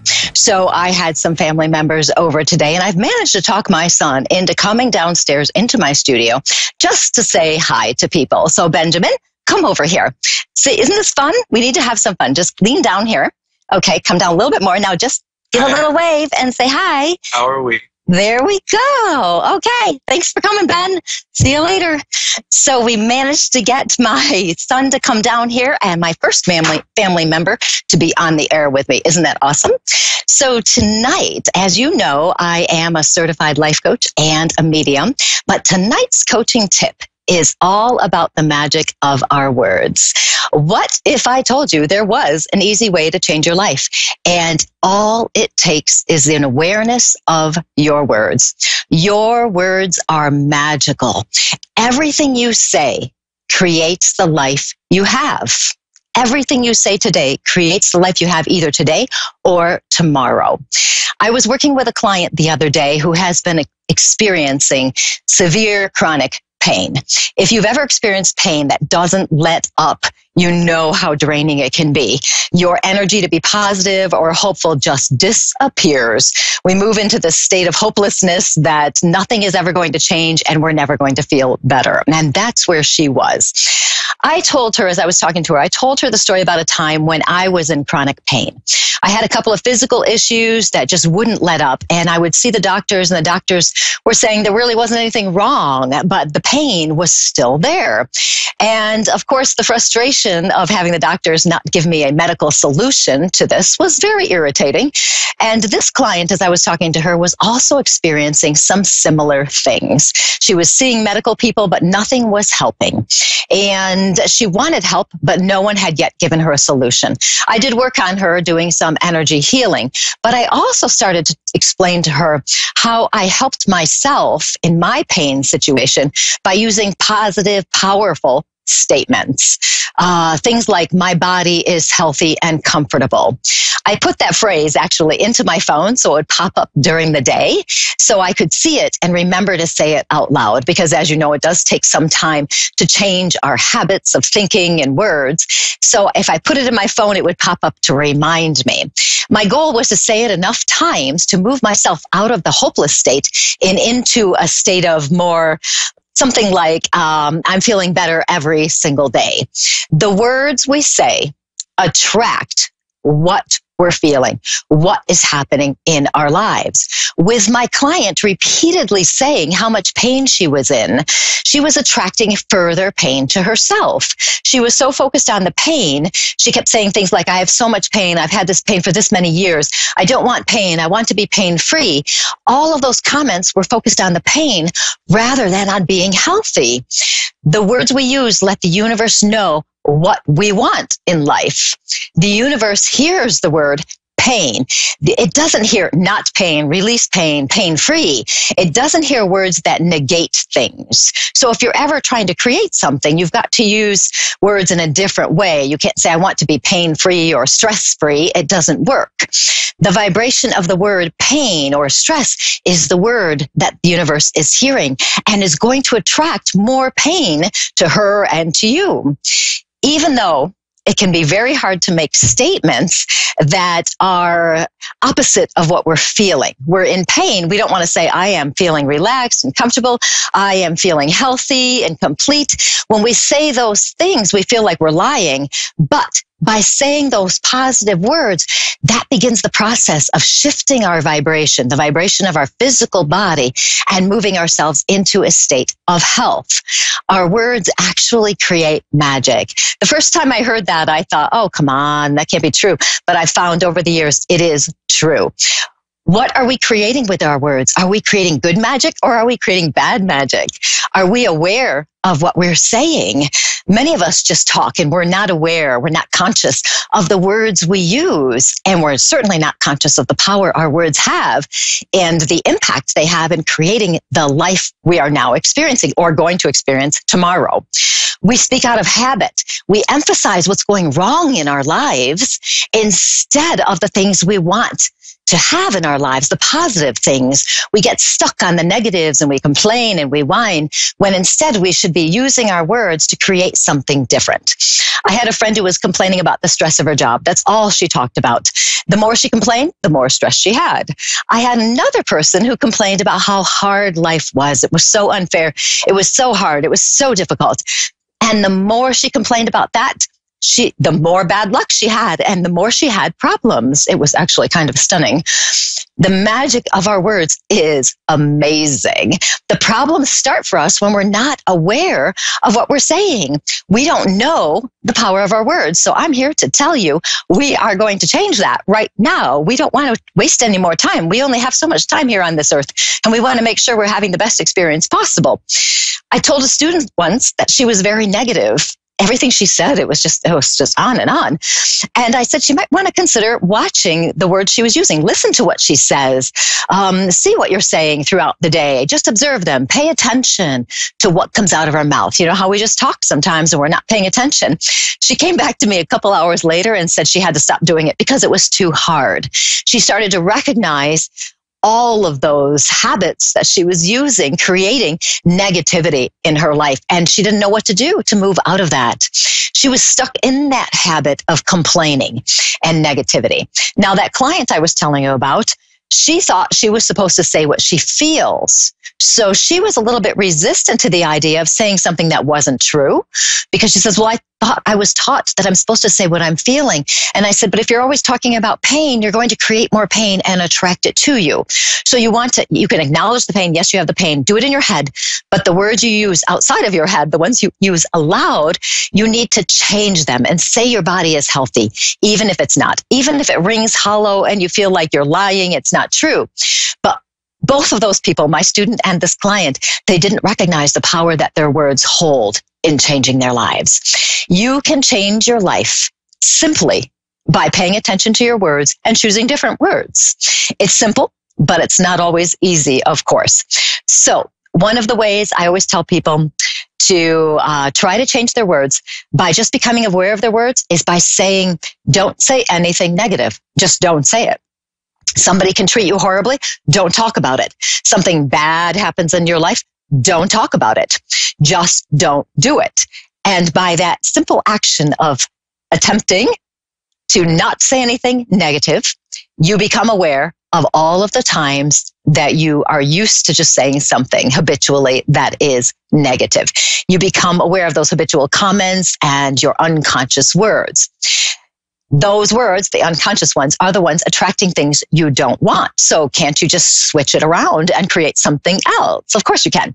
So becoming aware of those words is truly the first step to using the magic of your words to create an empowering life rather than a disempowering life. Another thing you need to be careful of and really watch is don't say anything negative about yourself. You hear those words in your head and sometimes you say, oh, what's wrong with me? I can't believe I'm so stupid. I can't believe I did that. On and on and on. If you notice those negative comments and you want to say them about yourself, that self-critical inner voice, don't say it aloud. As soon as you notice your mind going in that area, stop and substitute. Come up with a different word. So that's the next thing you want to do is to substitute ahead of time. You've got to plan it out. You can't just think when you say something negative, you'll know what to say next. You've got to decide what you want to say ahead of time. So for my client, I said, instead of focusing on her pain, say something else that is creating a positive, healthy life. If you were to want less stress, for example, you might say, my life is perfect. I can handle anything that happens. I have all the time I need. Whatever kind of statement is going to help you move out of the stress you're experiencing, you want to say that. You want to make sure that whatever you say, you put it in the present tense, like I am, I have, my life is, that kind of thing. So that's sending out to the universe that you recognize that energy is in your life now, today, Not tomorrow, not someday in the future, but now, today. So if you struggle with negativity, you might say, I am a positive person who finds the good in life. If life seems to be difficult and hard, try saying something along the lines of, everything works out for me. I used something like that for years, and I had it pop up on my phone. It's a great way to remind you. I recommend that.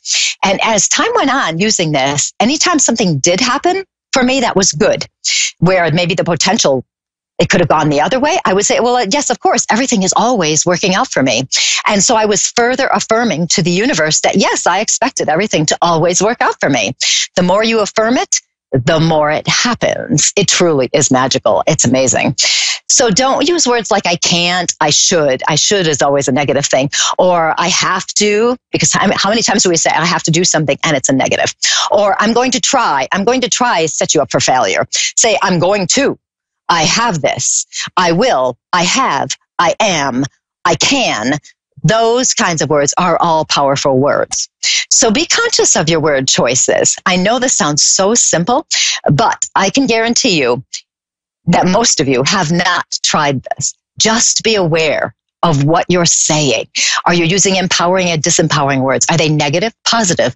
Are they kind? Are they hurtful? Are they helpful? Or are they putting somebody else down or putting yourself down? Even worse. Your words create magic. And I mean that 100 million %.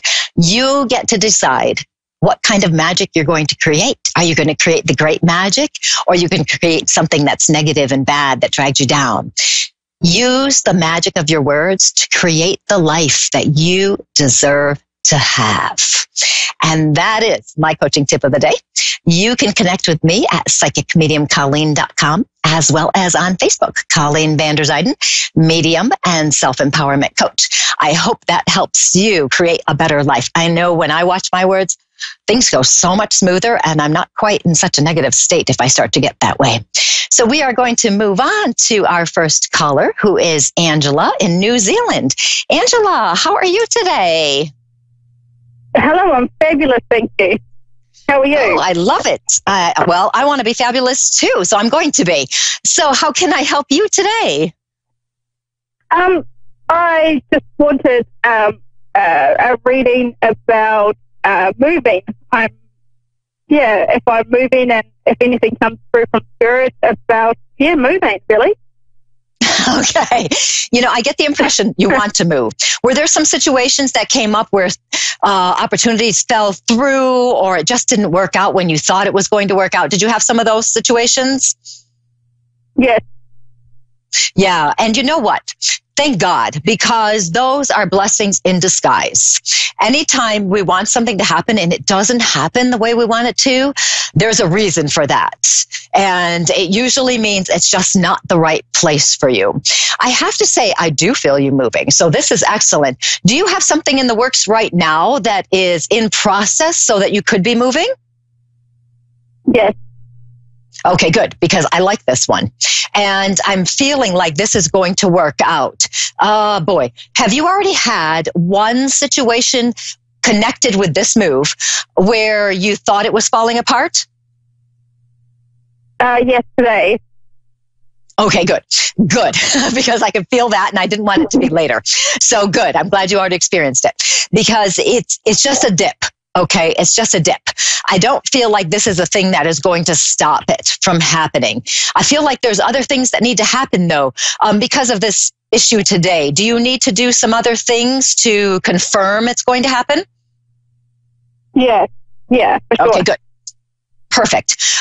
So just follow through with that. Be very methodical in doing everything you're supposed to do. Okay. And I do understand it's a little bit kind of a pain, because I feel like you have to go to this place and get this kind of paper. And over here, you've got to get something else, and you've got to get something else. So I feel like you have to get some more paperwork in order. Is that correct? No, not with paperwork. No, it's really just a matter of packing my things and moving. Okay. I want to make sure, though, from because a city to a farm. So it's a very different lifestyle. Okay, that's okay. I'm not worried about that at all. I'm worried about paperwork. So if there's a paper that pops up that you need to take care of, don't worry about it. Just do it, okay? Because I'm seeing papers popping up in my head here. So if something pops up, you have to fill things out, just go and do them. Okay, it's no big deal. Okay. No worries. Okay, so I don't want you to flip out if it happens and think, oh no, that means it's falling apart. No, it's not. It just means you have to do what you have to do. So just do it. Okay. I'm not feeling any issues with the move. And actually, you know, this is kind of fun. I feel like when you move, you like it so much better, even though it's different than what you've experienced. I feel like you really like it. So if you're a little nervous about that, don't be nervous. It's a new experience. There's so many new things around this area, things you haven't experienced before, and you're really going to enjoy it. I also get the feeling that it's a little bit less stressful for you. Is there potential for that? Yes, although I will be hopefully recreating my business. That's one of the concerns. Okay, that's okay. You know what? I don't worry about that either, because when I feel the less stress, I just feel, what can I call it? I feel more open. I feel like you're more expansive. It's kind of like you're relaxed more. So more information comes into your awareness and is going to help you. Okay, so with the business, I'm not concerned about that either, because it feels to me like you're in a different mental space, something that allows more, I'm going to call it intuition to come in, more guidance from the other side, that kind of thing. I can feel that coming in to help you. So it actually feels really nice to me. That's kind of cool. What kind of business do you have? So I've developed, I've actually channeled through a new methodology to eradicate depression and suicide, and using the human mind and the spiritual connection. Ooh, it's called the soul pattern. It's about connecting, connecting and being in alignment, and hopping out of the consciousness, hopping out of the conscious mind. And it only takes a couple of minutes a day. It's quick and easy and effective. Wow, that sounds really cool. And that's something I know you're very well aware of is needed. I know over here in the States, it's definitely needed. I can't tell you how many suicides and stuff I've talked to who have passed to the other side. And there's just so much of that going on now. So that sounds like a great thing. And that would make even more sense to me, because I can feel that intuitive, guidance kind of coming in for you. So in this new environment for you, and the way I'm talking about it, it's obviously going to happen. So in that new environment, it seems like you're going to get some really good ideas, and strengthen what you're already doing in different ways. Okay. Now, do you, before I let you go, do you have any online presence? Do I have any what, sorry? Online presence, like on the internet? Do you have a website or things like this? Yes, I do. Yes. Okay, perfect. Okay, excellent. So definitely, you want to use that, because I have to say I'm feeling it spreading kind of globally. So you want to make sure, you have that capability to do that. And that's very important. So this moving feels really good to me. So no worries about that. You just keep plugging along, doing what you have to do. And I think the feeling I'm getting is that's actually going to help your business. So that'll be good. One more thing. I always have one more thing to ask. Are you going to have any in-person retreat kind of things or workshops, that kind of thing, where you're moving to? Yes, there is a retreat close to where I'll be that I will be running workshops and things from. Yes. Okay, perfect. Because I could see you doing that, and I wanted to make sure I said it before I let you go. Okay, so Angela, thank you so much. It was so nice talking to you. You have a good day. You too. Thank you. Bye. You're welcome. Bye-bye. So that was pretty cool. She's going to have some fun getting out there and helping everybody. So we will move on now to Cheryl Ann from Canada. Cheryl Ann, how are you today? I'm good. How are you? I'm doing very well, thank you. And how can I help you today? I'm in the middle of some big stuff, and I just would love to have a reading. I'd love to know. Like how it's going to go? Mm-hmm. Yeah. There's a lot around you right now. I mean, it's kind of an interesting feel, I have to tell you, because I see you in the middle. I can see that you're a person who has always been somebody very responsible, very reliable, all of those things. I can see that you're somebody who's been a bit of a planner in your life. Is that true? Mm-hmm. Yeah. Trying to get things organized the way they should be, figuring out where you're going to go ahead of time. I can also see that you've had a bit of this uncertainty with things that are going on with your life now. And it's a little bit different for you because you're not used to being in that place of uncertainty. Right. You're used to making a plan and it happens. And that's what has worked for so long. And all of a sudden it's not working that way. And it seems to me that there's too many moving pieces around you. You can see where things could end up, and you can see where you want them to end up, and you can hope they're going to be this place, and it's just like so much going on. But here's the interesting part out of all that. When I see and feel into all that, I can see all those moving things around you, so much stuff happening. I can see you trying to help other people, trying to help them feel better, and all of that. But the interesting part is when I look at you, you are like a rock. You are solid.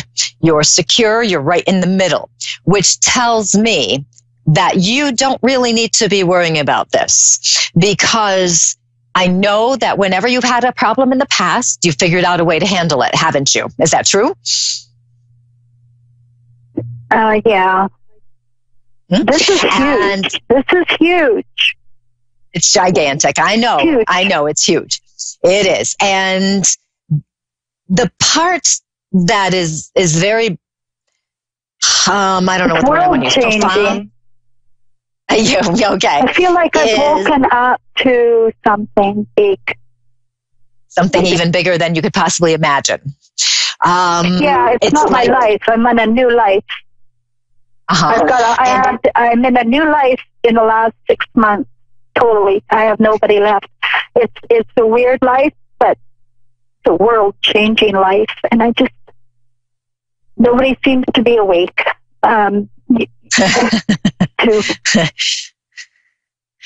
Yes, I'm with you. I know exactly what you're saying. And it can be very hard. Like, it's not the way I was raised, is what I've woken to. This is not the way we are raised.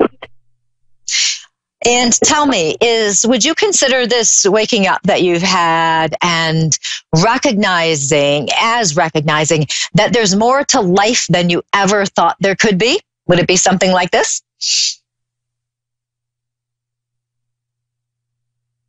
I've woken to a past life. Okay, to a past life? And all past lives connect to this life as well. So it's all good. Okay, they all go together. Yeah, I know. So, I've repeated it again already. Don't you love past lives? Maybe I should do a show on past lives, because those are very interesting. But they are. They very much are. And when we connect to those past lives, there are a couple things, and how much time? I have time. Okay, good. There's a couple things to be aware of in past lives, because sometimes what will happen, and I'm not saying this is what's happened for you, but I just want to clarify for some other people that sometimes what will happen is we'll recognize a past life. Maybe we'll recognize a person. And all of a sudden we just have this connection to this person, and we have this awesome connection, and we sometimes will believe that, we need to change our whole lives to be with this person. And I'm not saying this is what's happened. If it is, pay attention though, because I had someone say to me once, yes, sometimes you'll recognize the past life people, but it could be that they murdered you in a past life. It could be that they were so very difficult and challenging that you had to learn to stand on your own 2 feet. And that's what you're doing in this lifetime. And you need to separate from that person. It can be all sorts of things. So if you've had anything like that happen, just remember, just because something feels familiar doesn't mean you have to do it in this life. Okay. So remember that, if that pertains. If it doesn't pertain, throw it out, whatever. So past lives are interesting. For you, I get such a sensation of recognizing there's more more to life than what you thought. There's more to our experiences with the people around us. There's more to our spirituality, our connection to the other side, that kind of thing. So going back to the feeling of you being like a rock, it's a feeling of you inside yourself, the core of your being, understanding that you have the power to create the life you want, which is always my theme, but you have the power to do that. You've always done it. You're going to continue to do it. Just because you've had this awakening for a past life doesn't mean things are going to change necessarily in that regard. You still have that power to do the things you need to do and want to do. Okay, so I have 2 minutes left. As insane as it sounds, I don't think so. I feel like I've woken up. Like, I really feel like I've got proof too. It's too hard to even say out loud because I'm called insane if I do. You know what? It's a world-changing feeling. And I am already moving towards it. It's already, my spirit's already there. So okay, so you I have go to go with that. forward with it. Yes, go with the feeling you've got. And just remember, though, and this is really important, that inside yourself, no matter what you do, yourself knows what to do, where to go, and how to handle it. Okay? I'm sure there are people that you'll be able to find who are also of like mind, who will know more about this. So keep looking for them because that will help, just to have some people to talk to, because we always get in situations where people don't know. So just keep those things in mind that I've said. I have to say I feel good about it, because I know it has been eye-opening and it has taken you to a new level. So just keep that in mind. Make sure you do a little bit of Googling, looking things up on past lives so you're well aware of what's going on. It's so much fun to explore past lives, and maybe you can find a good past life person. So Shirley, and I have to let you go, but it was so nice talking to you. You have fun exploring this. This is going to be such a good time for you. Thank you so much for calling. There's going to be a lot of people waking to their past lives. Yes, they are. Yes. Well, you have fun with that, and I'll talk to you another time. Thank you.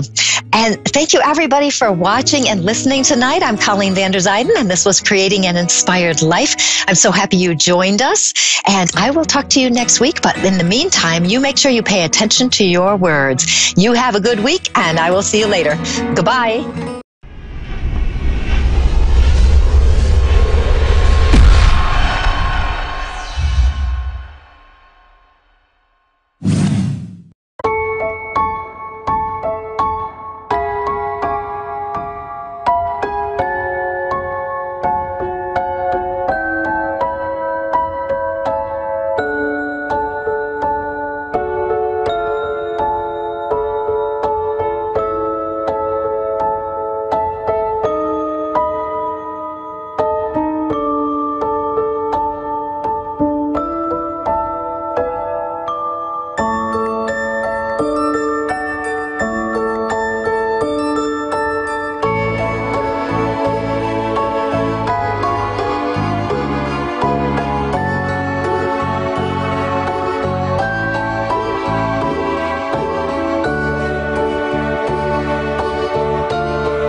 Hi there, it's Tonya Reeves, Australia's Psychic Cowgirl, coming at you from Sunday Creek in Victoria. I hope you're all doing well.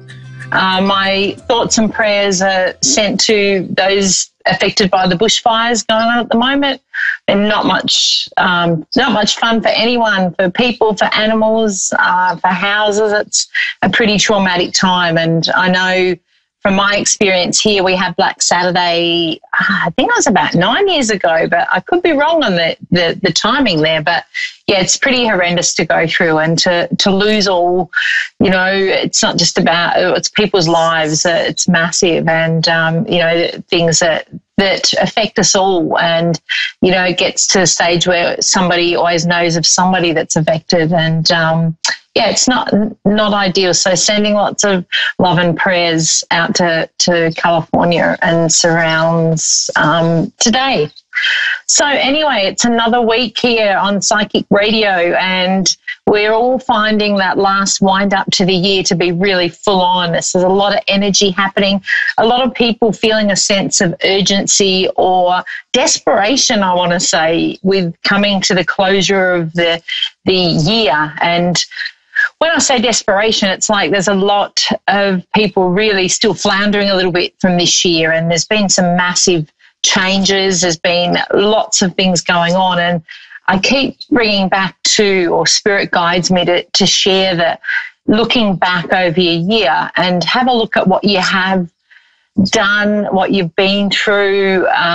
You know, take a look at your memories and go, quite often when we do that, you tend to go, wow, I've done a massive amount, and it has been fairly full on, even though sometimes, and for a lot of us, it's kind of felt a bit like we're treading water. So I've been getting that feedback a bit, so I thought I'd share it on my messages today to say, you know, we sometimes take a few steps forward, and then we have to either take a few steps back or just stand in our power. And we tend to be fairly impatient. So if things are looking a little bit like there's not a really solid picture on the horizon, we can be feeling a little bit overwhelmed with not feeling that we're moving forward in the direction that we want or stepping into something that we want.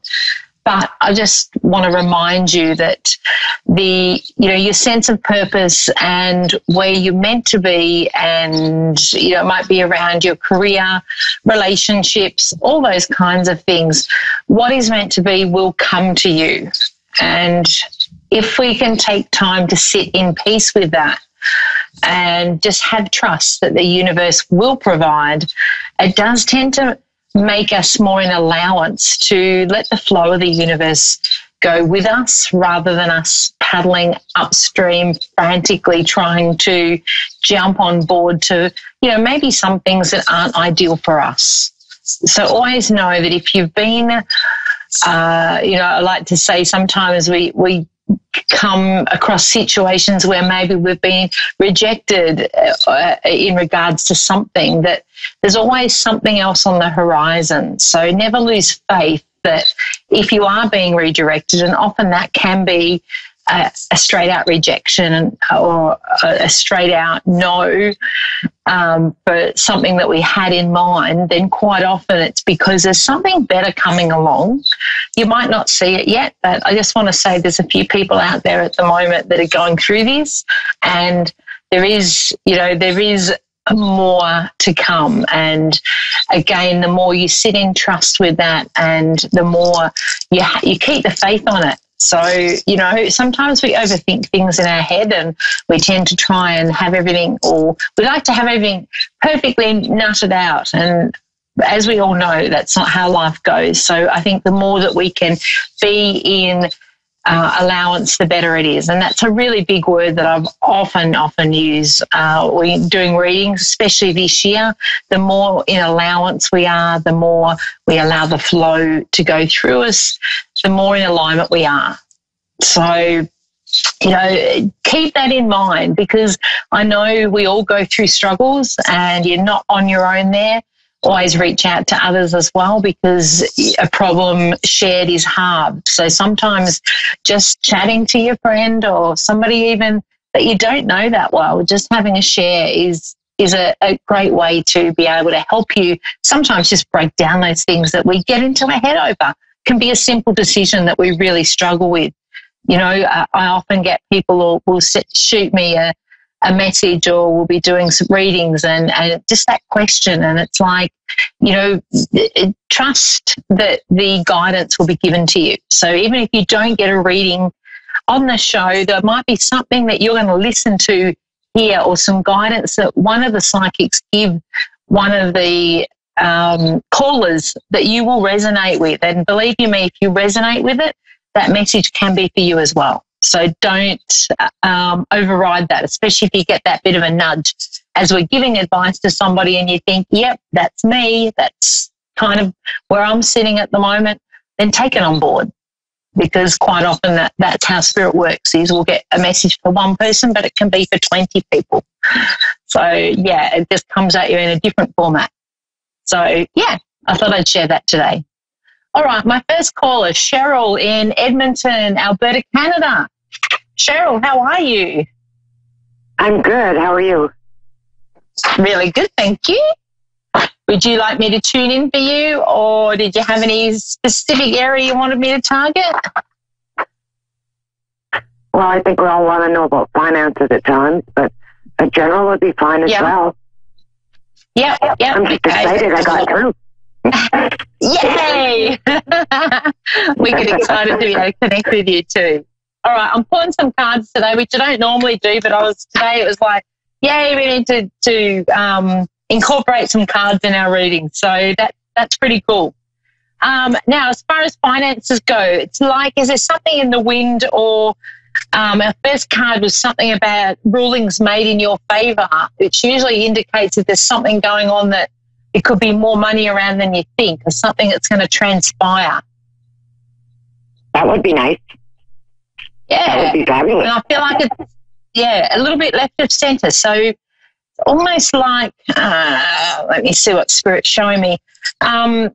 It's almost like I want to say to you, be open to opportunities. I feel like there's something that's going to be offered to you that financially would be really good. And I feel like you intuitively know that it's good, because you'll get very excited about it. Now, there's also an interesting second card. An excellent opportunity will be offered to you. Yeah, okay. And it's almost like with this card also time to get to work. So to me, with that card, it often means you've got a few ideas floating around. We need to kind of send out that direct message to the universe to say, this is really what I want to do, and this is where I would like to be. So how can I put things in place to bring that into you? Because you're quite a lucky person, I have to say. Spirit's showing me that you've had, if you look back throughout your life, you've had things just work out at times when possibly they may not have for other people. Does that make sense to you? Yeah. Yeah. Okay. Now, where's the movement coming from? So they're showing me moving. Have you just moved? 3 years ago. Okay. Are you looking at moving? Because I feel like I want to say moving. Who's moving? My job. Okay. And that would be location as well, yeah? Yeah. Yeah, because like there's movement with location, all right? So if you're not thinking this is home, then I would go with job. So, okay, with your job, have they been putting people off around you, or there's something where they've been cutting back? It's been making you think you're not going to stay there? Yeah, going for something better. Okay. Yeah. So it's kind of almost like that was your hint to look at something else, and there's something more out there for you than what you're doing now. They're also showing me, Spirit's coming through here, that there's something on offer that's a day less than what you're doing now. So you'll have more time on your hands, but it won't be a case of losing a lot of money. Oh, good. Okay, so look out for that, because I feel like I want to go 4 days. So almost like you might be working a little bit longer days, but it'll be compacted more, which will suit you because you like to have time to do things. It's also important for you with travel. So I don't know whether you make time to go away, but it's like I want to say you need a weekend away, it's spontaneous things of jumping in it's like I want to jump in the car and go on a road trip, or I want to get moving. Yes. Okay, so that's important. Oh, and that's interesting, your third card. Material needs get fulfilled in magical and unexpected ways. Acts of kindness, giving or receiving with a grateful heart. So that's kind of your answer with your finances. So the money side of it, don't worry, that will transpire as it needs to. The movement is in with the career, and it will be better. So I do want to say, they're not showing me exactly what you do for work now, but this will be slightly different to what you're doing now. Okay. Okay, so be open to, you're kind of showing me that to say don't put yourself in a box and say I need to be doing this, because there's an element of change around that. So there's something that's slightly different to what you're doing now that you're going to get, I want to say, like, you want to get your teeth into it, and it'll be a bit challenging but in a fun way. Okay. Okay, so yeah, look, just because I feel like I want to say now that you've made that decision, there's something that's going to come along that will it'll be left of centre. So it's like, but it'll be through somebody you know or through a connection. So I'm shown it's whether you have this conversation with somebody to say, I'm looking at changing what I'm doing, and and they're going to come along and go, oh, by the way, such and such has got a vacancy or position in their workplace, and you'll go on to that. Okay. Okay, so yeah, so that's really good. And it's like, just have trust in that, because the perfect timing will transpire with that. Have you already started looking now? Just started. Yeah.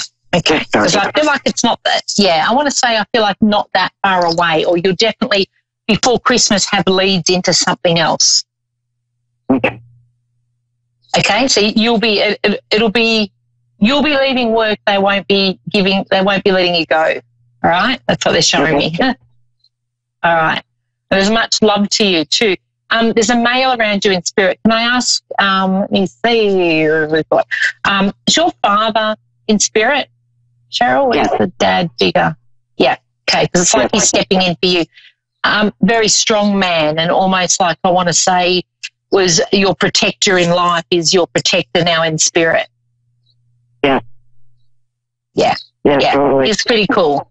Yeah. And you feel him around you. It's like he steps in around you.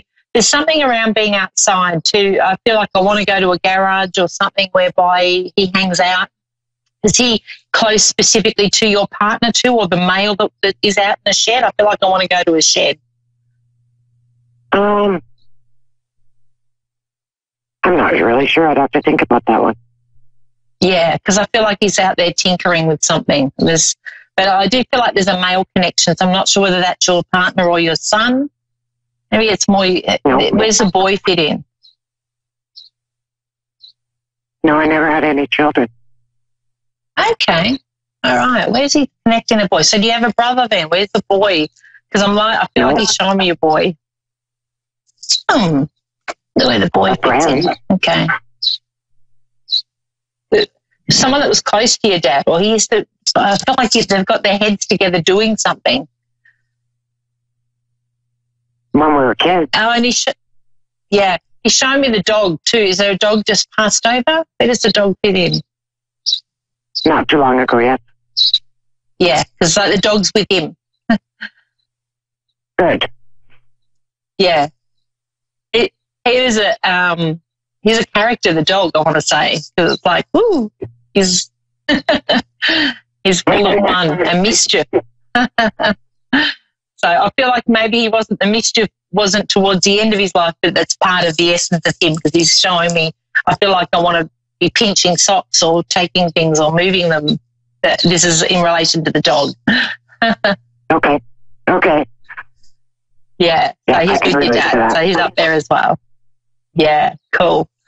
Any other questions before I finish up and go on to my next caller?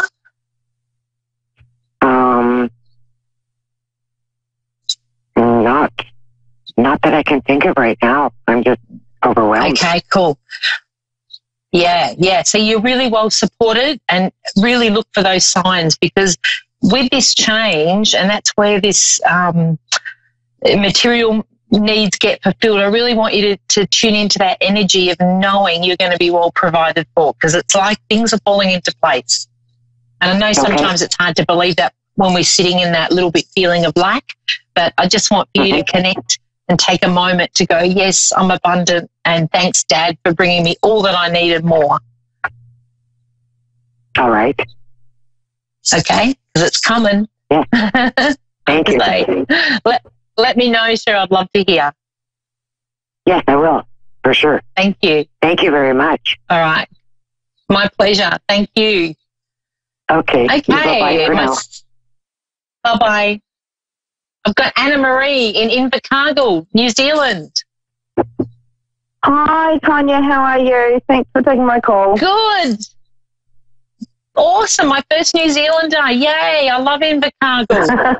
with the motorbike and the hardware. It was one of our favourite spots that we visited on holiday. Yay. Yeah, plenty of motorbikes down here. Love New Zealand. Beautiful. South Island is magnificent. I haven't been to the north, but I know with the south we were really excited. It was a beautiful place. All right. Yeah, now, do you want me to tune in for you? Oh, yes, please. Okay. We've got some bold and ambitious choices happening for you. Yay, I have to say. Now, there's something around a relationship as well. Ooh. Yeah. Okay. So what's going on with the relationship here?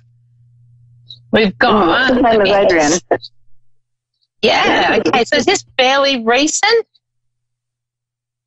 1 year. Yay. Okay.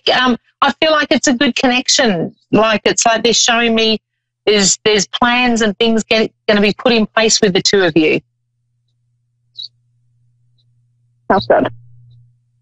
Yeah, yeah. So do you feel that? Because I feel like I'm not telling you what you don't already know. It's like they're showing me that you two have a really good, strong connection, and it's almost like it's a meeting of two connected souls, I want to say. Two sides of the same coin, maybe. Yeah.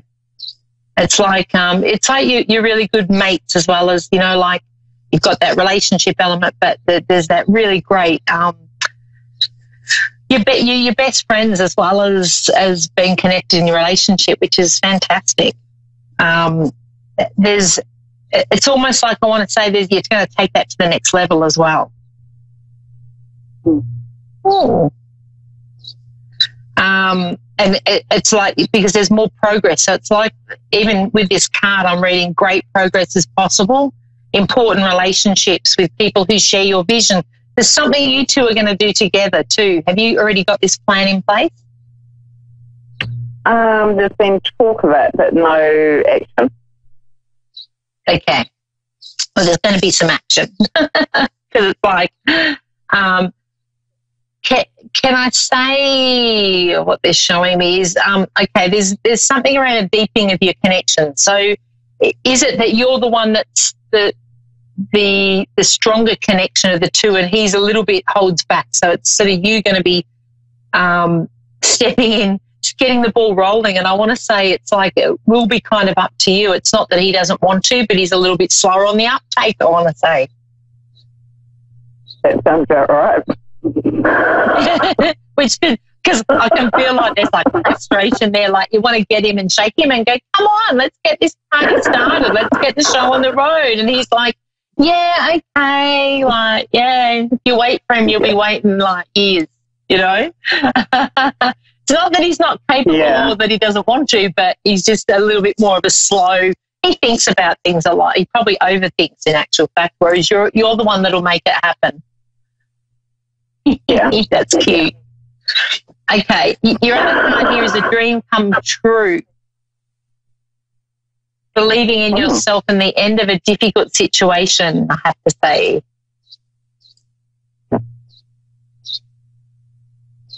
Does that resonate with you? Yeah. Yeah. Cool. So it's like you come out of it, so I want to set... Sorry? Hoping they're all past. Yeah. Yep. So it's almost like what they're showing me is the worst has been gone and you're ready to now step forward into the new, the better. Things will be flowing a lot more for you. So as hard as it's been, it is, they're showing me it's at the end of it.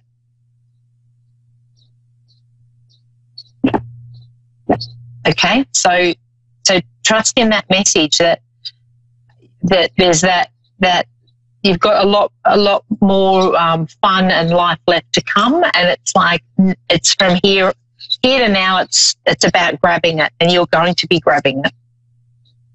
And the last card is a gift of passion, opportunity, and inspiration. The chance to do something amazing. This is about you. Yep.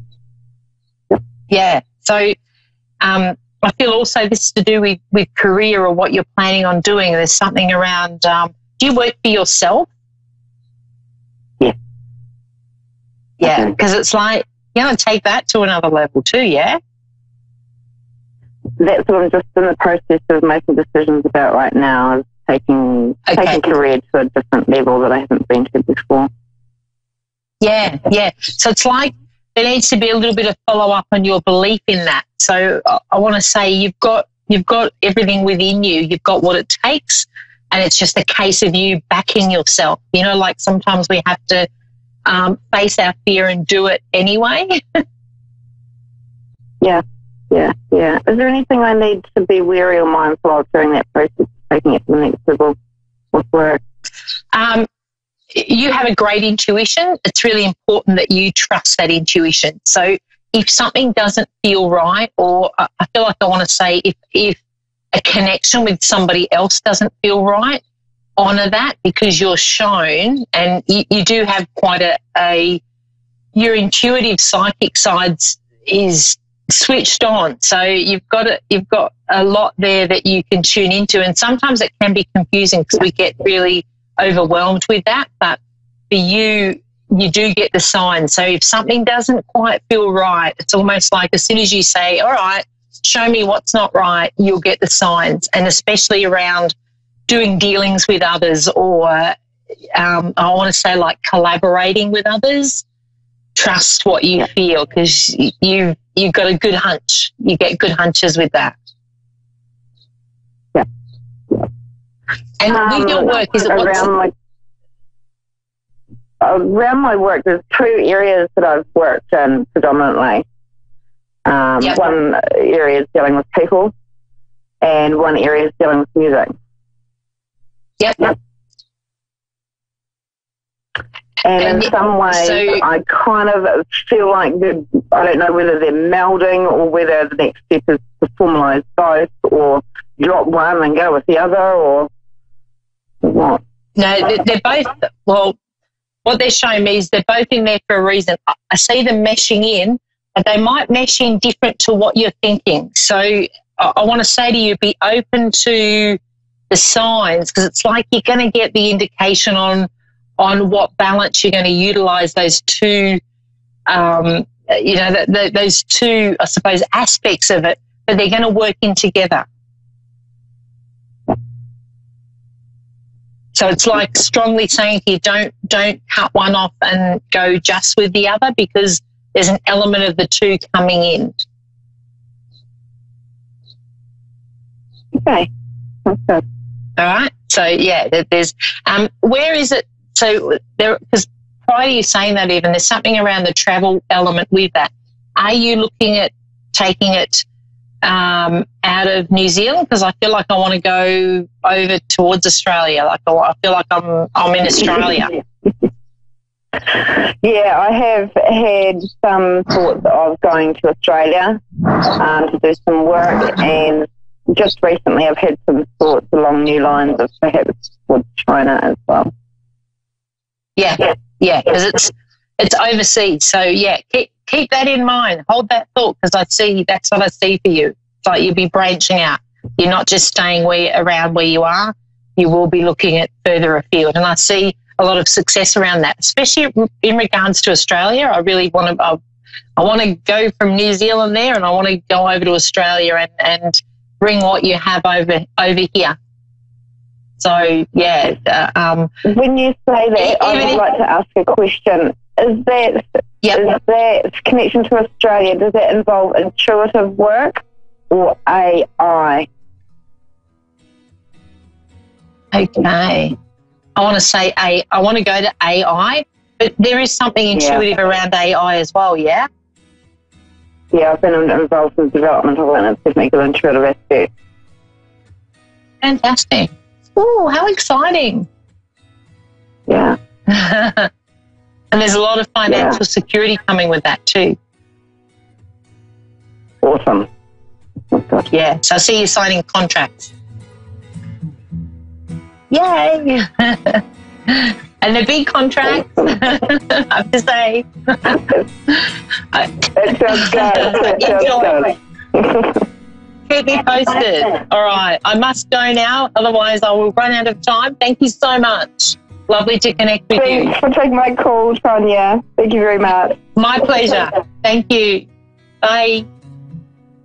Thank you so much to my two lovely callers. It's flown. The time's gone so fast, and I have to wrap it up here, or I will be kicked off literally. Thank you so much for listening. Stay tuned for the other psychics on tonight, and I will see you same time, same place next week. Woohoo!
Welcome to Prairie Lions, New York City Celebrity Psychic, and I'm here to take your calls. It's a very cold and bright day in New York City, and I know Thanksgiving's coming up next week, and a lot of us are going to be lucky enough to be with our families. But just a word of how can I put this? I guess advice. So sometimes when families get together, they can trigger each other a bit. And so about a week before I spend time with my family, because I don't know about you, but after about the second day, I turn right back into a 13-year-old, although sadly not physically. So as you're getting ready to spend time with your family, I found that what really helps is to start about a week beforehand, get into training. And I don't mean just for the turkey. I mean, start thinking about each person and about what you love and appreciate about them. If you have to drink in order to do that, I understand, but preferably no drinking. So with each person, think about like a couple of things, maybe 3 things each person has done for you over the years that made you happy, or that you appreciate, or that or something charming that they've done, or some way in which they've surprised you with how loving they are. And I don't care who the person is, you can find 3 things. And walking into a family gathering with the intention of both being love and receiving love, and most of all, having love be the highest priority. Not like, you borrowed my favorite jacket and you never get it back. But because eventually what we're going to have are memories of that time, which is what I'm saying here is be the biggest person and come in with a conscious appreciation of how important these people are to you. So that would be some pre-Thanksgiving advice. Anyway, and Christmas is coming up.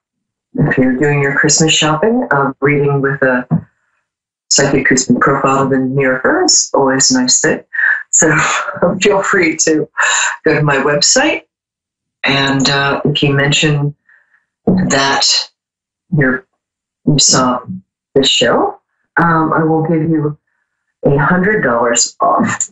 So that's the website is PerryLionsBrilliance.com website. It's on your TV screen, PerryLionsBrilliance.website.com, Perry Lyons. And people I do readings over Skype and FaceTime, and people really enjoy them. They make a great gift. Okay. What else was I going to tell you? Well, let's take some calls. And I'm just really happy to see you. And come to New York. It's beautiful.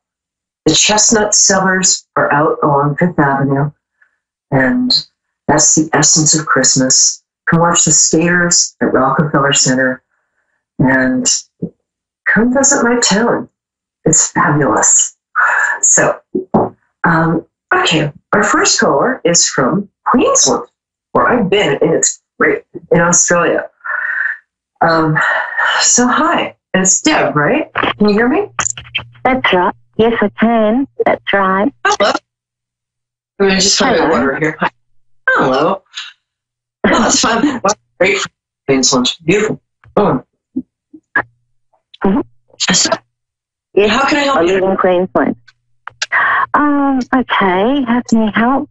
I would like to know if my daughter is going to be okay, and will she meet the love of her life very soon, please? Will she make more? What was the last part? Say that one more time. Will she make more of her life? So? Will she meet the love of her life? Yes, not immediately, because she's going to have to change. Will she meet the love of her life? Okay.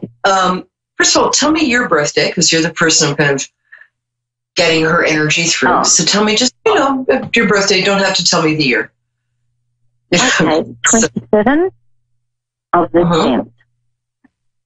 Oh, 27. I'm sorry, speak up a little. 27th what? Of October. October.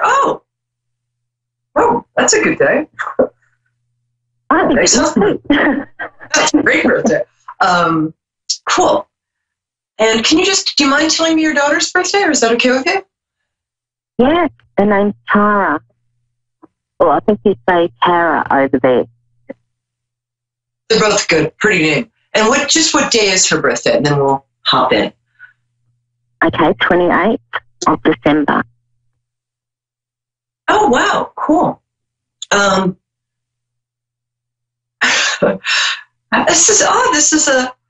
It's kind of fabulous, but I wouldn't normally say something like this, but your birthday is my ex-husband's birthday, and your daughter's birthday is the day we got married. So, obviously, I'm supposed to ask this question for you. Yes, I think she is. Here's the thing. She is coming out of a time of, how can I put this? She's relearning who she is right now. She's coming out of a time where she was, making mistakes, as we all do at that age. How old is she now? I get that she's 27, but I'm not sure about that. So, yeah, I think she's 28. You're close, very close. Terrible. Mum doesn't even remember. Well, what's interesting is I feel like she has suddenly changed in a good way. I mean, she was good to begin with, but I think she kind of was this fabulous little girl and then got distracted by, as we all do, by, boys and being popular and stuff in high school. And that kind of took her down a different path.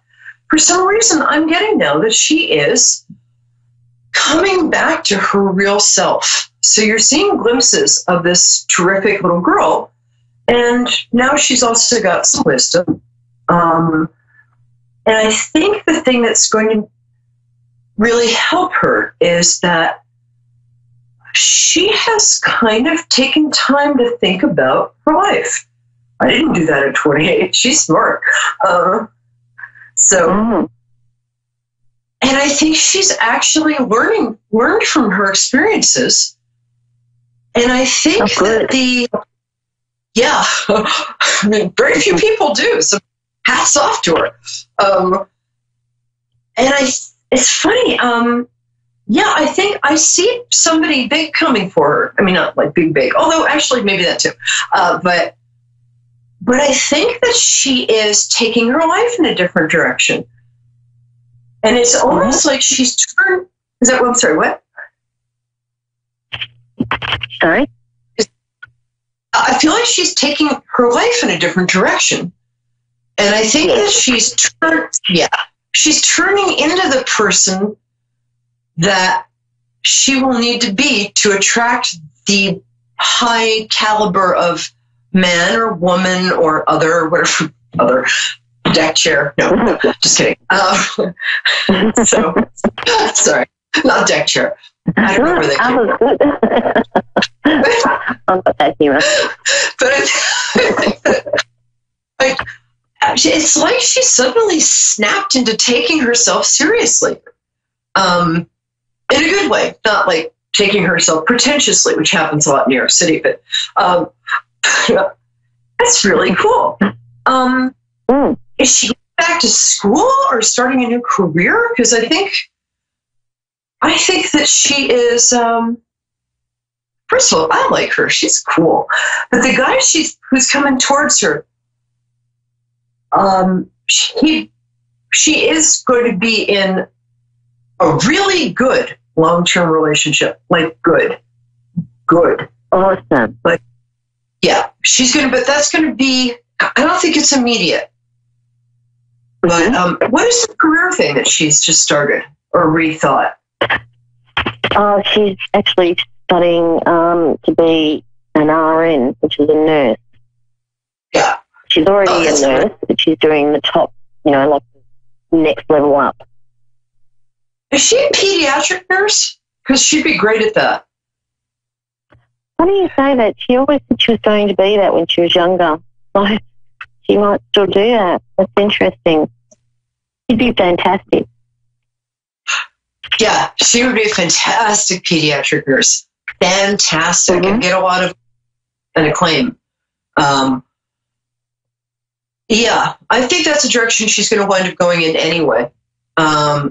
But it's going to be, I think, somebody she meets in the field. I hate to say doctor because that's so cliche, but I'm not going to rule that out. But I think that she's going to get so much confidence just starting now and in the next 6 to 9 months. I don't know when her training ends, but I don't think she was at the right school to begin with, and I think this is the right school, or else maybe it wasn't. But she's in the right program with the right school with the right people, which didn't happen before so much. I don't know why I'm right. But she's getting seen, and no, she has a brother too, right? Yes. Yeah, he's fine. I like him. He's cute. Give my number. No. And I'm not being a mum saying my kids are cute, but they are. And he is. Wait. Say that one more time. You got one more time? I've got a daughter and a son. Yeah. And I said he is cute. Not being a mother, meaning it, but he is cute, like you said. Yeah, no, he's cute. I'm not his mom. He's cute. I can see. But he's fine. Your kids are great. They're doing great. And wow, so that's really nice. You're a good mom. You've reflected the both you are. you've reflected them both back to themselves accurately. I don't get to see that very often. It's very cool. Nice going. Oh, awesome. Thank you. Sure. Before you go, I'm just going to draw a card for you. Mm-hmm. We have the big heap of cards here today. So, awesome. So, yeah, because you're a great mom, but I want you to put a little tension on yourself. So, wow, you have some life story, girl. Wow. Okay, right about this. Wow, you actually, just before you go, I want you to know that one thing you've done is you've taken a lot of difficult experiences. Why have I just frozen? Okay. This card is somebody who's taken a lot of difficult experiences and used them, transformed them into strength, right? Mm-hmm. Yes. And now you're using that strength in all of the things and this is where your daughter learned to learn from her experience, is from you. Because you have not let yourself be beaten by the stuff that's happened to you. You've kind of used that energy to move forward. You're so cool. Mm-hmm. So you've been kind of looking to find yourself for a little while. Whoops, that's that card. But just keep asking of what your truth is, because you'll get the answer, and you're getting the answer, and then you're going to get a lot of like possibilities, and I just covered my face, possibilities and encouragement. And wow, you got a nice year coming up, babe. Cool. Awesome. Tell your daughter she's totally going to meet the guy. I get 2.5 years at the outset. She might meet him as soon as 6 to 9 months, right around the time she's finishing the court. Yeah. So call me back and tell me I'm right. Invite me to the wedding, okay? Yeah, that'd be fantastic. Thank you. Oh, lovely to meet you. Come back next week. And lovely to meet you. And you were spot on. I've had a very hard life, but I turned it into a positive. I went through cancer, and I used to go dressed in different things, like a pirate or a belly dancer, just to make people laugh instead of being very sad. So, yeah, I did turn it around. I belly danced, by the way. And I used belly dancing to get me through a huge physical challenge. Not as big as that, but pretty big. So rock on, sister. And come back next week. You're awesome. Absolutely. Thank you. And you are too. Jeez, I just feel like we could have been friends. It's cool. Well, thank you so much. Oh, thank you, sweetie. Helped me. You've been wonderful. I really, really appreciate it from the bottom of my heart. I'm so glad. Just invite me to the wedding. Yeah. I'll pay my fare. All right. Yeah. Talk to you soon. Awesome. Be in touch. Yeah, we'll do. Bye. I just get the coolest people. Since this show began, I have to say, I mean, this is true in my private practice as well, but I'm just really grateful for all of you who call in. I just learned so much, and without exception, you are the most awesome humans. Okay, now we have somebody from New Brunswick, Canada, which is a very special place for me. And so, I'm sorry, I didn't hear your name, so tell me what your name is, love. And hi, I'm Perry. Back here. Hey. How are you? Hello. Wow, you got a lot of energy. I know, I feel flowing. When's your birthday, sweetie? January 31st. Ooh, Aquarius. Ooh, we like those. That's interesting. That's the birthday of the writer Norman Mailer and his wife, who I was very close, Norris Church Mailer, and it's a very, very exceptional birthday. So what's your question, my love? Well, it's more to do with my health. I've been going through some health issues, and some of them are serious, and I'm just kind of wondering where it's all going to lead. It's interesting. It's funny. The first thing I got, let me just get you here. Do you mind telling me the year you were born? You don't have to, but do you mind telling me the year you were born? Nice. 62. Wait, 50? Your energy is very...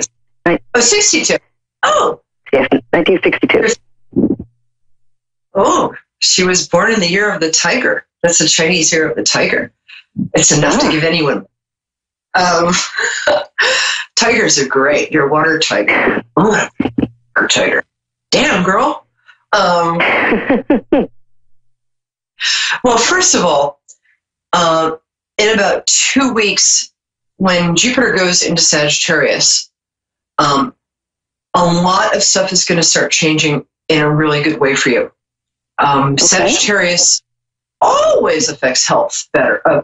What am I saying? It's not grammatical. Always is good for boosting health in the chart. And I'm going to, do you know anything about your chart? Because I think you have some Sag in there, like Sag rising or something. Anyway, so the first thing I'm getting is, I don't know why I'm getting throat, because my guides are saying, like, it's not the throat. And we won't get too much into the health issues because I don't want you to feel like I'm crying. Right. But okay, I get them. Yeah, I would modify your diet a bit. I think some of this. I'm going to start out. Let me grab some cards. But I'm going to start out by saying that the first thing I get is that all of this stuff is passing through you. Not going to stick around. What? Okay. But it's not going to stick around. No, I don't. I believe that Aquariuses are actually from sort of a different planet to begin with. So you guys so it's like you're built differently. If somebody told me that like your kidney was soluble in aspirin and you had 3 spare legs in your closet, I'd be like, yeah, that's an Aquarius. So much more for Aquariuses. Their health issues are there to deliver messages and then leave a lot of the time. I don't get any of these things sticking around, which is interesting. And I'm very happy to say that. So me too. And I'll tell you why I say that. I have a lot of big Aquarius stuff in my chart, and I've had some health issues like in the part that was ruled by Aquarius. And this isn't about me, this is about you, but I do have a point. And the health issues were such that the doctors were, you know what, don't buy any green bananas, basically. But using a lot of sort of tuning into that Aquarian energy and understanding that I was a lot more powerful than I thought, changing my diet and meditating and drinking a lot of water, I am totally better. And totally. So I get that for you. Okay. There's some stuff, I'm not going to go into details. You can, but I think you have modified your diet. You're very sensitive to sugar. You have to drink about 2 times as much water as most people. That's all I drink. What? That's pretty much all I drink is water. I don't drink tea or coffee. I just drink a lot of water. Yeah. I'm so weird. I'm not minimizing what you're saying. I get that you have health issues. I just get that they're not sticking around. Obviously, see your doctor. I'm a big doctor girl.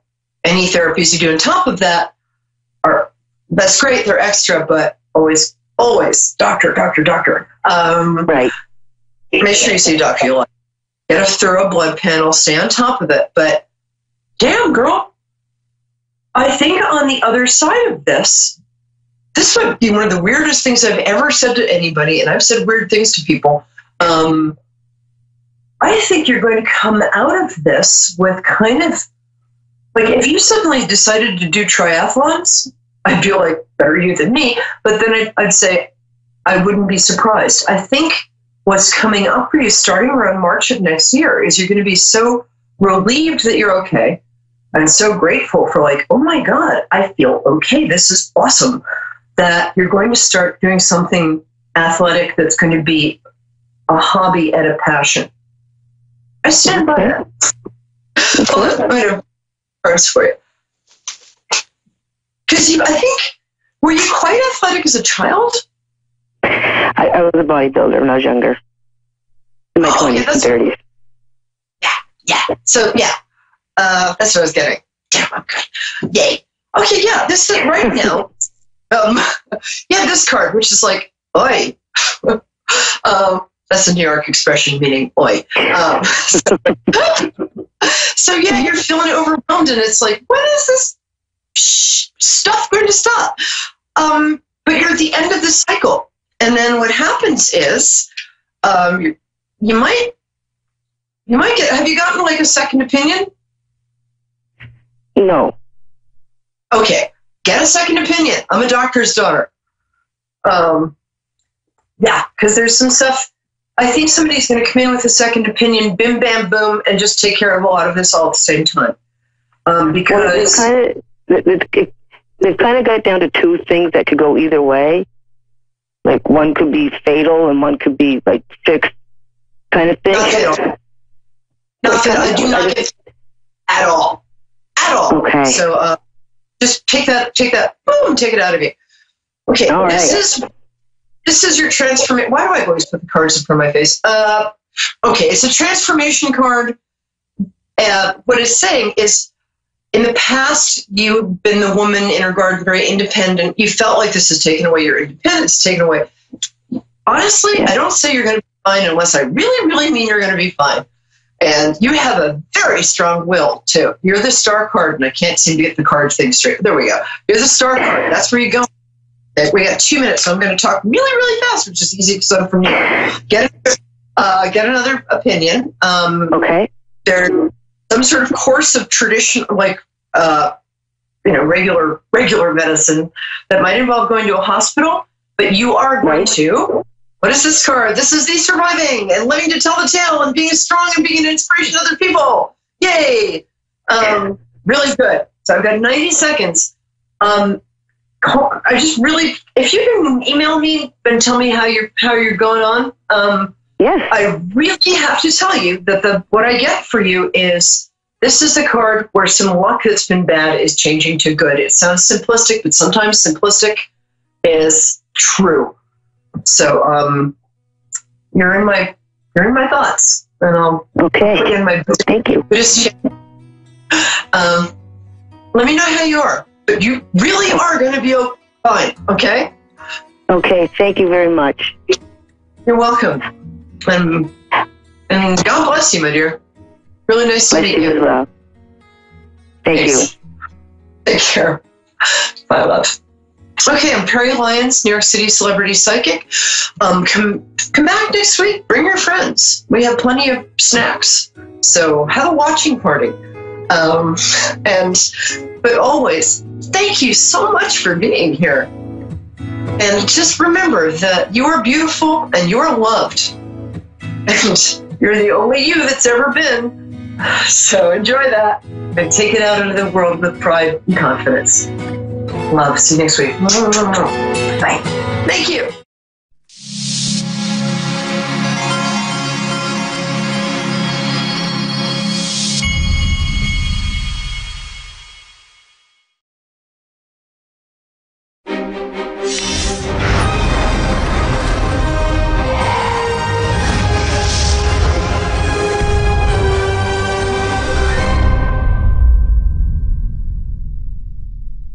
Hi, I'm Tracy, and thanks for watching Moonstruck. And now, back to A1R on the Air, Psychic Talk Radio Now on Moonstruck TV, enlightening television. Welcome to A1R Psychic Radio here on Moonstruck TV with Amanda Hall Psychic, here all the way from the Gold Coast in Australia. It's actually early morning here. It's 8 a.m. in the morning here in Australia, and the spirits are already starting to tickle my ear. And it's just absolutely an amazing, perfect spring day here. I know for those of you that are in the Northern Hemisphere, you're starting to sort of get into your cooler months of the year. So, you know, you may like that type of weather. I particularly like the warmer weather, so it's my time of the year to shine. So before we kick the show off, I just really want to sort of stop and take a minute or two to sort of join our hands together and please pray for some rain. I mean, those fires in California are beyond devastating, you know, not just the loss of property, but the loss of life. And so many people are going to be affected by this for such a very, very long period of time.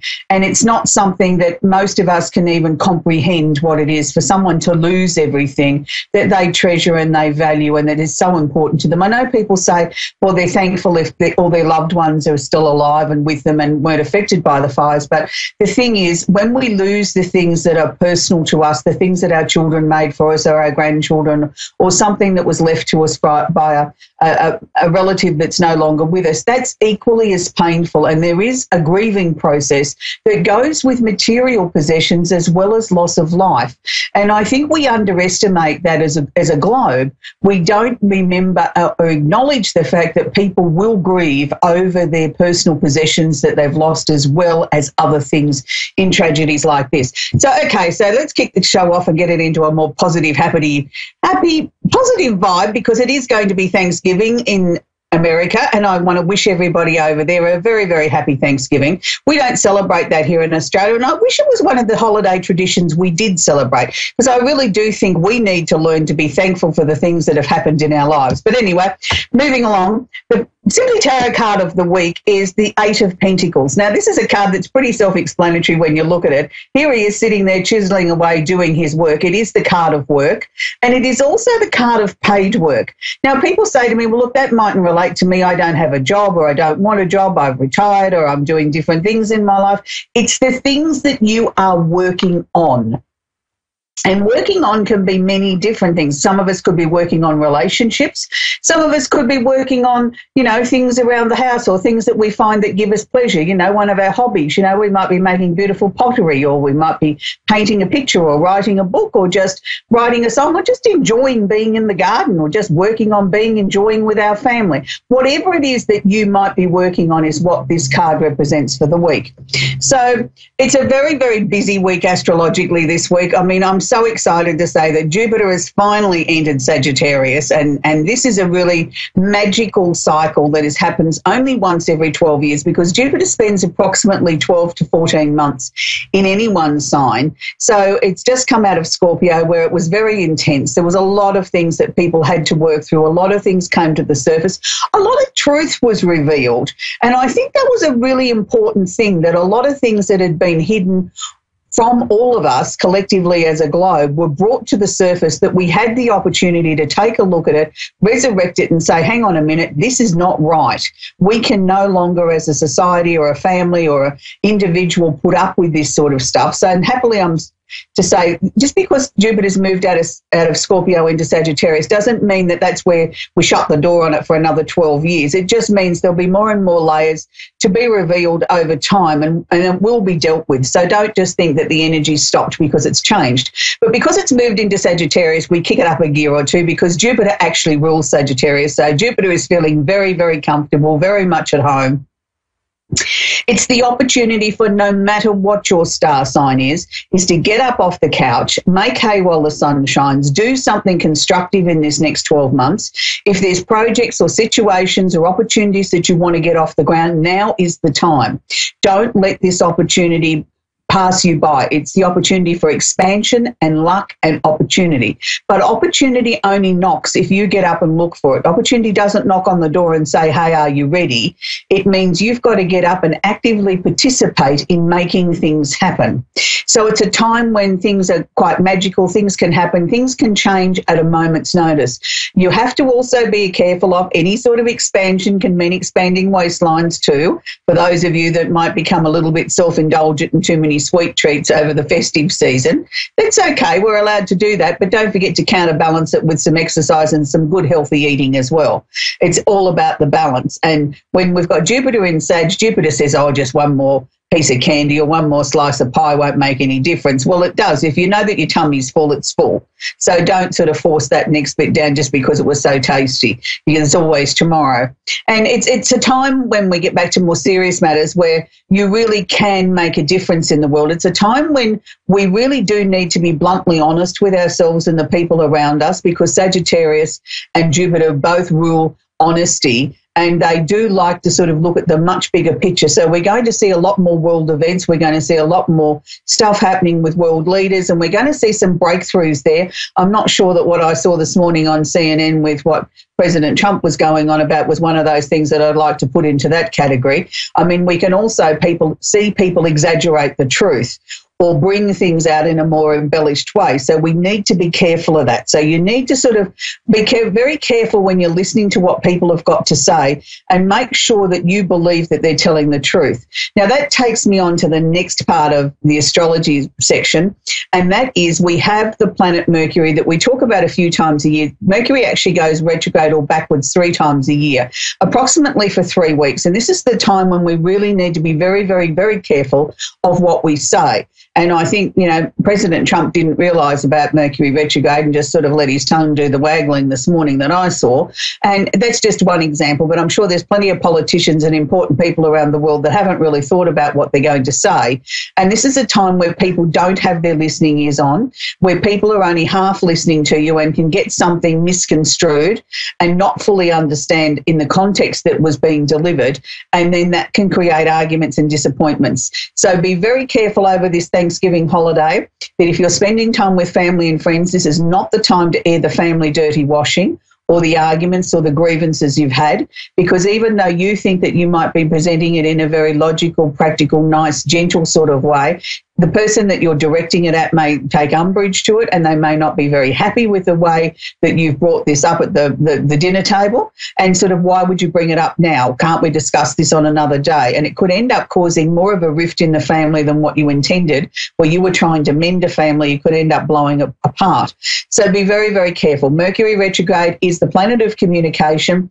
It's the time that we need to be very careful with all forms of communication. It's the time when we can have issues with our laptops and our electronic devices, where emails go awry, people get on the wrong plane, they lose their luggage. It's not the perfect time to send a parcel or sign a contract, but I'm not saying the whole of your life should stand still either.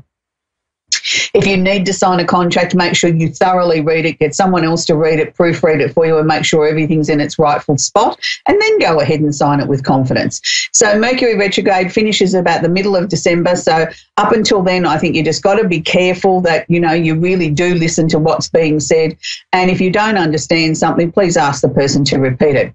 So our famous actor of the week, and we're up to a male in Taurus, is the one and only George Clooney. And I'm sure there's not too many women that are watching today and tonight, wherever you are in the world, that don't sort of like to watch a film with George Clooney in it. He's been one of the world's greatest sex symbols of our time anyway, where everybody sort of, when George was single there for such a long, long time, I think every woman in the planet dreamed at some stage or another that they might have become Mrs. Clooney, but he is now happily married. But George Clooney actually started out in television. He's been in films. He's been a screenwriter. He's been in politics. He is a real humanitarian. But he's a man that really takes his business really seriously. Business and doing things correctly is very important to him.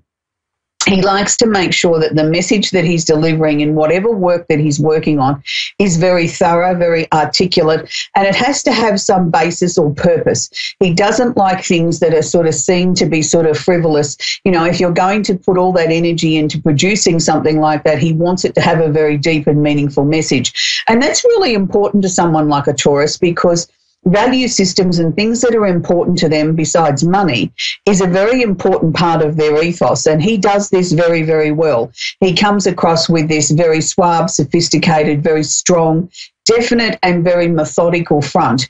And they're all words that I would put with the Taurian energy. And for those of you that have been watching regularly, you'll know that, you know, the Taurian energy is about, you know, what's mine's mine and what's yours is mine, and their first love and their only love is money. And, you know, and that's an important thing to them because they need to have this financial security underneath them. But they also are very strong, dynamic and definite sort of people who, you know, take a long time to get angry, but when they do, watch out. Now, he's won many, many awards over the years, but he's also won 3 Golden Globes, 2 Academy Awards, but he also won the Academy Award for Best Picture for Argo. And it's not a picture that I can say that I've seen, but I'm certainly going to look at watching it over the holiday season. So we need to keep the show moving along. We are actually featuring this week, it's the full moon, and it's on Friday, wherever you are in the globe. And this week we're working with the full moon candle. So when we're working with a full moon energy, the full moon is when the energy of the moon is at its fullest. So I like to work on a 7-day process. 2 days on the approach, 3 days of the full moon. So that would be from Wednesday, we'd be starting to work with the full moon energy. 3 days would take us through to Monday. So from Wednesday to Wednesday, we would be working with the full moon energy. Now, the full moon this month is in Gemini. So this means it's going to be, in a sense, an erratic full moon because the Gemini energy is asking us to be versatile, flexible, be able to change at a moment's notice. Don't be in too much of a hurry to set everything in concrete. Allow opportunities to come to you. But it's also about getting to know our local environment, spending time in our local neighbourhood and sort of really understanding and knowing what's going on. So the full moon energy works like this. I want you to write a list of 3 things that you would like to release under the full moon. Now, that can be anything from, you know, I might want to release my uncomfortable energy that's been sort of surrounding me in the last couple of months. You know, I've been feeling a little bit negative, a little bit down. Maybe it's time to put that down on a piece of paper and say, I want to release that energy